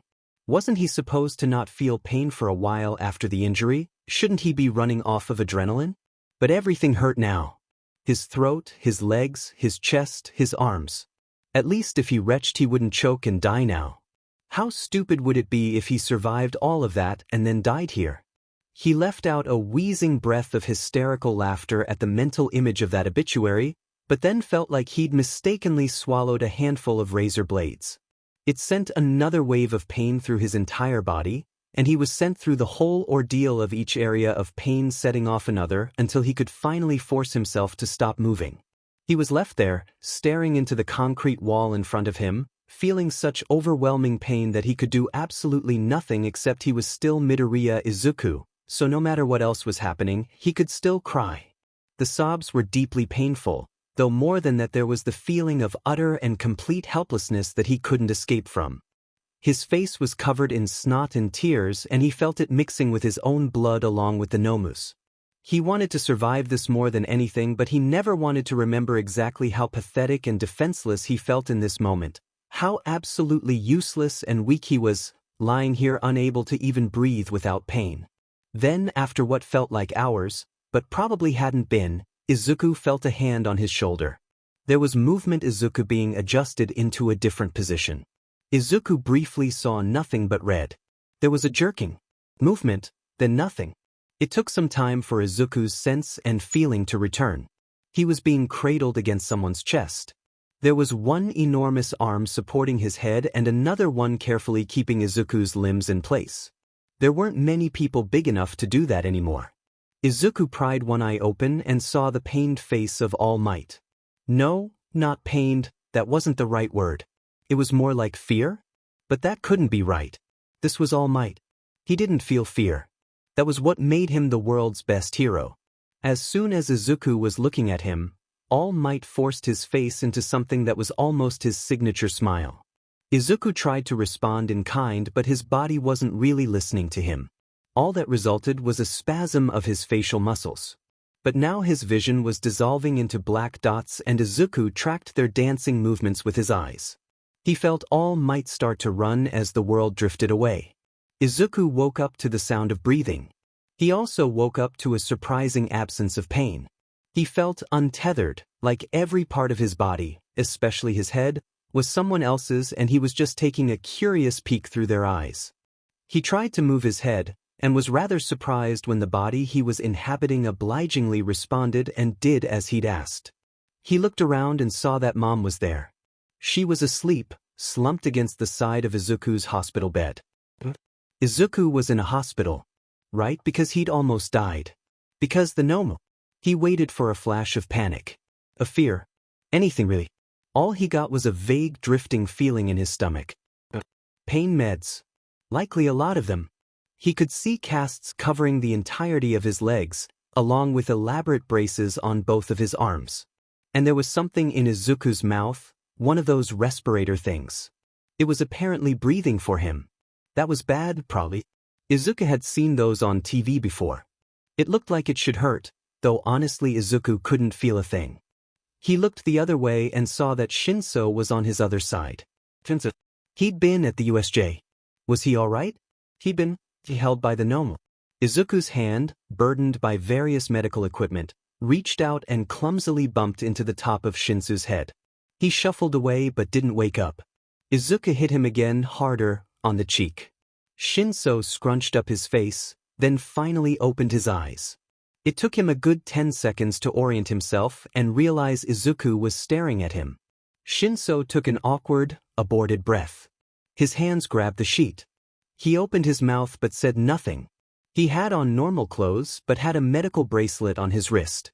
There were bandages peeking up from the neckline of his shirt and one of his arms. Izuku frowned. It was kind of dark in the room. Izuku spent a long moment thinking before coming to the brilliant conclusion that it was probably nighttime. Great, mystery solved. He spent another moment staring before remembering what he'd been thinking about.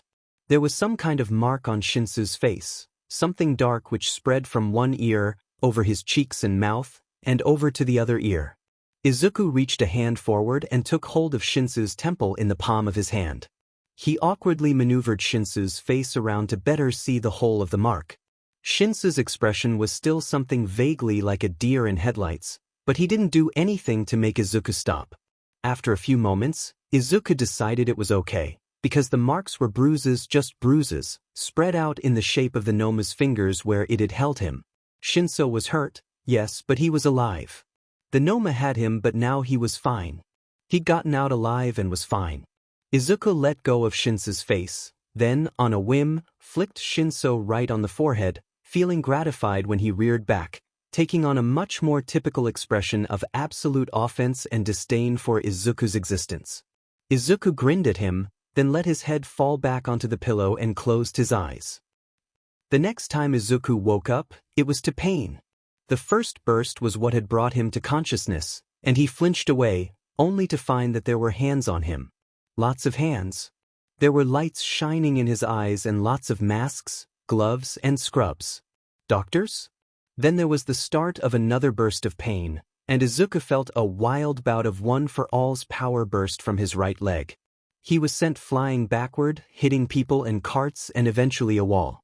There was another, more brilliant burst of pain and then hands on him. Izuku struggled, clawing to keep them away from his face, his throat. Thrashing and there was someone looking at him. They had such fascinating eyes. Izuku felt everything else fade away. Was this a quirk? That would make sense, some kind of hypnotic effect initiated with eye contact. That sounded useful in a hospital. Maybe it didn't matter whose eyes they were. They were just so interesting. His body grew lighter and suddenly it didn't matter that the nurses were picking him up and moving him. Those eyes. He felt darkness creep over him. The next time Izuku woke up, he was alone. Everything was hazy and it took him a long few minutes of staring at the unfamiliar room for it to occur to him that he was in the hospital. It was a private room, kind of cramped, with a glass wall on one side covered with a curtain. On the other side there were hints of movement, flashes of people passing and muted conversations. All around him were medical machines and devices, which seemed to be connected to his entire body. There was pain now. But it didn't feel right, just the implication that something was wrong, but lacking the specific bite that would tell him what was really going on. He was kind of cold, too. He had on a hospital gown and the bed was covered by a blanket, but it didn't feel like enough. It left him laying there, unable to move and shaking slightly. He couldn't even breathe on his own terms. There was the machine, pushing air in and out of his lungs on a regular rhythm. Doctors had quirks that helped them heal people now. It wasn't like a century ago, when you had to rely on old-fashioned medicine and equipment. These things could happen amazingly quickly. Besides, shouldn't Recovery Girl have come and healed him? Had she? Was this the version of Izuku who'd already been through a round of her quirk, multiple rounds even. Had he been awake before? He had the hazy impression of something, but couldn't pin it down. How long had he been here? How badly had Izuku been hurt? Izuku tried to close his eyes, but he was still there. He tried to dig up what he'd felt a few moments before, that distant, floating calm. But it wasn't there anymore. He was remembering again. He was there because of the USJ. Because he'd gotten in the fight with the Nomu. Izuku had survived. He'd gotten in a fight with the Nomu, but here he was. Alive. He'd won. He'd wanted to live, and so he had. There was no reason for him to be scared. Izuku closed his eyes and laid there shaking from the cold. The next time Izuku woke up, it was to voices. It took him a long minute to make his way from absent to conscious, but eventually he did manage it and cracked open an eye. It was bright. He was in a different room, larger, with more chairs and windows. There was still medical equipment, but less of it was attached to him. There were braces on his arms and casts on his legs. The thing was still in his mouth, breathing for him. There was more distinct pain now, and he felt more awake than before. There were two people in the room, standing face to face near the door. They say that he'll have to be here at least another few days, though he should be lucid soon, Mom said, arms wrapped around her middle. That's good, isn't it? All Might asked. He's improving quickly. I know, Mom said, but she was crying. But that's my little boy. Seeing him hurt, I just can't stand it. Midori-sama, I can't offer an apology equal to my mistake here, All Might said, placing his skeletal hand on her shoulder. Yagi-san, you know Izuku. Sometimes I think you know him better than I do. She laughed, but it was dark, bitter even. You know that when he chooses to do something, there's nothing that you can do to stop him. All Might looked uncomfortable. I can't bear to see him like this, she whispered, wiping at her eyes. You saw it, he was so scared. I think I need to pull him out of UA. Izuku's chest did something painful. His arms jerked, and some wire disconnected, and there was a blaring alarm sound from the medical equipment around him. Mom turned, then her face lit up when she saw that his eyes were open. Izuku, she said, and was instantly pulling up to his side. Her hands tried to grab his own, but he jerked away, violently shaking his head, ignoring the pain that caused. Izuku, honey. Izuku, you need to. Izuku looked to All Might, hoping that he'd talk to Mom, do something. But the pro-hero's face was pensive, drawn. His eyes darted away from Izuku's. Absolutely not. Izuku switched tactics and grabbed Mom's hand, trying to get her to realize that she couldn't do this. She couldn't take him out of UA. He needed to be there. If he wasn't training to be a hero, he wasn't anything. Honey, it's okay. Her voice was cut off by a shriek, then she tried and failed to release her hand from his grip. Izuku realized he'd started using one for all and was crushing her hand. He instantly pulled it away, which sent a wave of cascading pain up his arm as he shattered the carbon fiber brace which had been keeping it together. Sorry, he tried to say, but couldn't through the thing in his throat. His vision was tunneling. This couldn't happen. This wasn't. Izuku was fine now. He'd survived. Mom couldn't do this, not now. Izuku was caught in a tangle of wires and medical equipment, but wasn't actually restrained. He tried to sit up. There was the sound of things breaking. Izuku could feel the 1,000 ways that his body was protesting this. There was iron bending. Oh, he had one for all activated again, coursing through his limbs and tearing through the medical equipment like tissue. He tried to struggle up from the bed, but there was something in his way. He tried to push through it, but nothing happened. Something like rock was keeping him down, something too big. He couldn't. Midoriya, All Might said, face hovering over Izuku's. He'd grown to his larger form and his hands were on Izuku's shoulders, holding him down on the hospital bed with careful hands. It is okay. It's going to be all right. Something about that clicked into an old memory of Izuku's, being a child and watching those videos of All Might saving hundreds of people. Izuku froze. He could hear a cacophony of sounds around him. There were more people rushing into the room, talking quickly and loudly. Izuku shook his head at All Might, but he didn't try to get up again. Just let the seemingly endless number of hands reach to him to fix broken wires and tubes. You're okay, Midoriya? All Might said, but his face was getting hazy. Izuku reached up a hand and gripped All Might's shirt. He needed help. He needed All Might to be on his side. He lost that train of thought. When he next woke up, he felt pain. They must have taken him off the good meds. That was promising, right? It must have meant he was getting better. Though his mind was still hazy. He couldn't tell if that was meds or just lethargy from the energy his body was spending on recovering. He opened his eyes. He was alone, though the room felt familiar, even if he couldn't remember it. That thing in his throat was finally gone. Without it, each breath felt raspy and painful, but at least Izuku could control when and how he breathed again. His legs were still in full casts, but his arms were only wrapped in braces. He tried rolling his shoulders and breathing deeply. Some pain, but nothing like the all-consuming feeling he'd gone through after defeating the Nomu. He was only connected to an 4-drip and a little monitor on his finger. He took the thing off. It made a plaintive beeping sound, but he reached over and pressed random buttons on the terminal thing at his bedside until it stopped. He looked around. There wasn't anything particularly interesting. They could have at least brought him his laptop or something.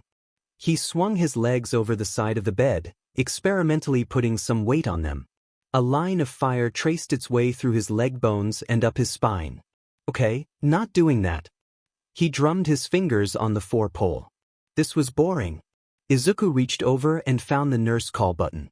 It lit up with a pleasant ding. After a few moments, a harried-looking woman in neon scrubs appeared at his door. "Oh, hello, Midoriya-kun," she said, smiling. "It's great to see you up. How are you feeling?" "I'm fine," Izuku tried to say, though it came out more like, "Hey, pious.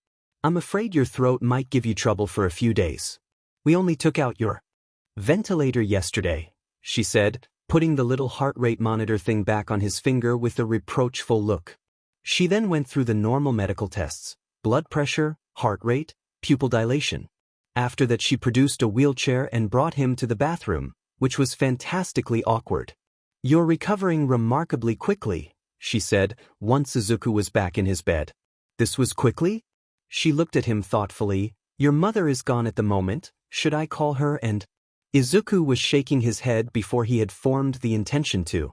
The nurse looked at him carefully and Izuku felt distinctly like he was missing something. "All right," she said eventually, eyebrows raised. "Anything we could get for you?" "Up top," Izuku said, then made typing motions to clarify. "Well, we don't have computers for patient use, but I could let your family know you asked for one." Izuku nodded. "For now we've got a TV I could bring you, would that suffice?" Izuku nodded, and the nurse retrieved an anachronistic box TV on a rolling cart from somewhere or other, an unappetizing lunch, and instructions to hit the call button if he needed anything. He poked at the soup-like substance, then set his limited cognitive function on uncovering the secrets of the TV remote and eventually found a promising channel. He was days behind on the hero news. He'd normally prefer message boards, since random internet people always seem to know more useful and nuanced information than professional newscasters, but beggars and choosers. The first news station went through normal hero fights and such that Izuku had an annoying amount of trouble following, before transitioning to a recap segment. The attack on USJ was both shocking and extreme. Sources have suggested that at least one student and multiple teachers were left in critical condition in the aftermath. And others have reported that All Might himself was the target of the attack. The newscaster laughed dubiously. Of course, these are all rumors, as UA has not yet released their official statement concerning it. He changed the channel, flipping through until he found a biopic of the retired pro-hero Seafoam. Izuku had seen it before, but it wasn't too bad, even if it did take some serious creative liberties with the last few years of her career. Izuku settled down to watch, and lasted maybe a few minutes before falling back asleep. He blinked awake. Izuku was in the same room. They hadn't moved him again, though the lighting gave him limited clues as to what time it might be, or if it was even the same day as when he'd last been awake. He managed to sit up slightly, and found that the braces on his arms were reduced to basically only wrist supports and there were just braces on his legs rather than the casts that he'd had on before. He still had the 4-port in his wrist, but it wasn't connected to the 4-pole anymore. The heart monitor was gone too, which promised good things for the state of his general health. He attempted a few exploratory movements of his ankles and found that the pain was still present but much more limited, and that at least he still seemed to have his full range of motion. That was good. His laptop was sitting on the bedside table, along with his backpack. Lovely. There was even a wheelchair next to his bed, and he attempted the unnecessarily complicated maneuver of transferring himself over for the sake of a trip to the bathroom. When he returned to his room, it was occupied. Midoriya, All Might said, face drawn. He was standing by the door of the room, like he'd just walked in, looking uncharacteristically unsure. Izuku, Mom said, surging forward and wrapping her arms around him as soon as he was through the door of the bathroom. Izuku paused briefly, then wrapped his own arms back around her, letting his head rest in the crook of her neck. The angle was unfamiliar. She hadn't been taller than him for years now. Eventually, she pulled away and Izuku spent a moment taking in her face. She looked pale, her hair was unwashed, and she wasn't wearing any of those little touches of makeup she normally would categorically refuse to leave the house without applying. There were clear bags under her eyes. Izuku frowned. Are you all right? He asked, reaching forward to touch her face. Mom laughed, soft but sad. Perhaps you might inform us of your condition? All Might asked. Oh, I'm fine, Izuku said, then looked down at the braces on all of his limbs and also the wheelchair. Been better, he allowed. All Might let out a faint huff of exasperation. Are you in any pain? Mom asked, reaching out to cup Izuku's face with her hand. Izuku considered that, then lifted his hand and shook it around a little. It sent a spike of pain right up through his elbow and to his spine. Now I am, he said consideringly. Okay, so there was still something wrong there beyond what was covered with the brace. Noted. Izuku. Mom chided. Right, sorry, he said, returning his hands to his lap. He spent a few moments staring at the two of them. Anyway, what's wrong? What do you mean? Mom asked. What's wrong? Izuku asked again. You're looking at me weird. And All Might has this tell with his eyebrows when he feels guilty. Mom shared a glance with All Might, then tried to smile reassuringly at Izuku. It's not something you need to worry about right now, it can wait until you're out of the hospital at least. All Might wasn't meeting Izuku's eyes. Blurry memories of the past days in the hospital started to slowly unfurl from the back of his mind. You want to take me out of UA? Izuku realized. Mom winced. You don't need to. Izuku felt one for all rise up, and had to force it back down with an effort of will. It didn't matter how much his body wanted to react to this as an external threat. This wasn't something that he could punch and it would go away. Izuku rolled his wheelchair away from Mom so that he could look at her face without craning his neck so much. He would have preferred to stand, but collapsing probably wouldn't help his case. You can't do that, he said. Mom sighed. We can talk about this later, she said. What? You want me to pretend you don't want to take me out of the one place I have wanted to be my entire life? Izuku asked. Mom winced. She looked around and then met All Might's eyes, smiling awkwardly. Fatima, would you mind? No, Isama, Izuku said, and it wasn't a tone that he would ever use with his mom, not to mention All Might, but right now he couldn't really think about anything beyond the yawning sense of anxiety that was tearing its way up his throat. I want to hear what he has to say about this. All Might winced. Midoriya-kun, I do not want to impose on. You agree with her? Izuku demanded, sitting up straighter in his wheelchair. All Might shrugged helplessly, his shoulders rising up to his ears. It is in no way a judgment on your abilities or... Izuku laughed. Just where you think I what? Deserve to be as a person? Izuku, we're not going to take you out of UA, Mom said, and he nearly managed to relax before she said, we're just talking about taking you out of the hero course. No, Izuku repeated. It's not a discussion, Mom said, and even though at some point she'd started crying, there was clear steel in her eyes. It's my life, Izuku said. It's what I want to do, why wouldn't I have a say in it? Because I am your mother and will prioritize your health and well-being because I know that you do not, Mom said, voice quiet. Izuku stared at her. I thought you supported me being a hero, Izuku said and winced at how numb his voice sounded. It's not about supporting you, it's about, Izuku stared at her face as her mouth moved. He couldn't hear a thing other than static. It wasn't nearly as hard to sneak out of his hospital room as Izuku had expected. When the doctor came in, it didn't take much to get All Might and Mom to leave, with the promise that the doctor would relay all the same information to them after Izuku had a chance to get used to it. They gave him looks, but Izuku found it easy to ignore them, for once. The doctor talked to Izuku for a long time, and while Izuku wanted not to hear it, he knew this was important, so listened while the doctor explained all the ways that Izuku was still injured and how long his recovery would take. When it was finally done, the doctor left to find Mom and All Might, and Izuku instantly took the chance to load himself into his wheelchair and book it out the door. He managed to get all the way down the long hallway and duck into an elevator before anyone noticed him.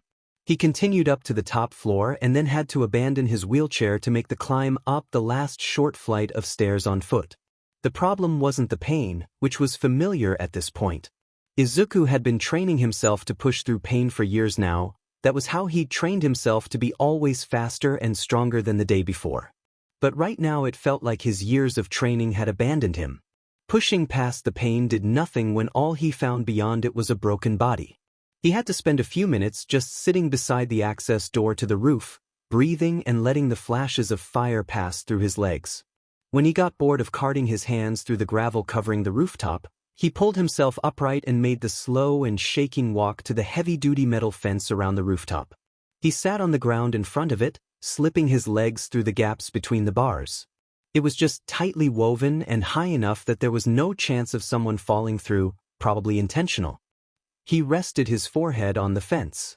He stared down below at the distant people at the ground level of the hospital, running around in complex patterns like a colony of ants who've been disturbed. Izuku had defeated the Nomu. He'd done it through using One for All to its full potential. The limiter his quirk placed on it had disappeared, or at least been sidestepped. He'd seen something in All Might's quirk. He'd seen fragments or people. The previous wielders of One for All? There was something still there of them, if that's what it had been. Izuku had reached out to them and they'd reached back. He closed his eyes and attempted to return to that feeling, trying to figure out what he'd done. But there wasn't anything that he could find. He had no idea how he'd reached out to them before. It didn't feel like there was some new path in his mind that he could use to reach them. He just felt tired and sore. He had no idea how this was supposed to work. Did it only work in life or death situations? That'd be inconvenient. More inconvenient was his arms and legs. Izuku had thought he was strong. He'd thought he'd trained enough to handle One for All. Apparently he'd been wrong, completely wrong. With a single kick he'd destroyed most of his body. All Might had warned Izuku of this, back when he'd first gotten the quirk. He'd come to think that All Might had been exaggerating, trying to motivate him to work harder. But it turned out that the full force of One for All was just that powerful. He had vague impressions of using All Might's quirk while sedated. He'd hurt himself again with it. Did that mean that he was able to use the full power of One for All now, or was it just that his injuries had left him fragile? He needed to test it, but couldn't until he was out of the hospital. They'd probably get upset at him for accidentally breaking his legs again. Though all things taken into consideration, the hospital was the best place to break his legs. He spent a moment seriously considering it. Well, not yet anyway. He'd spent enough time doing strength training as a child to have learned by trial and error about repeat stress injuries. It wasn't something he was willing to play with until he had more information. No matter what he learned, one thing was obvious. Izuku needed to be stronger. But that was nothing new. Izuku had needed to be stronger since he was 5 years old. When he was tired of thinking, he shifted his attention to staring down below at the people and vehicles swarming the streets around the hospital. Izuku didn't really know anything about hospitals, but this one seemed big. It was right in the middle of town, so it probably served a lot of people. Before becoming a hero, Izuku had only had to go to the emergency room a few times, and he felt like he was more prone to it than most people.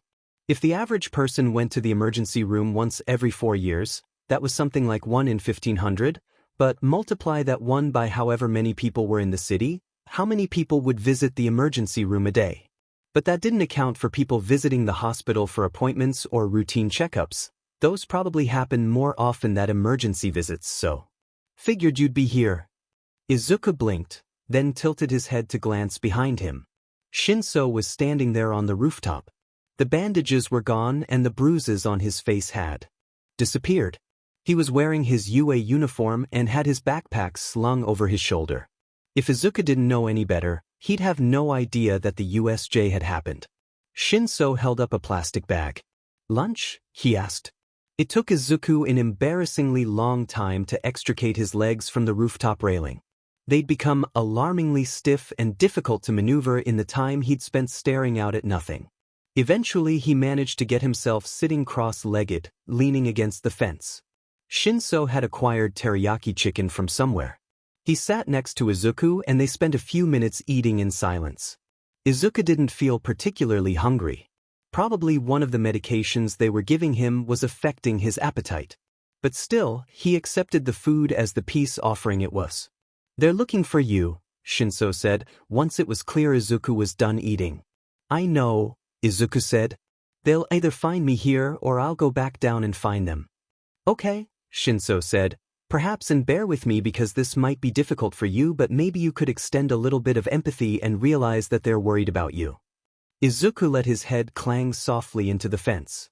That's not what Izuku didn't know how to explain the feeling of panic that the idea of talking to them brought up. He didn't know how to explain all the ways that it wasn't as simple as Shinso was making it out to be. "Are you going to start getting on my case about how I don't care enough about my mom too?" he asked. Shinso's face suddenly went blank and Izuku winced and stared at the gravel. Shinso let the silence stretch out and Izuku started to feel uncomfortably aware of all the various parts of his body that were helpfully informing him about how much climbing the stairs had been a bad idea. "God, you're effed up," Shinso finally said. "Can you shut up? Are you going to make me?" Izuku flinched. He could still feel Shinso's eyes on his face and it made him want to be anywhere that wasn't here. He couldn't escape the vision of holding Shinso as he tried to escape Izuku's iron grip on his wrist. Had Shinso felt the same way Izuku had? That was selfish. This wasn't about Izuku. This was something different. "It's fine," Shinso said. "It's kind of not." "Yeah, kind of," Shinso allowed. Silence. "I'm saying it's fine though," Shinso eventually said. "I was being Izuku said. That's not really a good reason to. He sort of lost track of what he should say, because he didn't know how to talk about something like this. Izuku finally looked, and for once, Shinso looked exactly as lost as Izuku. "I'm done talking about this if you are," Shinso offered. Izuku hesitated. "If I ever do something like that again," he said, "brainwash me and tell Mom." Shinso stared at him. He brought his hands over his face.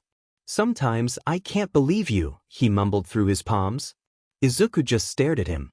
"You'll do it?" he asked. "Sure, whatever," Shinso muttered.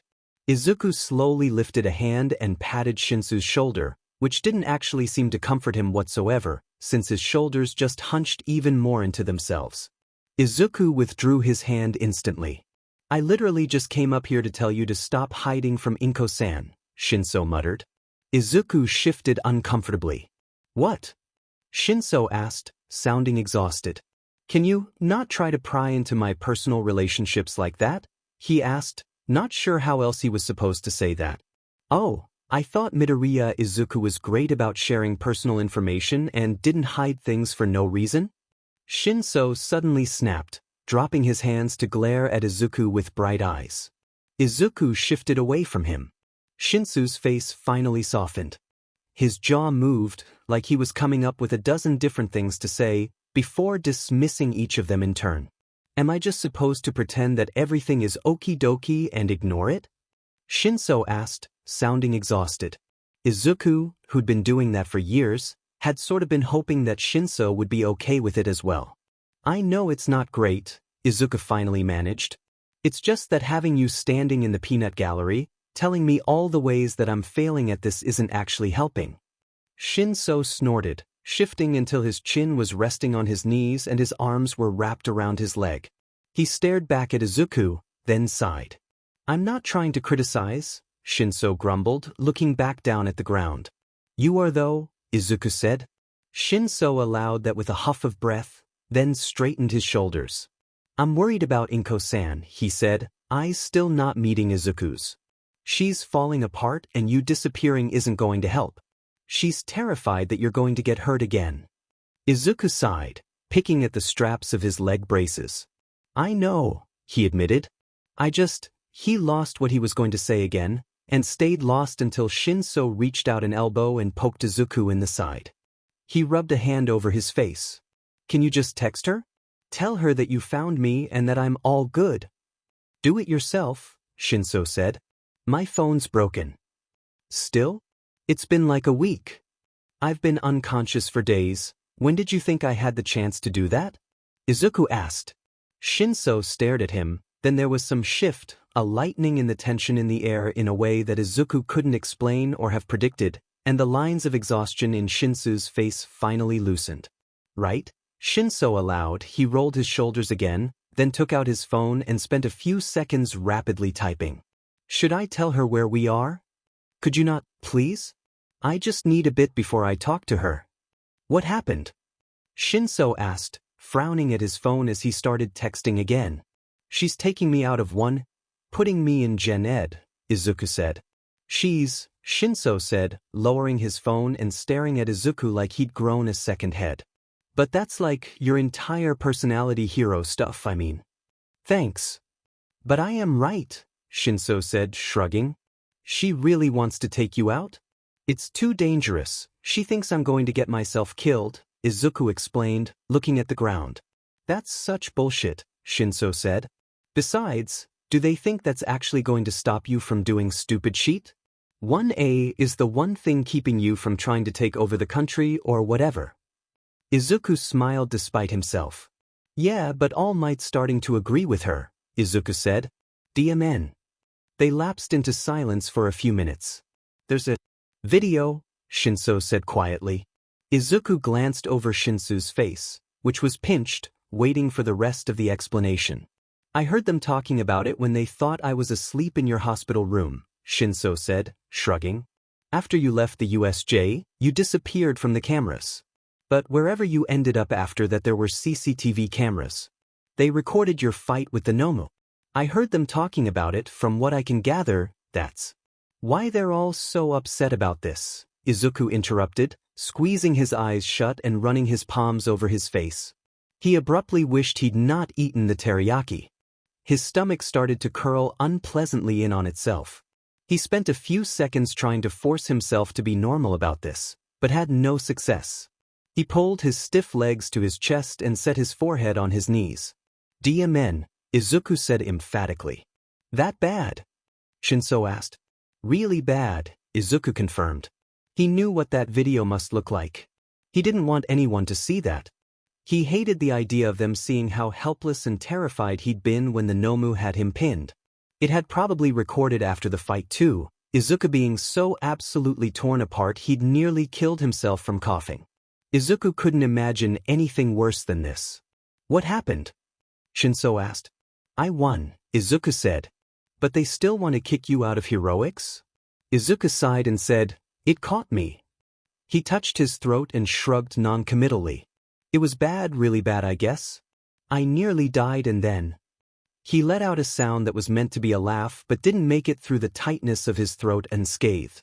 You saw the absolute mess that my legs were? That wasn't the Nomu. I did that to myself trying to escape. Holy shit, Shinso said, then looked down at Izuku's legs like he'd not yet registered the braces there. Holy fing shit, he breathed. Izuku just shrugged. He didn't know what he was supposed to say now. Wasn't sure if he should be saying anything at all. Somewhere, downstairs, his mom and his teachers were making decisions about his future, and he wasn't smart enough, or perceptive enough, to make sure that he could keep on following his dream. Shinso shifted beside him, until his shoulder was up against Izuku's. He didn't say anything else, just gave Izuku a few minutes to screw his head back on right. Something about that made Izuku feel indescribably better, and suddenly all he could think about was the sheet he'd been putting Shinso through over the past months. Are you still mad at me? Izuku asked, then realized how manipulative that sounded and added, It's okay if you are, really. I've been kind of. God damn it, Midoriya, Shinso said with legitimate annoyance. I'm not going to be. It's not just your fault, I was being. He cut himself off and spent a few seconds furiously thinking, though his shoulder didn't move from Izuku's side. I still have no idea about half of what went on in the USJ, but I know that despite how idiotic you can get your way too smart to just antagonize a villain who was threatening to kill people for no reason. You'd only do it for a legitimate strategic advantage, which in this case was me. You saw that I was in a dangerous position, so you were getting the villain's attention so I would no longer be his primary target. Izuku shrugged and said, it was the right thing to do in the... Suddenly there was a stinging pain on Izuku's ear, and he reared back. Shinso's hand was poised where it had just flicked Izuku. What was that for? Izuku asked, scooting away and keeping an eye on Shinso's hand. For saving me, Shinso said, leaning back and crossing his arms. That's your thanks. No, that's your warning, dumbass. Never do that again. Never do anything like that again. It wasn't dumb, it was strategic. Between the two of us, who do you think would have done better in a one-on-one fight with the... Izuku didn't get to finish his sentence because Shinso interrupted it by trying to flick Izuku's ear again. He intercepted the attack and there was a brief struggle which ended when something in Izuku's legs went painfully wrong and he had to stop and breathe through it for more than a minute. Shinso backed off a bit, spooked by Izuku actually expressing pain for once. But soon enough the novelty wore off and Shinso was back at it. I don't give a shit about your strategy. If you ever decide that my life is worth more than your own again, I will brainwash you and force you to work at a coffee shop where there is absolutely no risk of your death for the rest of your life. I swear to all that is holy that I will. That's not how your quirk works, Izuku pointed out, reasonably. Seriously, is that your main problem with what I just said? No, but it's just that your quirk doesn't work like that, so it's not like it's a credible threat. You've got to think of something more realistically within your abilities or it doesn't have any weight. Will you please shut the F up? Shinso asked, covering his face with his hands. Izuku stared at Shinso for a long moment, then found himself fighting a smile. Dude, I'm in the hospital, you have to be nice to me, Izuku said. I don't have to do shit, Shinso muttered. And I don't have to do shit either, Izuku said. I made the best strategic decision I had available at the time. It went to shit, yeah, but what else was I supposed to do? Shinso, that monster had your entire skull in its hand. I couldn't just let it kill you and I couldn't do anything until Handy's attention was on me instead of on you. I wasn't trying to get myself hurt, I just was trying to keep you safe, okay? Shinso made a face. He sat down against the rooftop railing and stared at the gravel in front of him. He stayed like that for long enough that Izuku started to worry he'd said something seriously wrong just there. Regardless, you weighed your life versus mine and decided that you cared more about mine, Shinso said, finally sitting up and setting his shoulders to look Izuku directly in the face. That's being a hero, Izuku said. Risking your life so that other people can be safe. Okay, sure, whatever, Shinso sighed, dragging his toe through the gravel scattered over the roof. But then what comes next? I'm there and you're dead. Then every day after that I have to wake up knowing that the only reason I'm still around is your sacrifice. I carry that for the rest of my life. And presumably I have to go home to your mom and explain to her that I'm the reason. Her son isn't coming home. And she's FING perfect and would forgive me, but we'd spent the rest of our lives knowing that the reason she doesn't get to see her son again is eating dinner across the table from her. It wouldn't be your fault, Izuku insisted weakly. You think that would matter? Shinso asked. Izuku shut his mouth. Like, Midoriya? Shinso said, voice dry. 1 second we were all together, then the next that thing was chasing you and there wasn't a single thing we could. Shinsu's voice dropped into silence and he took a moment before continuing. We couldn't do anything to help, even after we captured those other villains. Then when All Might showed up with your body I thought you were dead. Shinso finally stopped. Just don't do something like that again, okay? Shinso asked. Izuku stilled. He stared into the cloudy sky. BSRD, Izuku said, voice quiet. I didn't say anything that wasn't true, Shinso said, shrugging and turning away from Izuku. Yeah, but you fight dirty, Izuku said, blinking rapidly. Who taught me to fight again? Thuff, Izuku muttered. Shinso shifted to sit next to Izuku again. He didn't say anything else, but it wasn't like he needed to. The silence stretched on for a bit longer. Izuku just stared down at his knuckles, watching them move and flex. There was a brand new map of pale scars spread across the back of his hands. The doctor had assured him they would disappear quickly, likely within a year. That felt like a pretty long time to Izuku. "I'm sorry," Shinso said. Izuku blinked. "An unprompted apology," Izuku said wonderingly. "Now there's a—" Shinso smacked him on the shoulder and Izuku grinned at him. "Shut up, I'm trying to make things right," Shinso said. "I'm talking about before." He waved a hand to indicate the entire hospital and the surrounding situation. "You were trying to help with the stupid trial thing and I was just frustrated at losing. And then when you tried to talk to me at lunch, I keep running the conversation over and over again, and each time I get a little more sure that I was being a shithead. I've got my own sheet with assuming people don't," he faltered for a few seconds, then took a breath and continued. "That they don't want me around and you were trying to apologize and I was, honestly just putting that on to you and that was shitty. I don't think either of us were at our best," Izuku said. I think you were kind of right. Not right that I didn't care, I do, but it's true I wasn't making any effort to show you that I cared about you. In my head, you being there just meant you were important to me and I was just assuming that you knew that too." There was a long silence in which Izuku suddenly felt like he was going to evaporate from embarrassment. This was why Izuku should never talk about feelings. The breeze picked up for a few moments and Izuku closed his eyes against the sting from the wind against them. "I care about you too," Shinso said, very quietly. Izuku's shoulders abruptly loosened. He took a deep breath. He slowly opened his eyes and looked at Shinso, who was looking back at him, shoulders tense. "That's really embarrassing actually," Izuku said. "Oh my god, you literally just said the same thing, Shinso said, abruptly gaining back his normal acidic tone. "I have no idea what you're talking about and I resent the implication that I would ever be emotionally open with anyone," Izuku said breezily. "Once you're out of the hospital I'll kick your butt," Shinso hissed. "You'll try," Izuku said, grinning like a loon. Shinso's face tried to twist in annoyance, but he was losing the battle against the grin that was fighting its way onto his own face. "Shinso." "Midoriya," came a familiar voice. Both of them froze and looked behind them. On the other side of the fence was Aizawa, dressed in full hero gear and holding himself up on the side of the building with his capture tape. "Oh whoa," Izuku said. "Hey wait. Why didn't you introduce yourself as Eraserhead to us on the first day of class? It would have been extremely helpful to know a week ago." "And why would introducing myself as Eraserhead have been helpful, exactly?" Aizawa asked. Izuku spent a moment attempting to craft an acceptably softened way to explain that he possessed a quirk which had the power to alter people's perceptions of reality on a massive scale and that Eraserhead's quirk had the power to change everything.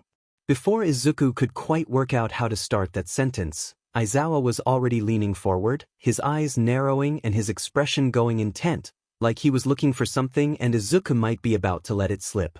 "What's happening?" Shinso cut in abruptly. The strange tension seemed to lessen. "They sent out an alert that Midoriya was missing and I answered," Aizawa said. "Then that apparently you found him and weren't sharing your location." "We're just hanging out," Izuku said. "We're allowed." "No," Aizawa said. "You are a key witness in an official investigation, so no, you cannot just leave police custody without alerting anyone." "Why? Tons of people were at USJ. Can't they just ask someone else if they need witnesses?" Izuku asked, trying to think of a way to steer this conversation in a more interesting direction, like having Aizawa use his quirk on Izuku. Except both of them were looking at Izuku like he was missing something extremely obvious. "What?" Izuku asked. "Shigaraki knew you," Shinso pointed out cautiously. "Who?" "The villain," Shinso said. "The one who tried to kill us less than a week ago." "Oh," Izuku said. "Right handy." Shinso started muttering things he wouldn't dare repeat in front of Mom. "So you do know him?" Aizawa asked. Izuku thought about that for a few seconds. "How long do you have to hang out with someone before it counts as you knowing them?" he asked. "Wait, we did play video games, so I guess that probably counts." Aizawa had his fingers pressed into the bridge of his nose. Why were you playing video games with a psychopath? Shinso asked. Izuku considered this. He hadn't actually thought about that night he'd spent as a vigilante for months now. It hadn't seemed all that important in the grand scope of things. He invited me and I couldn't think of a good way to say no without him disintegrating me, he concluded. I don't even like video games, he added defensively. Shinso was giving him another look, which Izuku was ignoring. Why did Shigaraki invite you to play video games? Aizawa asked with a tone remarkably reminiscent of someone who is getting his teeth pulled out one by one. No idea, Izuku said, then paused to think about it.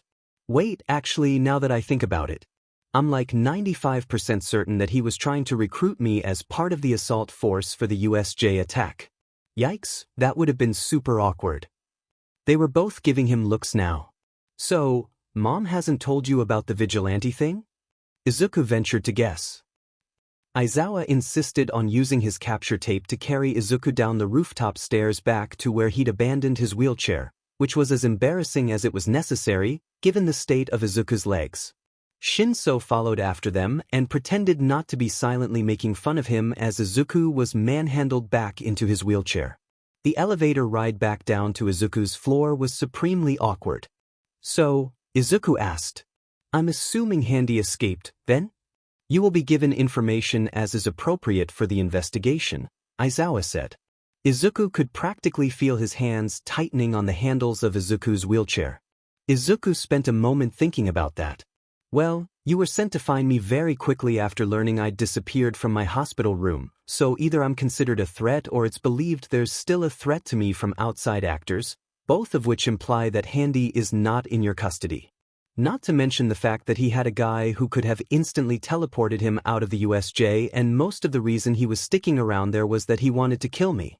And the fact that he didn't come after me and the Nomu means that he physically couldn't, which implies that you kept fighting and distracted him and he was likely incapacitated in some way. Izuku paused for breath for a second. So what happened is that you guys kept fighting him until he was injured and his teleport guy got him out of there before he could die or get captured? But judging from Handy's whole vibe, he probably left a bunch of his cronies around but they don't actually know anything helpful, which is why it's so important that you get my testimony.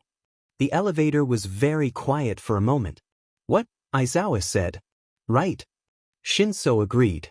It's like watching a beagle stand up on two legs and start doing calculus. Before Izuku could come up with a suitable reply, the elevator door opened and Aizawa wheeled Izuku into the hallway. Izuku suddenly realized that he was being brought to Mom in all might, and the easy feeling he'd had on the roof evaporated and left his stomach free-falling with anxiety. He forced himself to take a breath and not think about it. There wasn't anything he could do to stop what was about to happen. They were worried about him. They thought that they knew best and didn't care about what Izuku wanted or what he was capable of. No one ever cared what Izuku was actually capable of. It wasn't about that, it was about the limitations they always thought he was going to have. Midoriya. Izuku blinked and realized that his wheelchair had stopped. Aizawa had stepped around and was staring at him with furrowed eyebrows, watching Izuku's expression intently. Shinso had edged around and had his arms crossed uncomfortably. What is it? Aizawa asked. Izuku stared back at him. Nothing, Izuku said vaguely. Let's go. You're having a panic attack, Aizawa said flatly. No, I'm having a crisis, Izuku corrected levelly.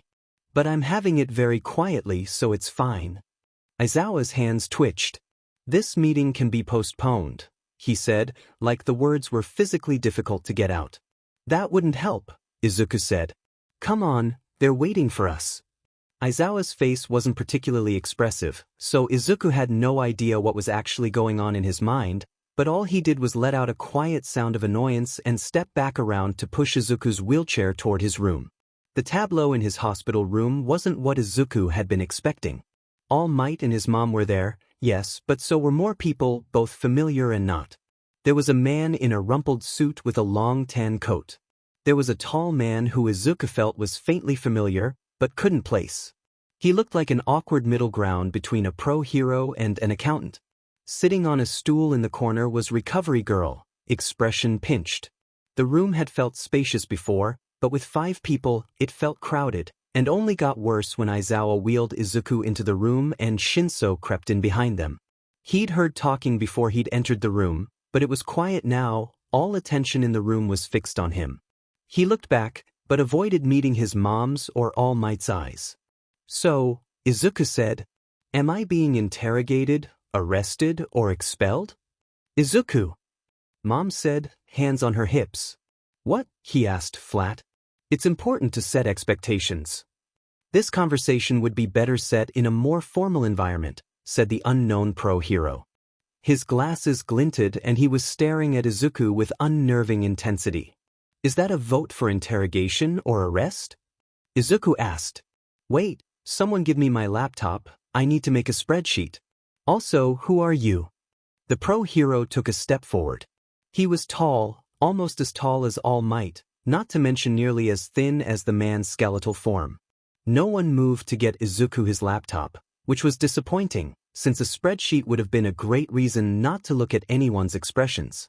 "I am pro-hero Sir Night-Eye," he said. "I have stepped in as the co-head of this investigation in conjunction with the Mizudafu Police Department Detective Tsukachi Naomesa," he said, nodding towards the man in the suit. "Okay," Izuku said. There was a pause. "I'm Midoriya Izuku." Shinso made a faint wheezing sound behind him. "I am aware," Sir Night-Eye said, eyes narrowed. "I've been informed that you had an association with the villain known as Shigaraki before the attack on USJ. Is this correct? Your investigation could wait until the boy has at least healed enough to be discharged from the hospital." Recovery Girl cut in before Izuku could respond.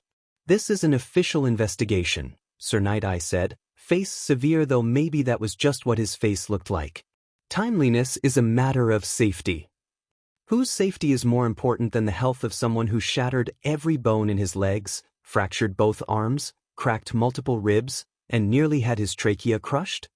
Recovery Girl asked, jumping off her stool to stand chest to chest with Sir Night-Eye, which really shouldn't have worked with the height difference, but somehow did anyway. "Wait, actually?" Izuku asked, sort of impressed. "Midoriya-kun." Recovery Girl snapped, not looking away from Sir Night-Eye. "I know, very serious injury, not to be taken lightly," Izuku said, "but..." "No." Izuku accepted that argument with a shrug. "Are we just all going to pretend that this isn't a serious matter?"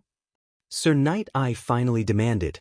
"All Might, this student was clearly involved in the attack that was specifically aimed to kill you. Are we going to take this lightly?" All Might looked distinctly uncomfortable. "I have serious doubts that Midoriya-kun would have done anything which would have intentionally caused any danger to anyone," he said stiffly. "But the fact remains that he was apparently familiar with the villain who was attempting to assassinate you," Sir Night-Eye said. "He is a student of UA." Recovery Girl said. "You are being ridiculous," Sir Night-Eye snapped. "And we are all pretending to be ignorant of the obvious question, which is how a quirkless child defeated a creature sent to kill All Might." Izuku had been sort of hoping that wasn't going to come up, since explaining it seemed complicated. And maybe physically impossible. Izuku was ignoring the obvious. And maybe there was a good way to do this, but Izuku had never really been able to do things the right way, so that wasn't an option. But if this worked, it would fix everything. "Aizawa-sensei," Izuku said, interrupting whoever had been talking. He turned to look over at his teacher, whose face was locked in a flat expression. "What happens if you use your quirk on me?" The silence which greeted that was heavy. "Nothing," Aizawa said. "But are you sure?" Izuku asked. "Have you ever tried it?" Aizawa's eyes were flat. "The answer is obvious," Aizawa said. "So we should test it," Izuku said, trying and maybe not succeeding in keeping his voice level. "For the sake of rationality, you know." "There are better times for idle curiosity," Aizawa said. "There is no better time for science than now," Izuku answered wisely. "We could even write down the results if you wanted, for legitimacy." Aizawa stared at him. Izuku's hands were shaking. He gripped the armrests of his wheelchair to keep it from being obvious. If he could break his quirk's effect here, he'd be able to explain this all. He could make them understand. Then he could make All Might and Mom realize that he was strong enough to be in 1A. He hadn't tried to do this for years. He'd given up on convincing anyone of his quirk when he'd been a child. The constant failure had been exhausting. But things were different now, weren't they? He had resources, he had proof. He'd defeated the Nomu. All Might was trying to talk to him, but Izuku was still meeting Aizawa's eyes levelly. Eraserhead, do not indulge this, Sir Knight, I said. We need to move on to important questions. Aizawa's eyes were narrowed, but Izuku saw the moment it worked. Something in his flat expression shifted in annoyance aimed toward Night Eye. It started with Aizawa's hair. There was a subtle, strange shifting there, and then it was lifting slowly into its signature gravity-defying whirl. His eyes, still fixed on Izuku's, shifted from their normal black to a shining red. Izuku tried activating One for All. Instead of the instantaneous, coursing feeling he always got from All Might's quirk, there was simply an endless nothing. It was gone. Izuku's quirk was gone. Were they both gone? There was no reason that Aizawa's quirk shouldn't affect both his quirks at the same time, right? For the first time in his life, it was just Izuku. His quirk wasn't there to ruin everything. There was nothing there to stop him from getting what he wanted. Well, I'm sure that is very interesting to quirk theory enthusiasts, Sir Knight Eye said. But there are distinctly more important things which we need to address. Aizawa's hair dropped down in accordance with gravity's laws and his eyes returned to their normal color. He gave Izuku a suddenly strange look. Did that sate your thirst for scientific knowledge? He asked. Are you prepared to answer questions relevant to the police investigation you are currently under? Izuku stiffened. But, he said, what happens if you... Izuku hadn't had one of those packets of information from his quirk that he'd always called images, despite the fact that it wasn't visual, for months. Not since he'd gained One for All and had a series of new images to learn about. He'd thought that was over. He'd thought that his quirk was done growing. But at that moment he felt the first strange curled twist of his quirk in months. If the question of his quirklessness caused someone enough cognitive dissonance, they would be incited toward hostile or apathetic feelings toward Izuku. He froze. He stared at Aizawa's face, at the flat look in his eyes. Of course. The sounds around him were louder. It raises the obvious question of how he got the abilities that he demonstrated and why they manifested in the time and form that they did. They were arguing. You're assuming that the Nomu creature really was as powerful as they'd claimed. Beating a villain of unknown power does not mean that he actually does have powers commensurate with All Might's. It means that the creature was not as powerful as they claimed. Arguing about him, talking about how impossible this or that was. Everyone in the room was angry and confused about why they were. But no one was wondering about why a quirk-nullifying power had worked on the quirkless kid, because they couldn't wonder about that. His quirks snuffed out ideas like that before they could form. They found the Nomu 4 kilometers from the location of their fight. You think that it just flung itself that far? So this was it. Izuku couldn't win this battle. This was the premise of his life. This was the basic setup that everything else revolved around. Each time he thought he'd found a workaround, his quirk would find a way to get back at him. Because it was a simple, basic force with a single purpose, which was to leave Izuku alone in the world. Why else would it tell him about itself? There was no reason for that. All it did was make sure Izuku knew that everyone else was wrong. That wasn't necessary for a quirk that just hid itself. It could have kept its existence from Izuku as well. That would have worked just the same, better probably, since Izuku would never have had reason to try working against it. Izuku had always been a part of. But why hadn't it? Right? Eraserhead had turned off his quirk. But it had already done its work. It had already convinced everyone. Maybe if he were meeting someone for the first time and Eraserhead used his quirk on Izuku, then he'd be free from it. Maybe if Eraserhead stared at Izuku all the time every day. Maybe if Izuku just found a way to destroy his quirk. Then he'd be free of this. Or his quirk would just change again. He'd tried his whole FNG life. He could do anything. He could throw a fridge or kill a monster or 100 other impossible things. What was the point? Izuku clenched his hands. So this was what it got him, then? Nothing but disappointment. He felt something then, a sudden and terrible force wrenching through his mind. There was always another option. They'd given up on him. No one had ever wanted him to be a hero, no one had ever believed that he could be a hero. And now that he had the ability to do so, now that he'd done his best to save lives at the risk to his own, all they wanted was for him to stop. All they wanted was to pull him away from this all, to wrap him in plastic or maybe a straitjacket. But he did have power now. He did have the ability to dig his fingers into the world around him, and maybe he'd never be able to change their minds, but he could change the world. He could tear it apart if he liked. He was stronger now, not stronger than All Might. But that was just a question of logistics, strategy, and Izuku had always been good at that. All Might had a time limit. Izuku could time his attack for when All Might couldn't transform anymore, could beat him easily with all the weaknesses that All Might had shared with him in trust.